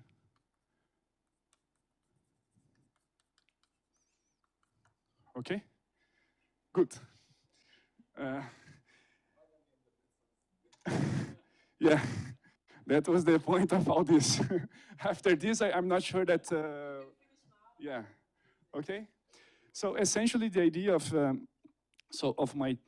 what I want to tell you here is that we proved somehow for not for this simpler setting, but for a point process which somehow are describing how the neurons are evolving through time.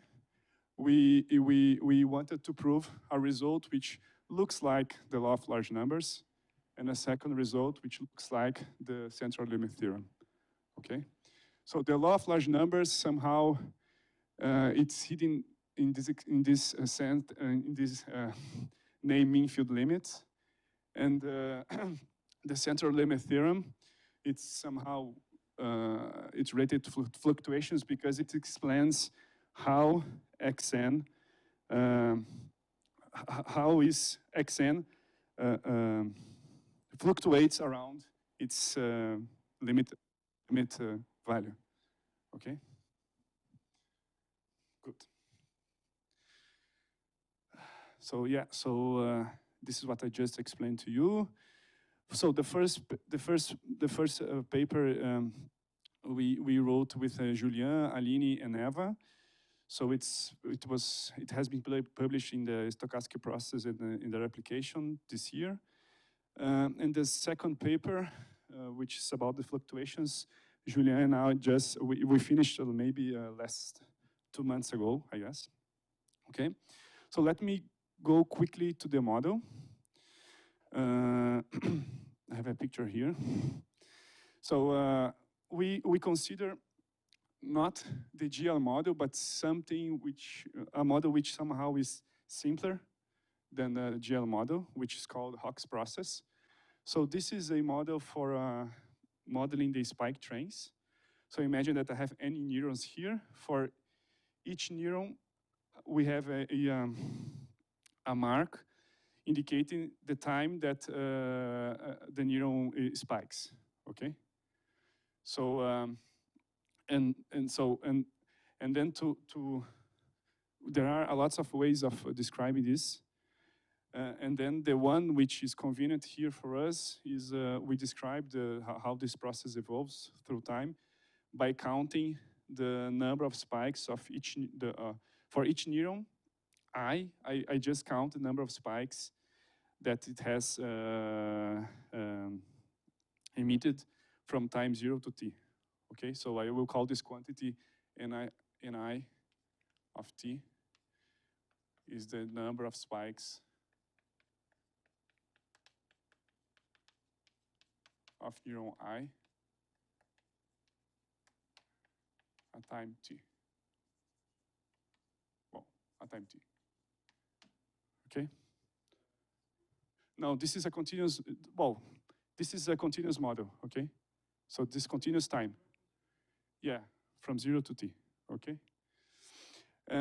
So this is, well, for the moment, whenever, so the goal is, okay, I want to describe the spike trains, which is an object like this.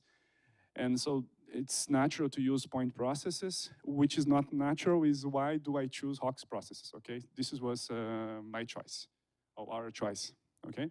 So this model has been introduced by Alan G. Hawks in the 70s, and which is nice somehow is that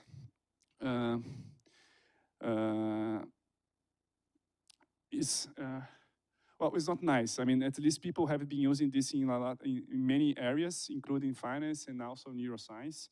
I won't talk about why they use this, okay? And then I mean, just to explain in a very short amount of time, how do we define a Hawk's process? Is just by describing how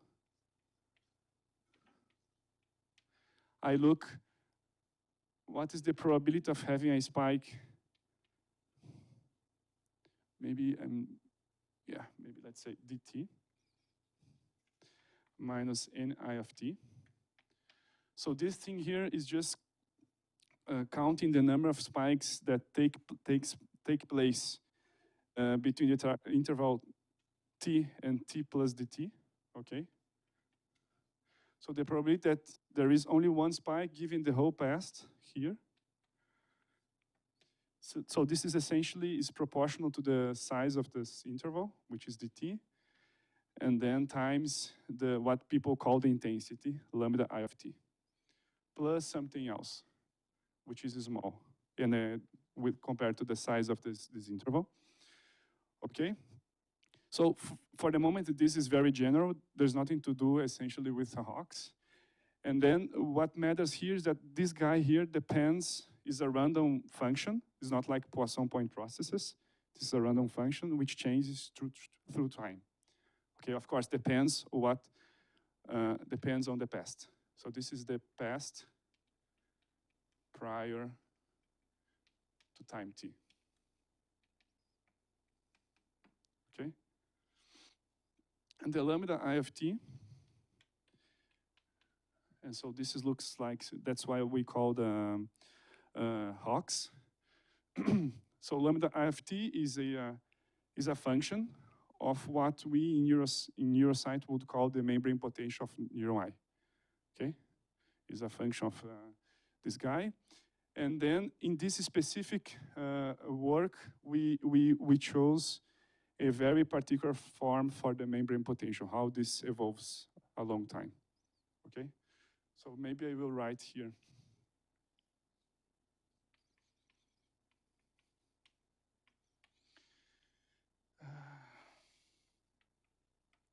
So the first term, it says like at 0, I have an initial value for the membrane potential of neuron I. So xi here is the position. I'm thinking about this as a position, okay? So imagine that I have the interval 0, 1, just to simplify. And the xi here is I over n, okay? Would be that would be the position of the neural eye in my network, okay? So this is, for that value, I assign a value, which can be positive or negative. And then this information dissipates through time. So I have this e to the minus alpha t. And then, so this does not depend on what the other neurons are doing. And the dependency is here. So for each neuron J, whenever J spikes, it will add a value, will change the membrane potential of I by a value which depends on xj, xi. So this means that the value depends on the positions of the neurons. So this is introducing a spatial structure in the model, okay? And then this information is again dissipates. So I have this e to the minus alpha t minus s d and js. Okay, so this essentially is just a notation for the sum over e to the minus alpha t minus t js. I will try to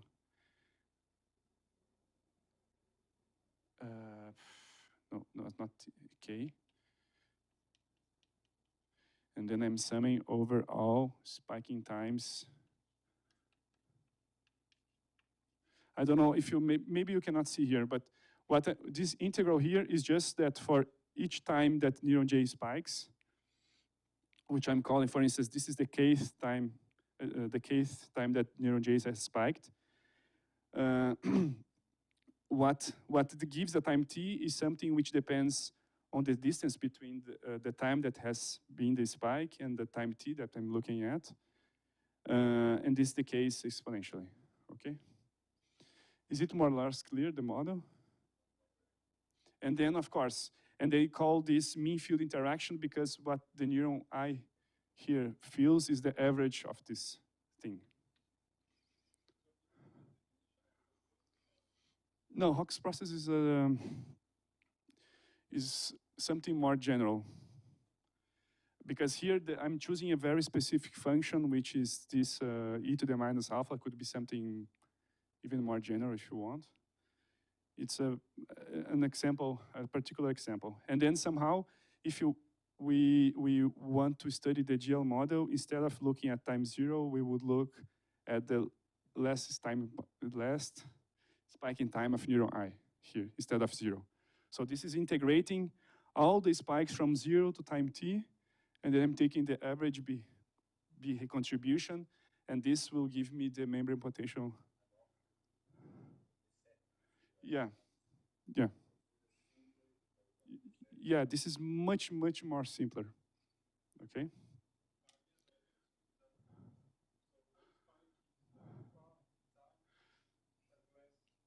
Yeah, maybe, well, it's better since we have this nice blackboard here. Essentially, I have neuron J here, neuron I. This is time t, let's say. And then neuron J has spiked at these times. So let's say this is t, I don't know, kj. So these spikes here will affect what happens here at this time.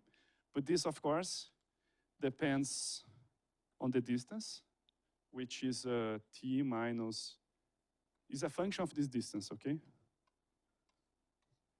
And the function is e to the minus alpha, because it decays.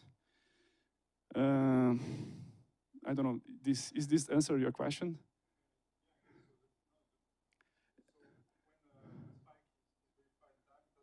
Yes, yeah, that's the idea. Okay, so this is the model. And then the question is, and this the xi is, we think of this as being the position of the neuron I in the network. So the function here, again, this depends on the distance possibly. So this is somehow is nice in terms of generality. Okay, so, well, and just to give a name, this is what people call this synaptic matrix of matrix of synaptic weights. And then, so this is the leakage rate, if you want. And then this is somehow the initial input that we put in the network. Okay. Okay, so I don't know how many minutes I have, but I will try to be very quickly.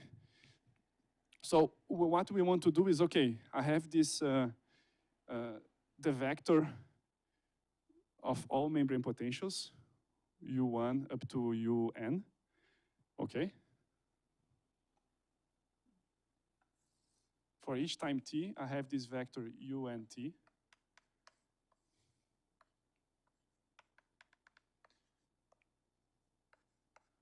Okay, and the idea is that when when the size of the nectar n goes to infinity, this will be somehow deterministic.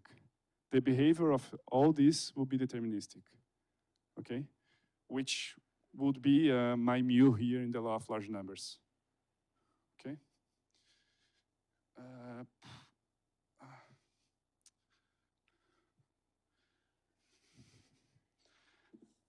I'm skipping the protocol. So our first theorem, so it's Duarte, Locherba, Chevalier, and myself, is that somehow, I'm not telling you in which way, but this guy here converges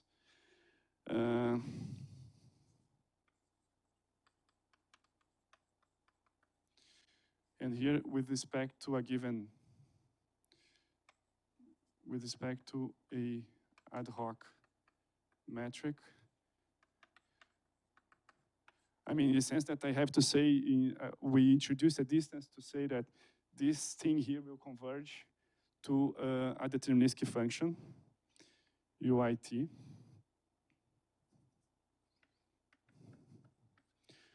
Okay, so this is a deterministic function.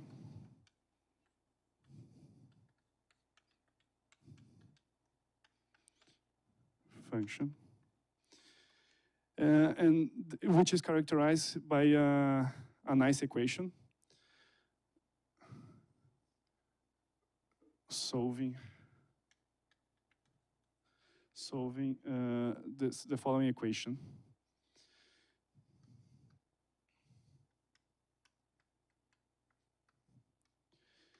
So in this first, this deterministic object, we have to think of this as being the membrane potential of a neuron at time t, very close to position x. And x here will be in the interval 0, 1, okay? And then what this equation is, the equation that this guy solves is something like I have minus alpha uitx, which is it's saying that if I don't have anything else, it's saying that it decays exponentially, as in the deterministic in the microscopic model, plus a term which is describing the limit behavior of the second term there. So here I would have the integral from 0 to 1. I have to sum over all positions. At each time that a neuron at the position y spikes, so this is the rate in which a neuron at the position y at time t will spike. Whenever it spikes, it gives w of y to x, okay? So this is the evolution, and then at 0,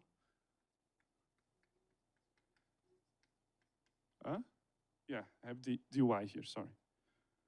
Okay, so this is it's a macroscopic description of this this vector of random membrane potentials, and it's a very famous equation which is called the narrow field equation. So this is nice, narrow field equation, which has been introduced in the 70s from Wilson and Cohen.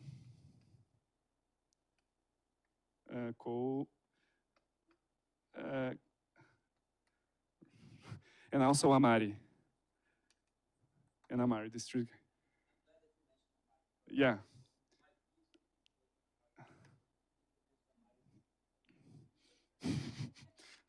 Yeah, no. I did my job. I did my job.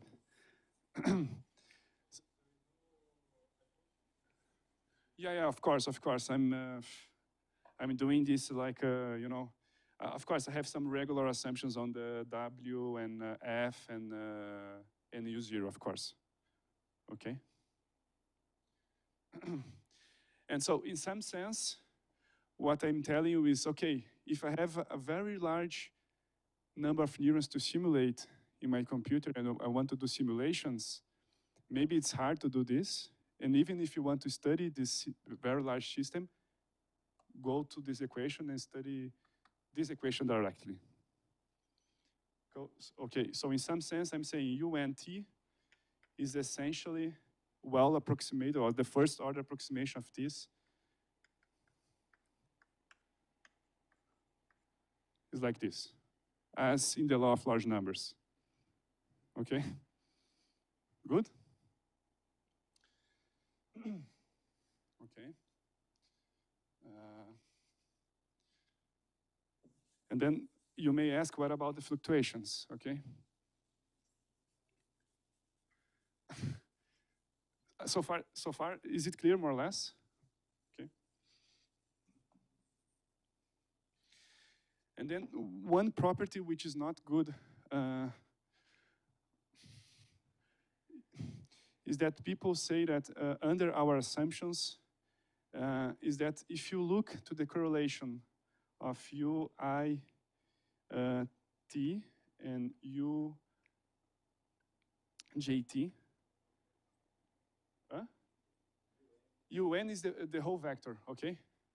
So you fix two coordinates I and J here, and you look what happens with the correlation between these two guys along through time. When you fix time, let's say, and the size of the network is very large, you see that the correlation decays to 0, okay? And they call this property propagation of chaos. So in some sense, they say that this mean field limit is not capable of, how do I say? Is not capable of capturing the correlations that we see in the finite size system, okay? And then somehow to overcome this, we decided to look to study the fluctuations of this guy around this guy, okay? Okay, I'm almost done, more or less.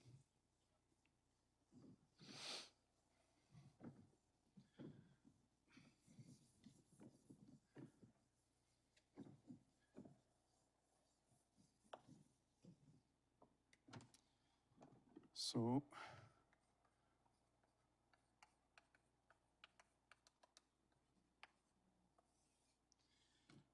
this is, again, theorem. And this Julien and myself. We claim that we can write, we have something like UNT, the vector of the whole membrane potentials. We can write it as the narrow field equation plus 1 over square root of n times a Gaussian term, so which I will call gamma t. So this is a function, okay? Plus a small remainder, which even when I divide by, even when I multiply by square root of n, this goes to 0, as in the central limit theorem. Okay, so this is a Gaussian term.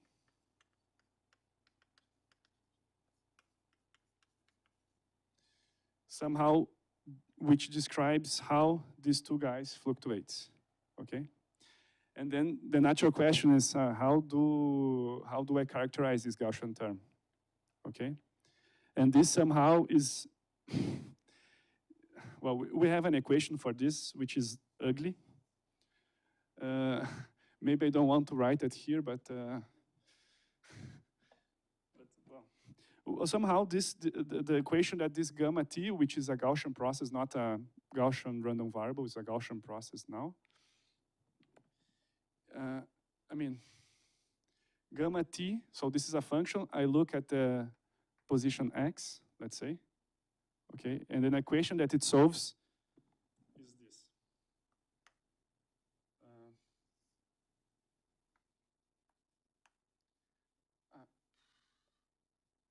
Sorry. Just to maybe to help you understand what I'm writing there, we can write the solution of this in the following form. Utx is the initial condition, e to the minus t alpha, which is this thing here, then plus the integral from 0 to t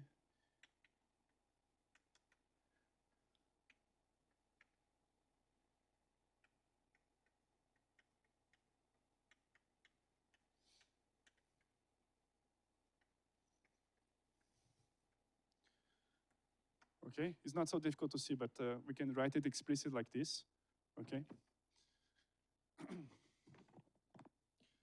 And then this equation, this guy is something like e to the minus alpha ts.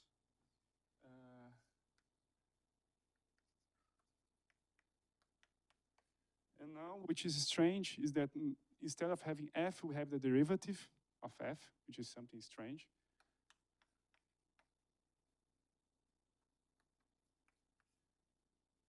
And gamma s of y. So this process, of course, depends on what happens on the other positions in the previous times.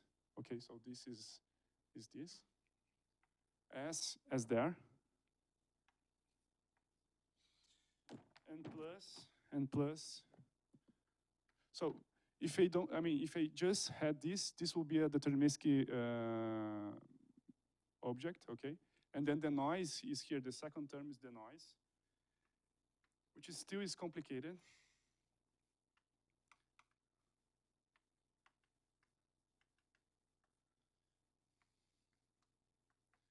But we have a complete characterization of this object.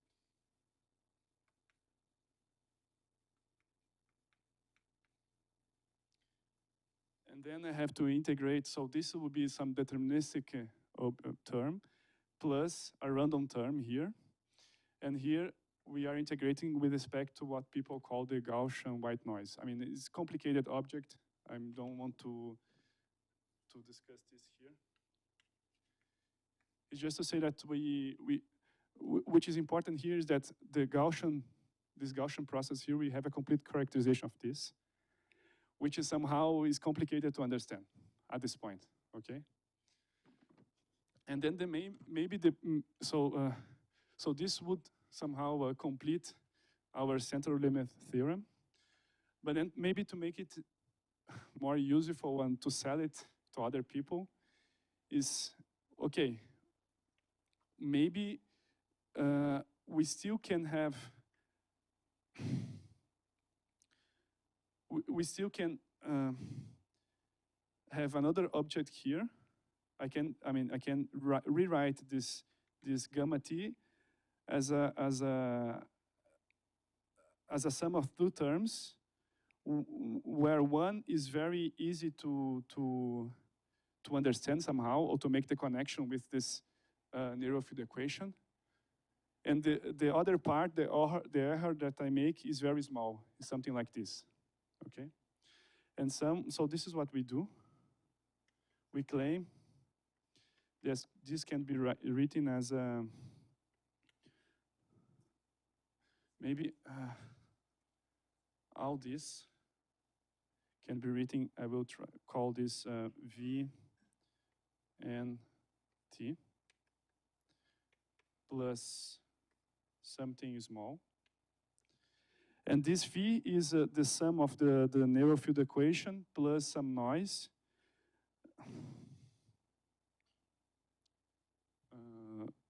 the... I'm almost done. Wait.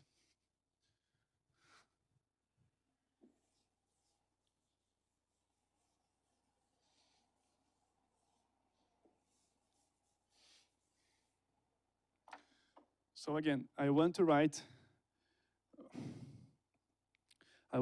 this as this first term here plus a random term, okay? Which is not this, is something simpler to understand. And then my claim is that the Vn is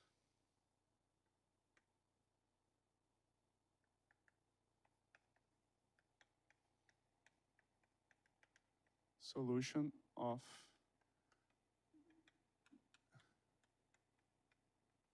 the following stochastic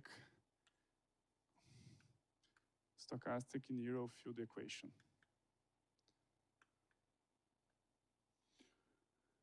Which is dVnt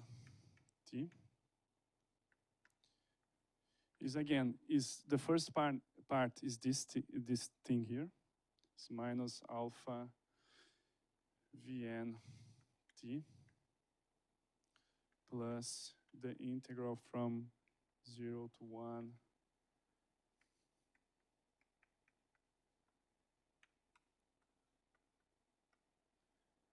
Vn sy t, sorry, dy. So this is just would be just a solution of the neural field equation, and then plus some noise, which is just to not make sure that I'm not doing something stupid here. Okay.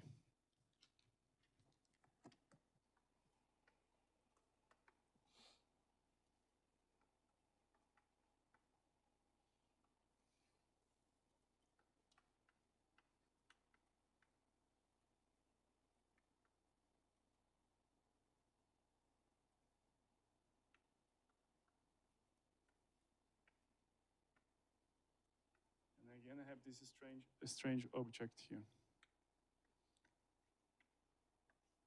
Okay, so this is again the white noise,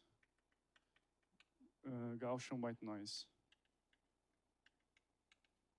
process. Okay, so what I want to do here is, the message here is, okay, I have this second order approximation, which gives me this gamma, which is an ugly object. And I'm saying, the sum of these two, I can write as a Vnt, which is a solution of this stochastic neural field equation. So it is very related to the first equation. So I have the first term here, and then another random noise term here. Okay, so this is something that we can understand much better than this gamma t, and it's still I can have, I mean, this Vnt is still is a good approximation of this guy. So I can, I mean, in particular, I can study the solutions of this, see how it evolves, and etc. And of course, here at 0 is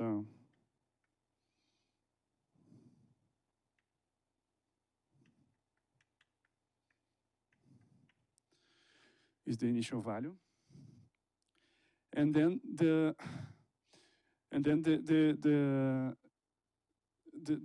takeaway message here is, okay, if you want to study your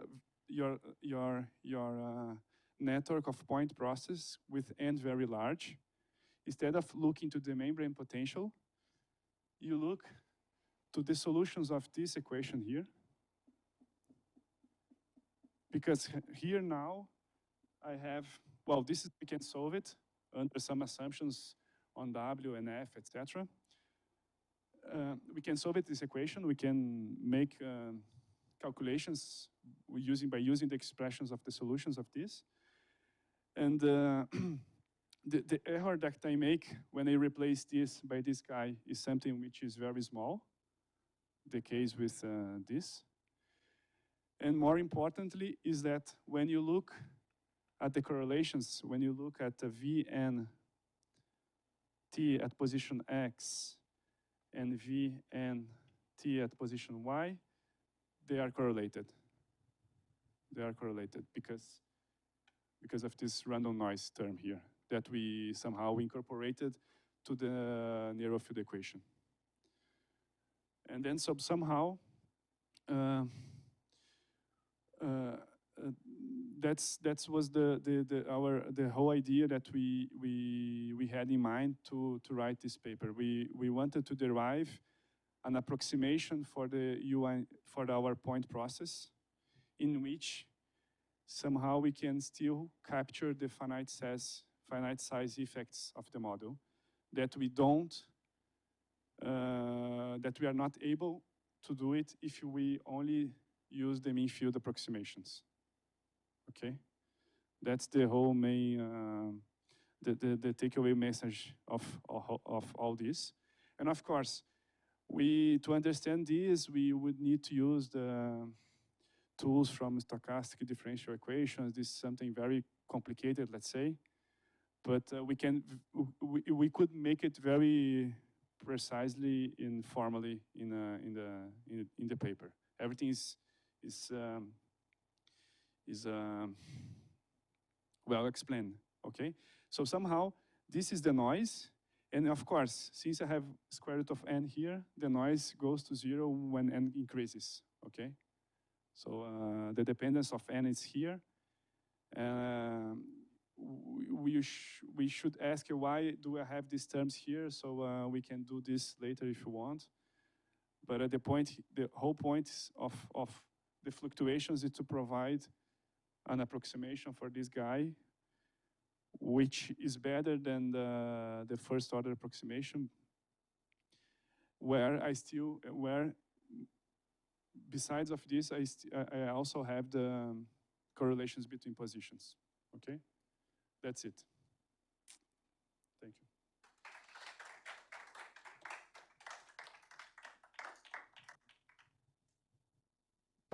Okay, questions?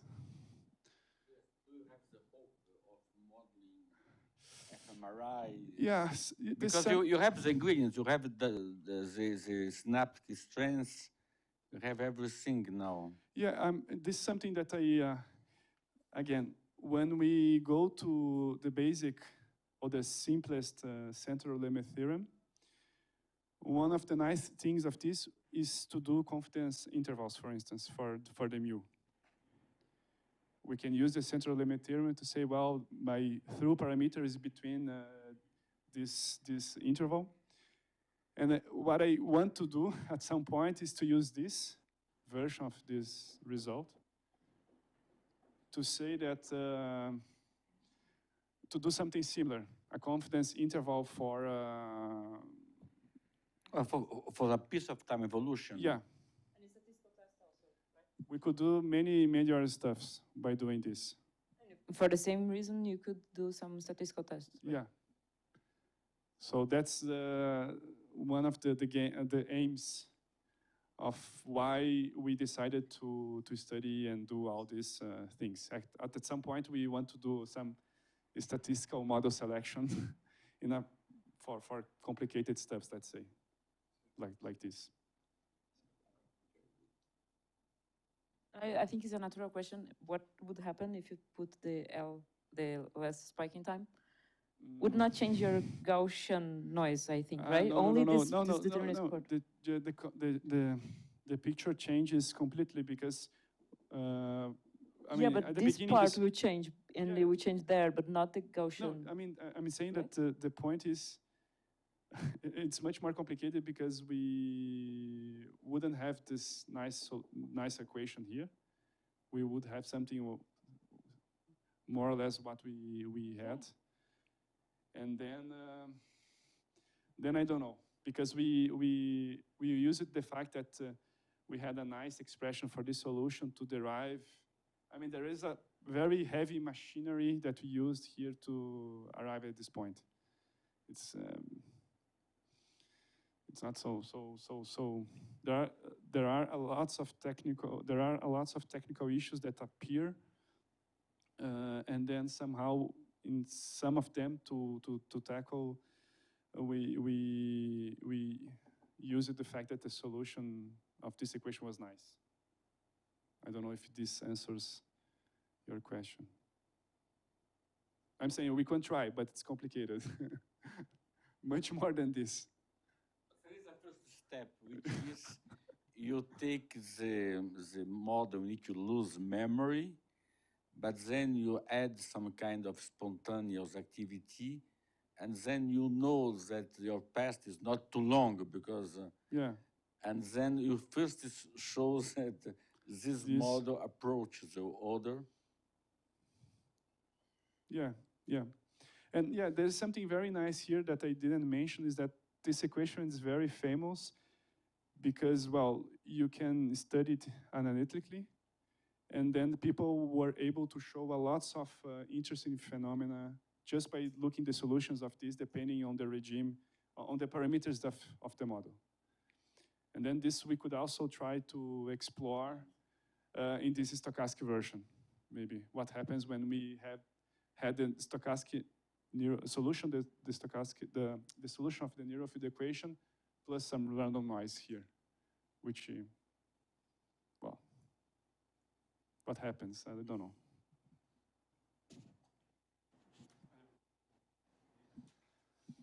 So just to be sure, so in general, the problem with law of large number is that it tells you that it's going to converge, but it doesn't give you the weight. This is why it's nice to have a central limit theorem, because you can say, if n is that big, then with high probability, I'm going to be that close from the limit.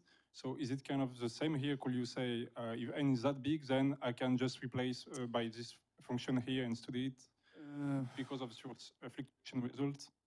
Yeah, I mean, when I wrote here with respect to a given ad hoc metric, is that I was somehow, well, here we say, well, I can somehow measure the distance between UN and the solution of this somehow. And then maybe I took the expectation here with respect to the jumps, because this is a random object, okay, somehow. And then for this distance, which I'm not telling you, I can give you that this is a constant over square root of n.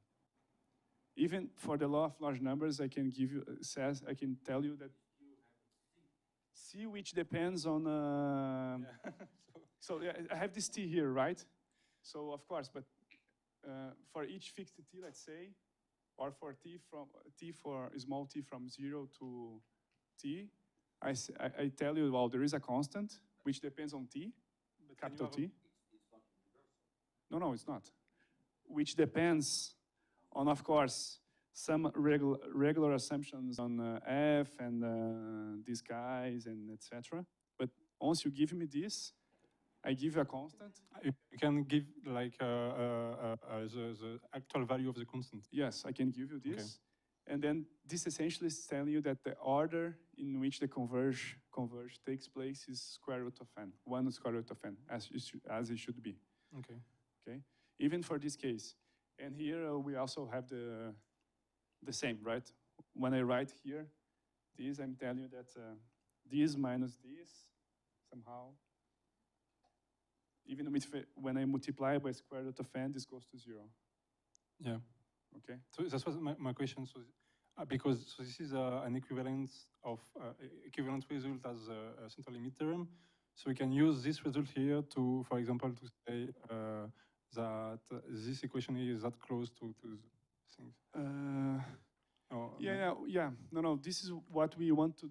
This is something that we that would be something similar to the confidence intervals that I was speaking about. Okay. To say that if I take the solution of this guy, it should be close to, it should be between something like this plus or minus this, something like this. I don't know how to formalize this stuff here. Don't push me to say bullshits here. Yeah. Okay. Okay, thanks. Yeah. Okay.